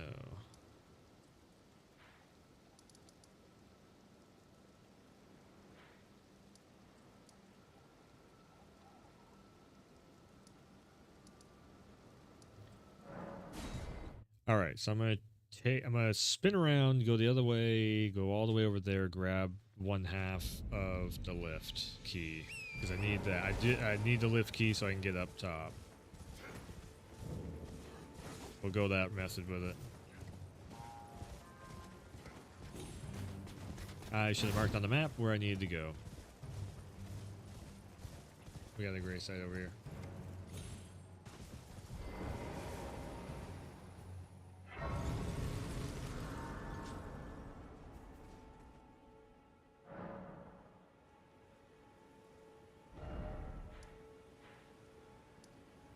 All right, so I need to go over here.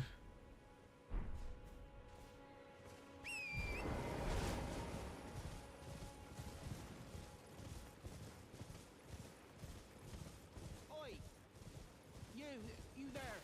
Could you help us Nope. out, Cully? You're a side quest. Don't need side quests. Don't want nothing to do with side quests. Just trying to get from point A to point B to get the thing to do the thing.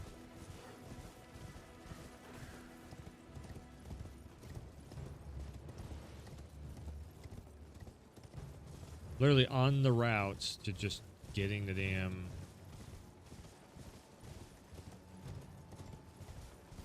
okay, I think we can go around.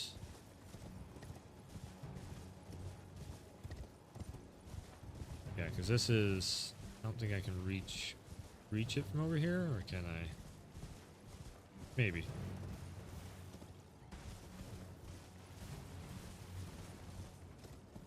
Fuck no, I gotta go around. Ah!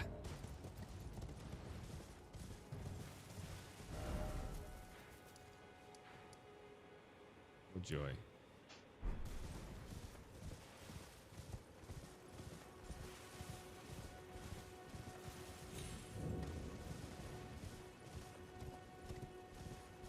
You know, I always tend to do that.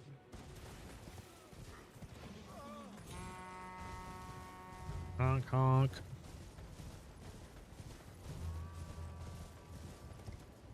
Oh, stomach.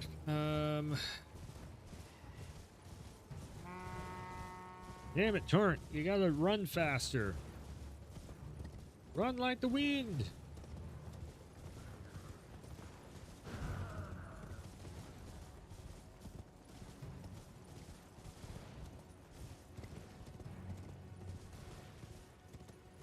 Alright, so we go down here.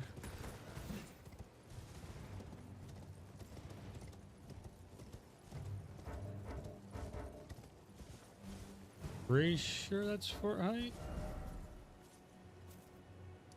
No, no, no, no, no. No, no, no, no, no, no, no, no, no, no, no, no, no, no. Ran the wrong way, you fucking shit.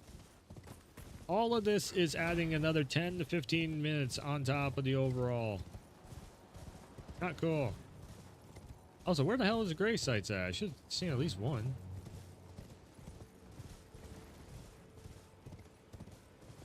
Need to run that way and then go around.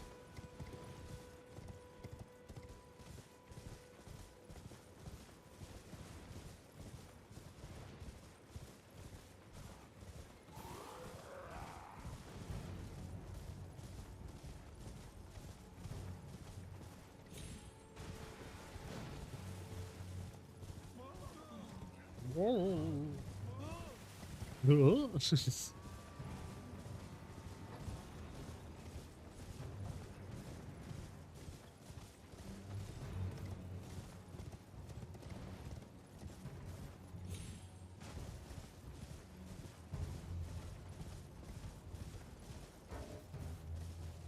Right.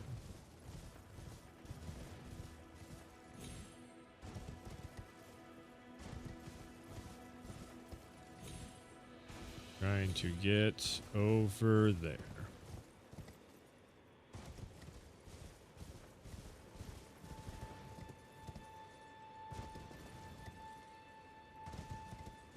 Getting there.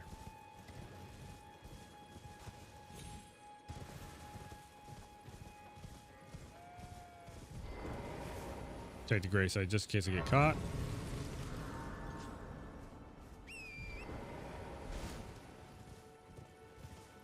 I think there's a big ass bear in these woods or something, if I remember right. There's something big. Yep. Big old bear. Not worried about chasing down the bear. Literally, it's like, I just need to get the one trophy, and then I got the platinum, and this game is 100% done. Except for, well, except for some of the side bosses that I didn't get, like in the DLC and all that stuff, which I guess I at this point... Welcome, dear customer. Yes. And I'd have to run through the whole DLC area and get all the damn checkpoints all unlocked again too. I guess I'll probably end up waiting on, or yeah. I mean, I'll probably end up saving all those for some other time. Come on, get out of the way.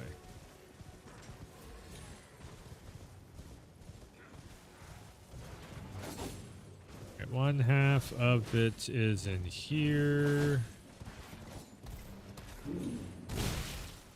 Son of a bitch.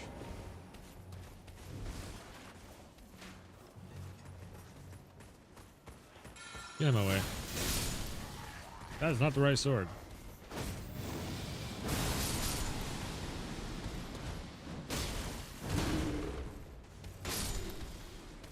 Coming through.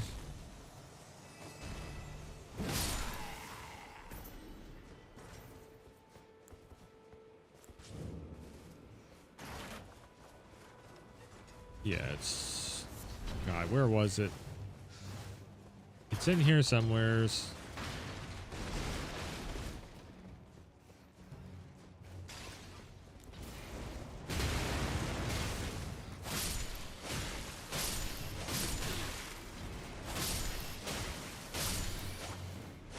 Fucking rats.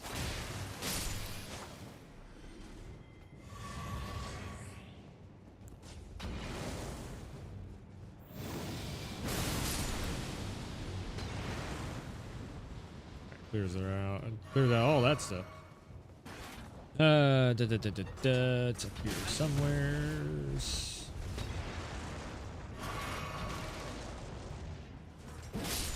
My way. My way. Yeah, this guy. Oh, my shield is now. Okay. There you go. Place flash. Not that guy. Maybe it's up top. It's here somewheres.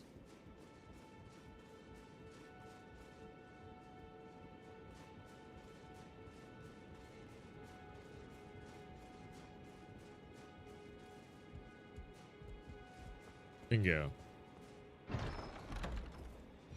Alright, there's one half to lift. So now we can go to the other one. Which is up here. Stormy Shack. Go all the way across. Like the dude said in the video. So as soon as he said that, I was Fort like, oh, Height in shit. southeast Limgrave, and the other half can be found at Fort Feroth in Caelid. Once you have the complete medallion, take it to the Grand Lift of Dectus in northeastern Liurnia. You can get to it by traveling up along the west side of Liurnia Lake. After reaching the main Caria Manor Gate site of Grace, head east and use a stone spire bridge to cross over to the east side, then make your way north to the lift. What?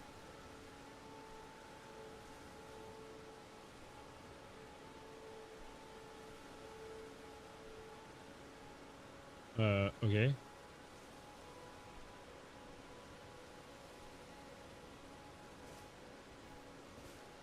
Went the other way.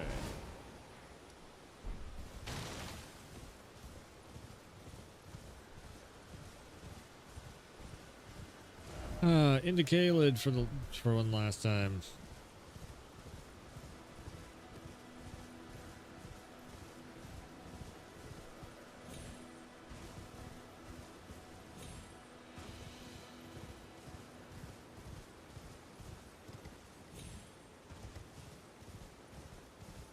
Shit, man. I really should have. Now I'm like thinking of everything I just did in Child Tree and everything. I really should have killed those other bosses. Really should have killed the other bosses before I went and did all this.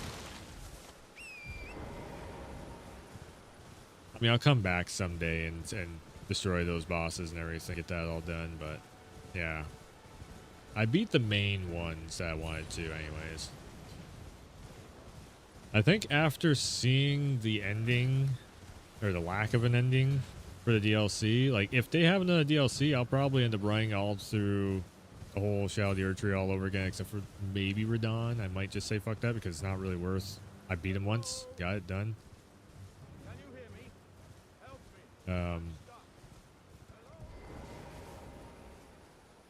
Grab this. Oh shit, you guys can't see anything. My bad. Again, I did. Son of a bitch, twice now. You could hear it, but you couldn't see it. There wasn't much to see anyways, it was just me running. The whole thing has just been me running.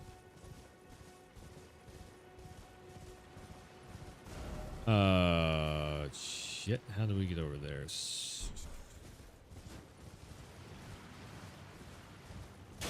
I'm like trying to remember how to get over there.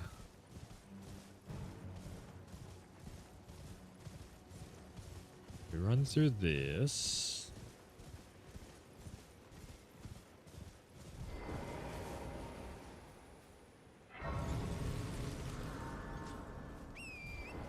Yep, and then we gotta go through the swamp ass area over here. All this shit.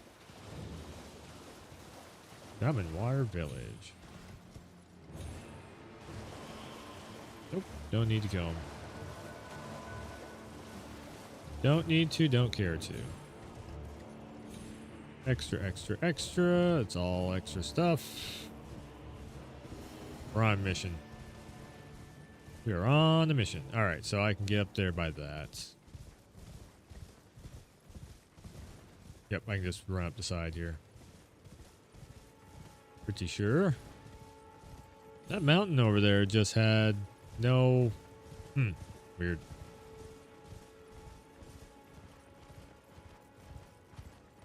That's church area up over there. Oh, yeah. Okay. Caelid we are in once again. Pop the gray site and we'll run through. Good stuff.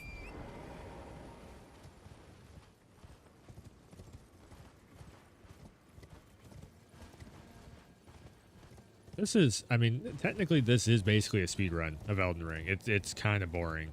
This is the reason why I was like, after that first one that I did, I was just like, I don't think speed running. Talking about speed running though, after I get this platinum, I think my 40th platinum I'm gonna try and do might just be Resident Evil 4 remake. I think that'd be a pretty solid, you know, RE4 remake, 40th platinum, get the 4s going. That just makes sense.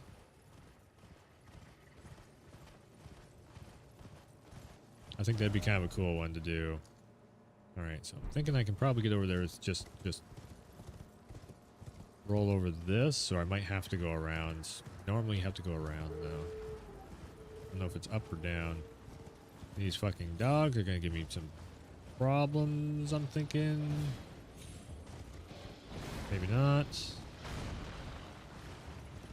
Yep, gotta go around. Always gotta go around. Can't make it easy. I just want to get up there. Wait. Oh, shit. Ow. Come on, Torrent. Run. Run for me. Don't get stun locked. Very easy to get stun locked. Yeah. Up and around. I think we can get over there. Come on. Let me over there. There we go. Dragon Barrow. Just looking for the lift.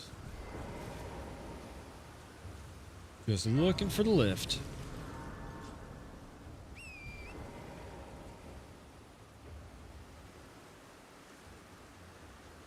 At the 4.5 hour mark again here.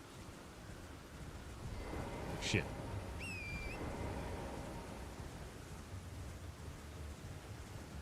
Right.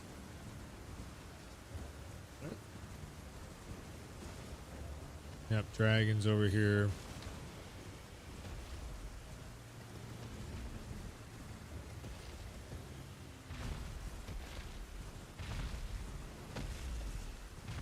I swear to God, if this video is showing me the wrong fucking thing, because I don't remember having to come up here for the...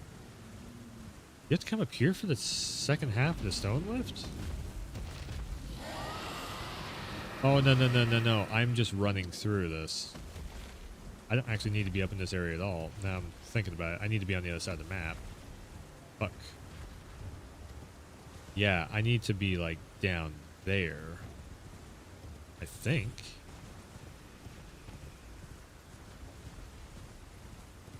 I've never done this for the second... Well, maybe I did do it for the second half. I don't remember. There's so much shit to do in this. Oh, maybe that's what it was. Came up from the side over there.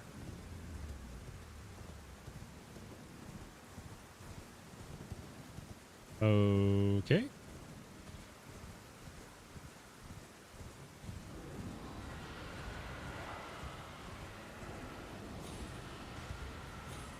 Oh, that doesn't burn you. Gray sight. And I guess I gotta get to the top of this. That wasn't there. Is this the one with the bats in it?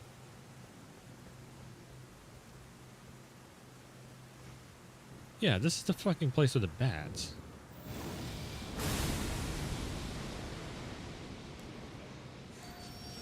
I mean, the cool thing is I can just do this now. Really? My sword doesn't kill him in a one shot. Not cool.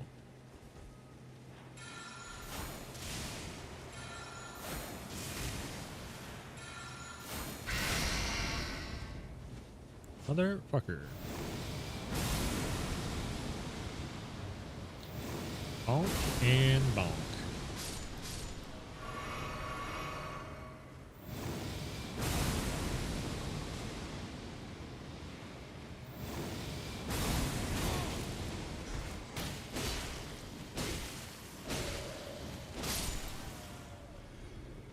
See, my original playthrough, I did not do any of this. Funny enough.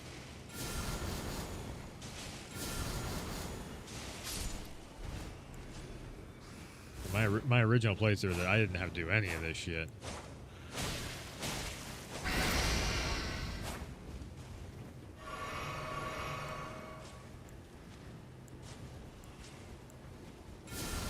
Jeez, just kill his ass. Golden runes and sheets.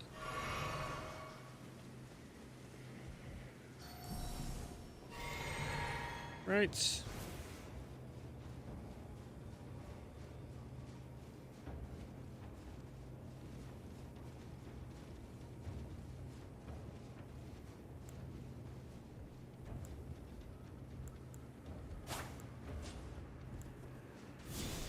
I'll just do these. I'll sort of counteract. Ah, bingo. Right there. Alright. Left and right. Pieces.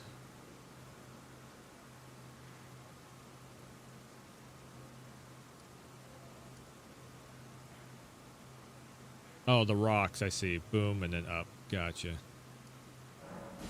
I see. I see what you're saying. After arriving in Altus Plateau, return to Roundtable Hold and speak with Corin.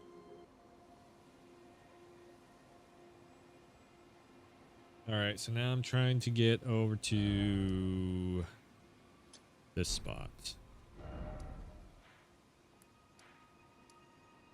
Ruin-strewn precipice. Huh.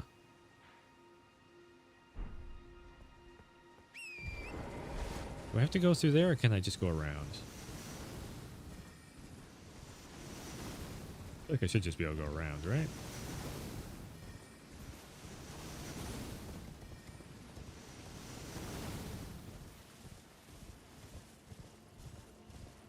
Or is it up top there? Maybe. Maybe not. Come on.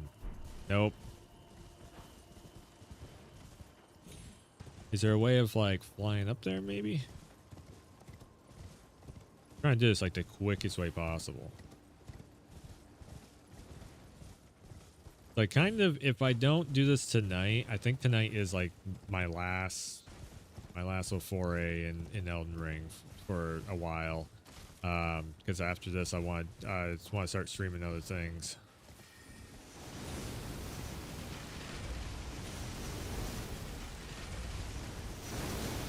Where's the front gate?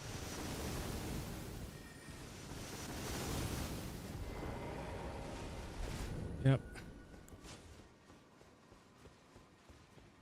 Come on, the plop.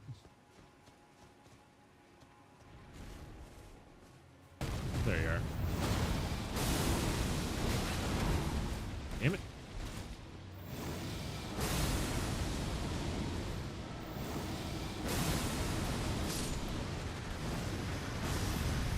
Oh, you shithead.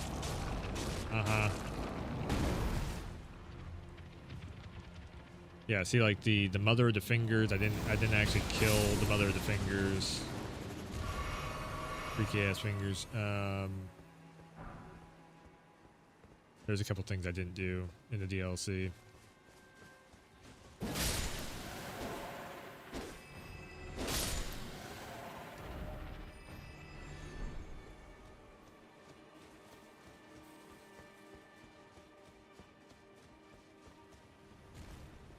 Yeah, there's another one.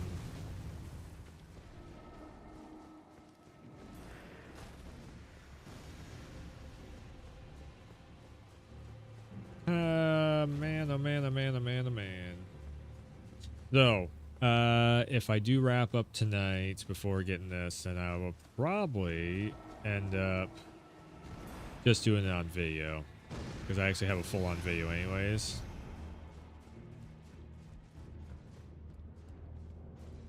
Which it's looking like, as far as I'm getting, it's looking like I might just do this on video.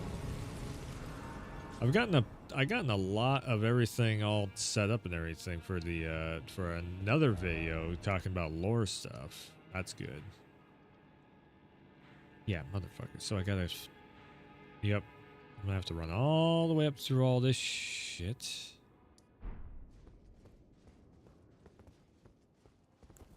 Alright,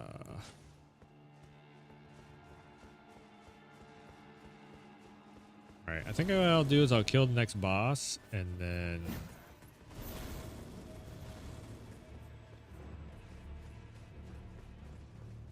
we'll wrap up. And then I will I'll get the platinum on video and post that.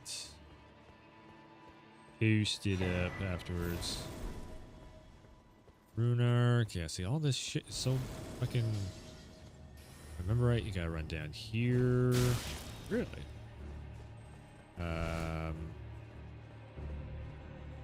Make your way through this. Here, over here, run through all this. I think, maybe not. Maybe it is, I gotta jump down here.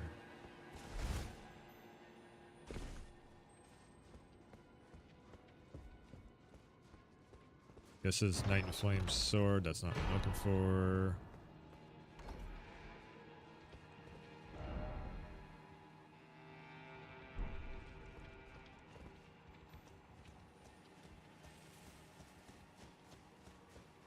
Ah, shit. Trying to find your way through this damn maze. It's like, once again, it's another one of these mazes. It's fun until you're just trying to power through.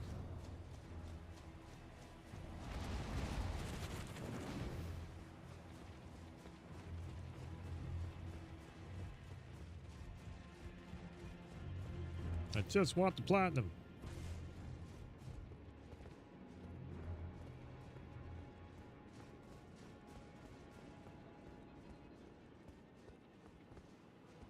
I literally would have been done with all this stuff if I had done this yesterday.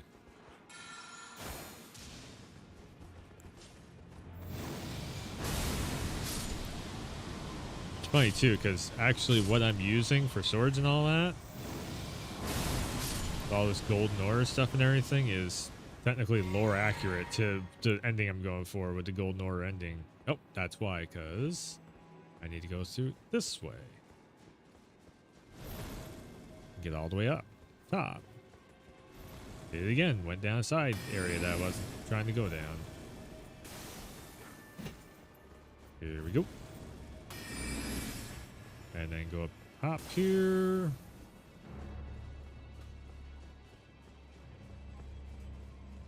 And ride the lift up. Alright, so then we got that boss fight. Let's see here. So we got the boss fight, hit the lift, go up. Yeah, I'm cooking almost 4 hours. No, 5 hours getting towards 4.5 hours I've been streaming for. All right. Actually, you know what? Yeah, let's hold up. Whoa. Bad doggo. How dare you follow me up here?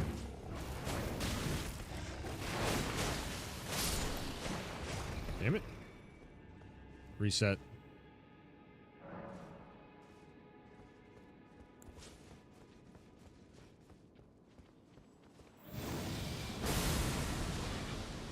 Here, knock the damn dogs out.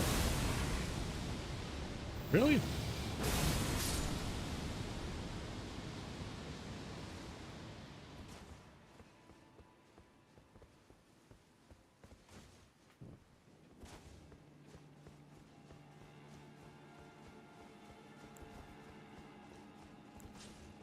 All right, we can just run past all this.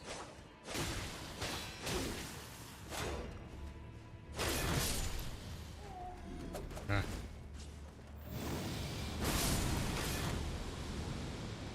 That's going to activate giants. Really didn't hit him.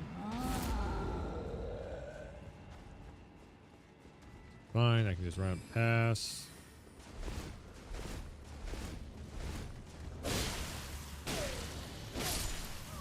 Okay. Ouch, that's what I was trying to roll through. And then we get into here. Get. Come on, come on, come on. Activate, activate. All right.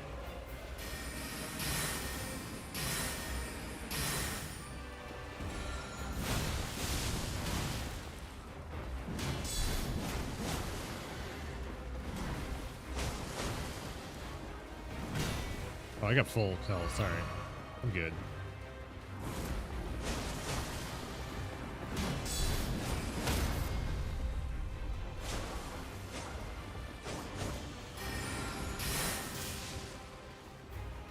Completely missed.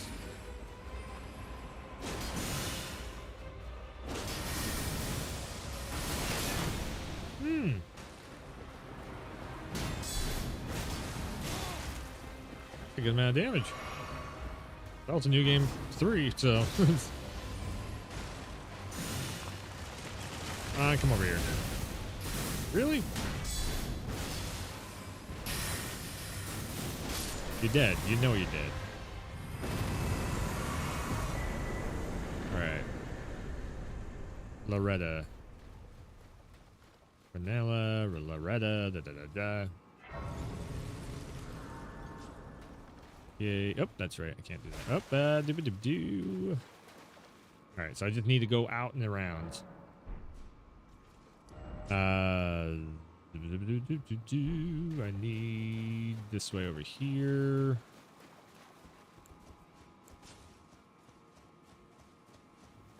Alright, so as soon as I get torrent, yep. Now I should be able to take...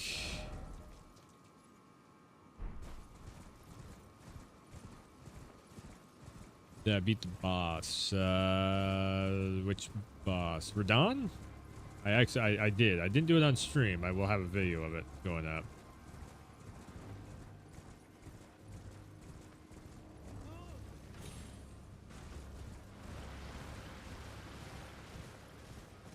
Yeah, yeah. It was literally just a couple of dodge rolls. That's what I was pretty much missing in there. And as soon as I got that down, he was dead.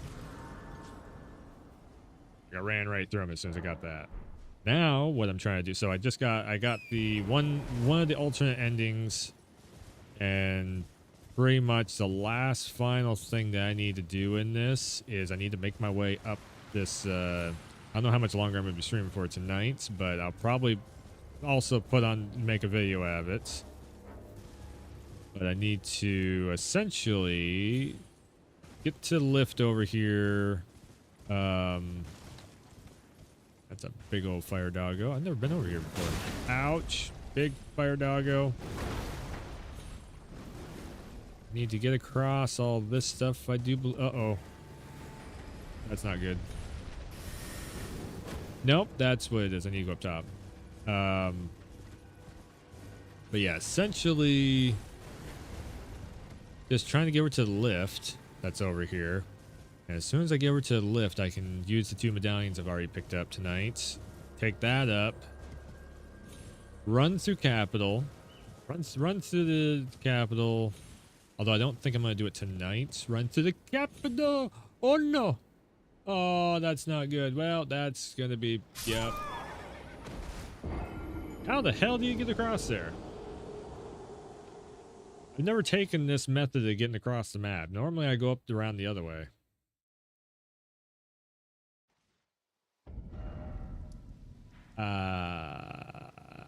How do I get up there? Hold on. Which way is it? That's all cliffside. That's all cliffside. That's all cliffside. You can tell by the way it's looking like that.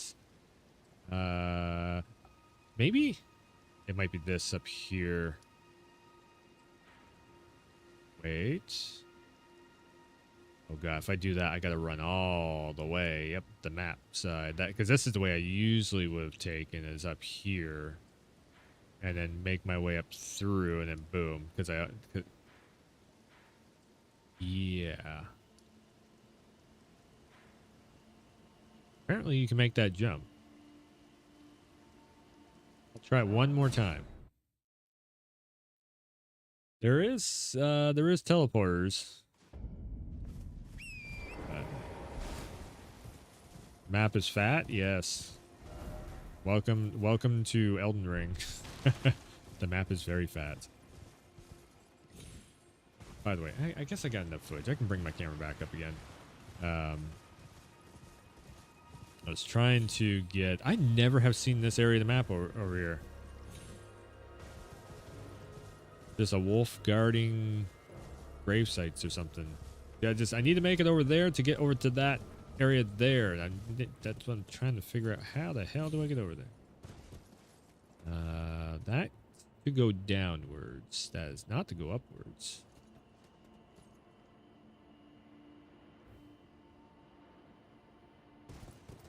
Again, got to be up top. Secret armor. This is secret armor weapons. The game.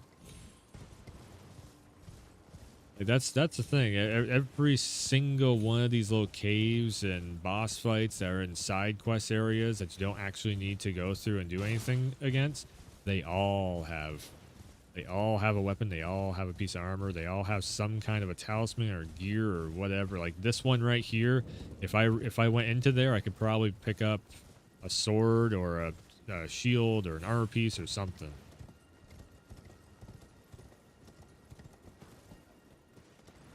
Yeah, see, that is... Don't you dare tell me. You piece of shit.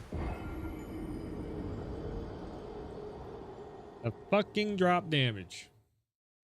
A fucking drop damage, I tell you. You fucking piece of shit.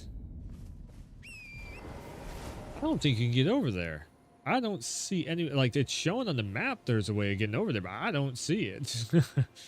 I don't see it. I feel like it's just a waste of time running this way.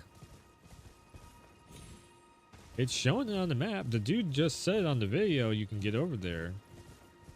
Maybe I gotta go up farther up here then. If I stop falling off the map also, that would definitely help.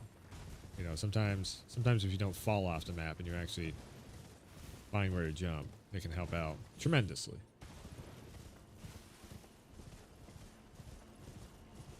I just need to get over there. Let's see.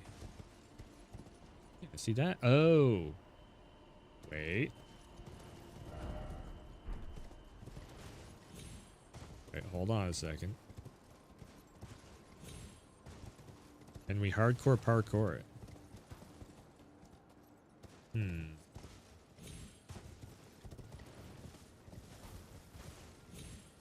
Try this one more time here. Okay.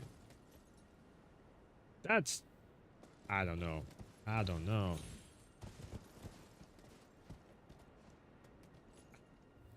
I don't know about that.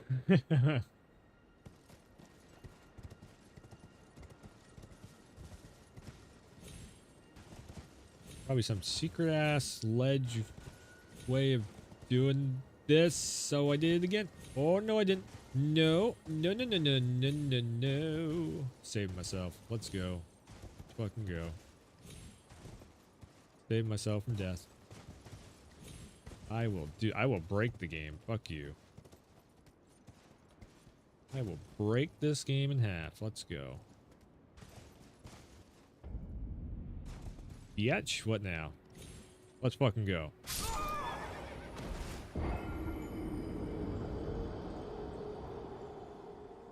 Really?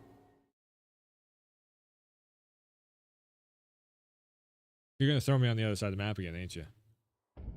You.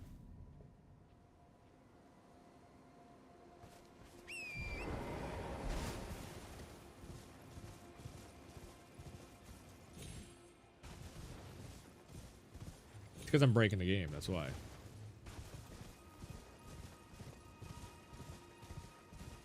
I was over there. That made... I want... Hold on. I want a redo on this. Wait 1 second. Oh, it's not so much frustrating. It's just like, really? They're gonna have that there? Alright, so... Okay. Alright. Alright.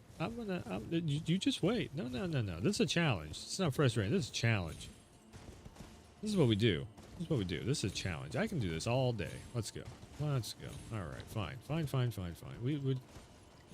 We'll just very carefully. What was the rock I landed on?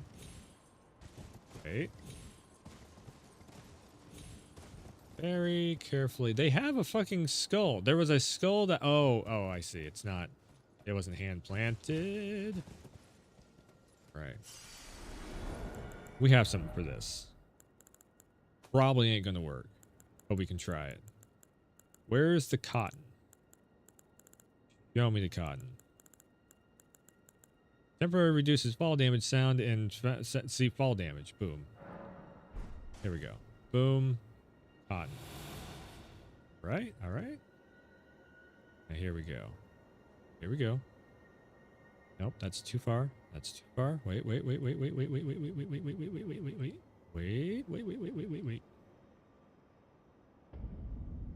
Here. Okay. All right. There's no way you're gonna... Let's fucking go. Let's fucking go.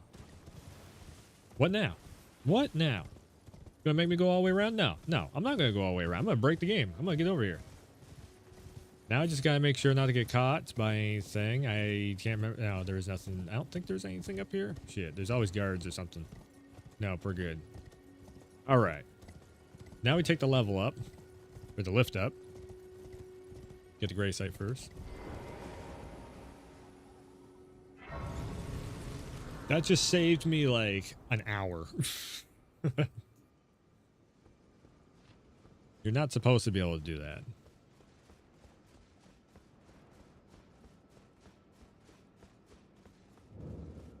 Okay, grand lift of assholes. Host ML medallion.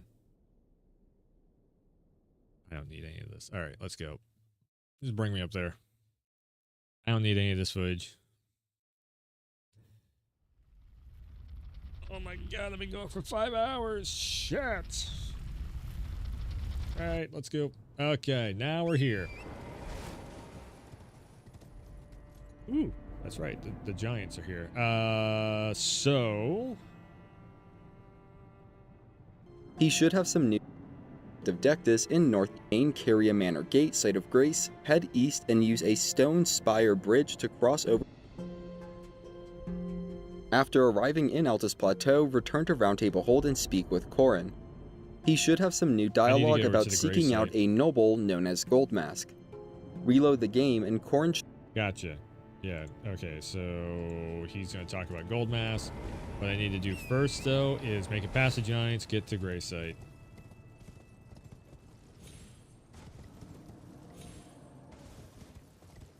These guys are going to start shooting at me. They got to. They're supposed to. They're going to do it.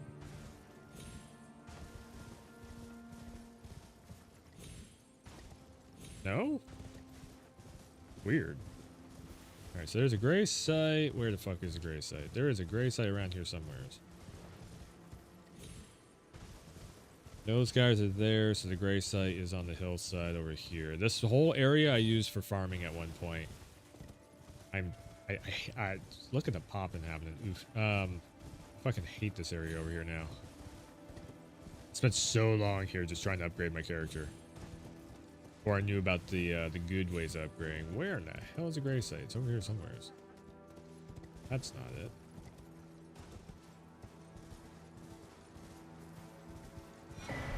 Golden Seed. Here somewhere. Boy, it's weird coming in on the map from this angle, because normally I come in from the other side over there and then run down the hillside and kill all those guys down there, and so everybody else on their playthrough went up to the lift side. Now, I was looking for an armor set, so I went all the ass backwards way around.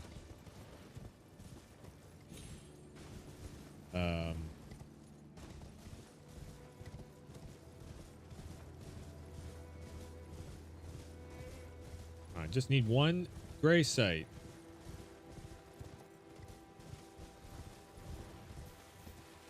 There's definitely one back there. Yeah, I'm like way past the Grey Site that's over here.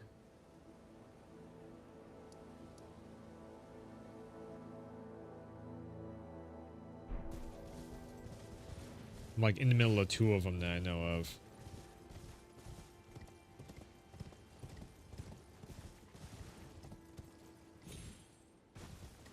Okay, so that dude would actually be up here if you...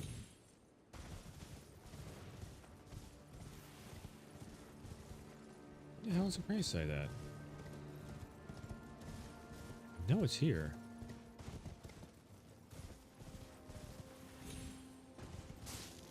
It's a bit of trying to find needle in a haystack. I guess I could run up the roadside and grab that one, but... Yeah, because that's the army. That's the little army.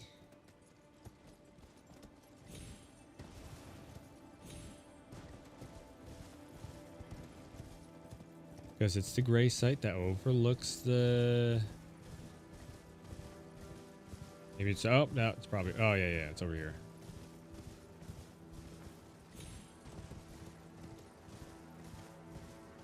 Yeah, there it is. Yeah, because it overlooks the entrance to the capital. There we go. All right. I'm gonna fly back to Grace, the round table. New items can be purchased from Twin Main Husk. Yes.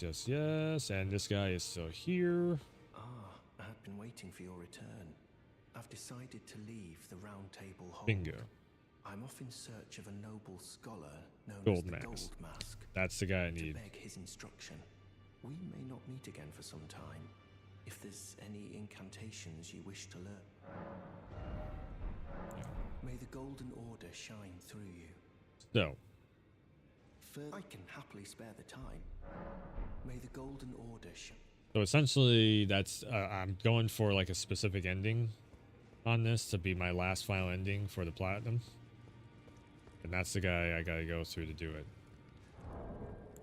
But I think I'm gonna save that for another time. Well, actually, for a video. So that's another 5 hours in the books tonight. I need to get going. I think this is the last Elden Ring stream. I think this is it. I will platinum it on video. I'll have the whole reaction and everything, but it's just I've spent enough time streaming Elden Ring. I noticed there's a lot of people over on YouTube and everything that has... Why did that do that?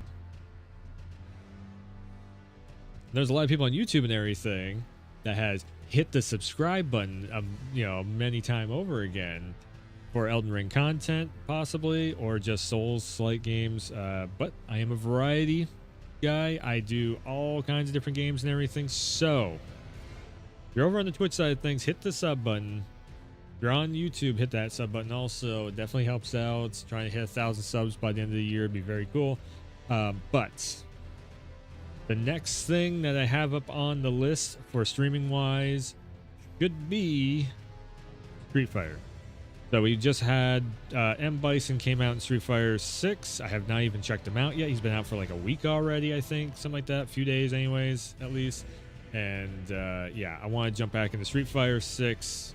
We'll maybe run up through some ranks with Bison and do all that stuff. But Elden Rings on streaming wise, that makes all the sense in the world.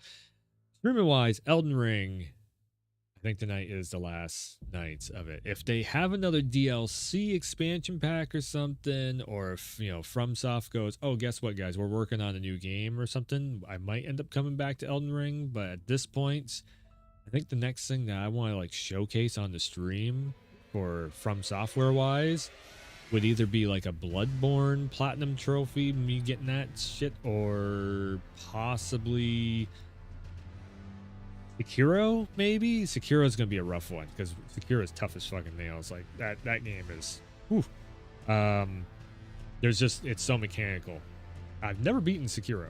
I've gotten maybe halfway through. I don't know how far. But after, I think the two games that are on the list though up next that I want to do something with is. I can bring it up right here. So I'm going to platinum out Elden Ring. Elden Ring is going to be platinum trophy number 39. And then I'm going to try and probably go through, because I just want to shoot stuff. I'm getting a little worn out on the whole swordplay thing. I think Resident Evil 4 Remake might be the 40th platinum trophy. I know I can do that one. I know that's a doable one. So that should be sometime in the nearest future. I won't say when. I don't know when. And then also every day of July, I am going to try and have at least one video up on the channel. Today I had a WWE video that probably this first full week is probably going to be like WWE stuff. Second week might be Gran Turismo VR videos. Third week might be maybe fighting game videos or something. I don't know. And then I'm thinking about doing some Let's Talks for the weekend, but yeah. So there should be like one video each day of this month going up on the channel, in bulk. Just one video, kind of shorter ones, but because I might be busy. I don't know. We had plans of being very busy this month, and stuff is not happening, so I don't know about that. Might be next week when it starts picking up and everything, but yeah. So there is going to be definitely content coming to the channel. I just might not be live all this month. This last 2 weeks though has been the most I have streamed more in this last 2 weeks than I have in the last like 6 months. So Elden Ring did its thing. It kept me busy. It definitely kept me busy. If you're wondering, like, is Shadow Erdtree worth it? Well, I just got 2 weeks worth of content on YouTube out of it, so if that says anything. There is no trophies for the expansion pack, so that's one thing. But just being able to say that, I beat Radon solo when everybody else is bringing in other players and all that. I did have Mimic Tier, but you'll see in the video exactly how I beat him. And there's actually one thing I haven't talked about of how I beat Radon, and it was the most like, wow, that works. Holy shit, awesome. It was literally a weapon that I used, that it's a starter weapon that I was using. And so it's a starter weapon from the main game that I was using in this DLC. That's like the toughest thing that FromSoft has ever made. And it was the weapon that I ran through half of the game with. I stopped using it because it started becoming just like it's just too short of a sword, and it just so happened to work really well for Radon. So yeah, I got him all rot damage and everything out. So if I say anything more, I'm going to give away the trade secret of how I beat Radon. So go and check, again, subscribe to the Werewolf YouTube channel. You can see when the video goes live. I don't know if it's going to be tonight, tomorrow night, whatever. But yeah, yesterday it was like literally like an hour or two after I ended the stream last night, I beat the damn boss, because I was just like, hold on, let me try this other build, and it just clicked. It just started working. And the whole thing of like when to roll through, because where I was trying to roll backwards and I kept backing up, I needed to roll through, go behind him, stab him in the ass with the sword. Done. Killed him. No problem. So yeah, I ain't gonna talk about it no more, because you gotta go watch the video for the full showcase of it. But the video is also going to be like the journey of trying to kill Radon, how it took 3 days and multiple weapon setups and multiple, to like upgrading my character and everything. Again, it's a video going to be showcasing just how much of a journey it is sometimes to get through Souls-like games. But then once you beat it, it's like, oh, that was it. I finally found the puzzle pieces to do this thing. So yeah. The fun is, like I said, it's fun as all hell. Once it clicks and you get it, it's like, oh, I did it. So yeah. Anyways, that's gonna do it for tonight. 5 hours in the books. It was fun. I don't know if it'll be tomorrow or the next night or whatever when I'm back live again. It probably will be. Yeah, again, I think we'll probably be doing Street Fighter unless something else comes up. Yeah.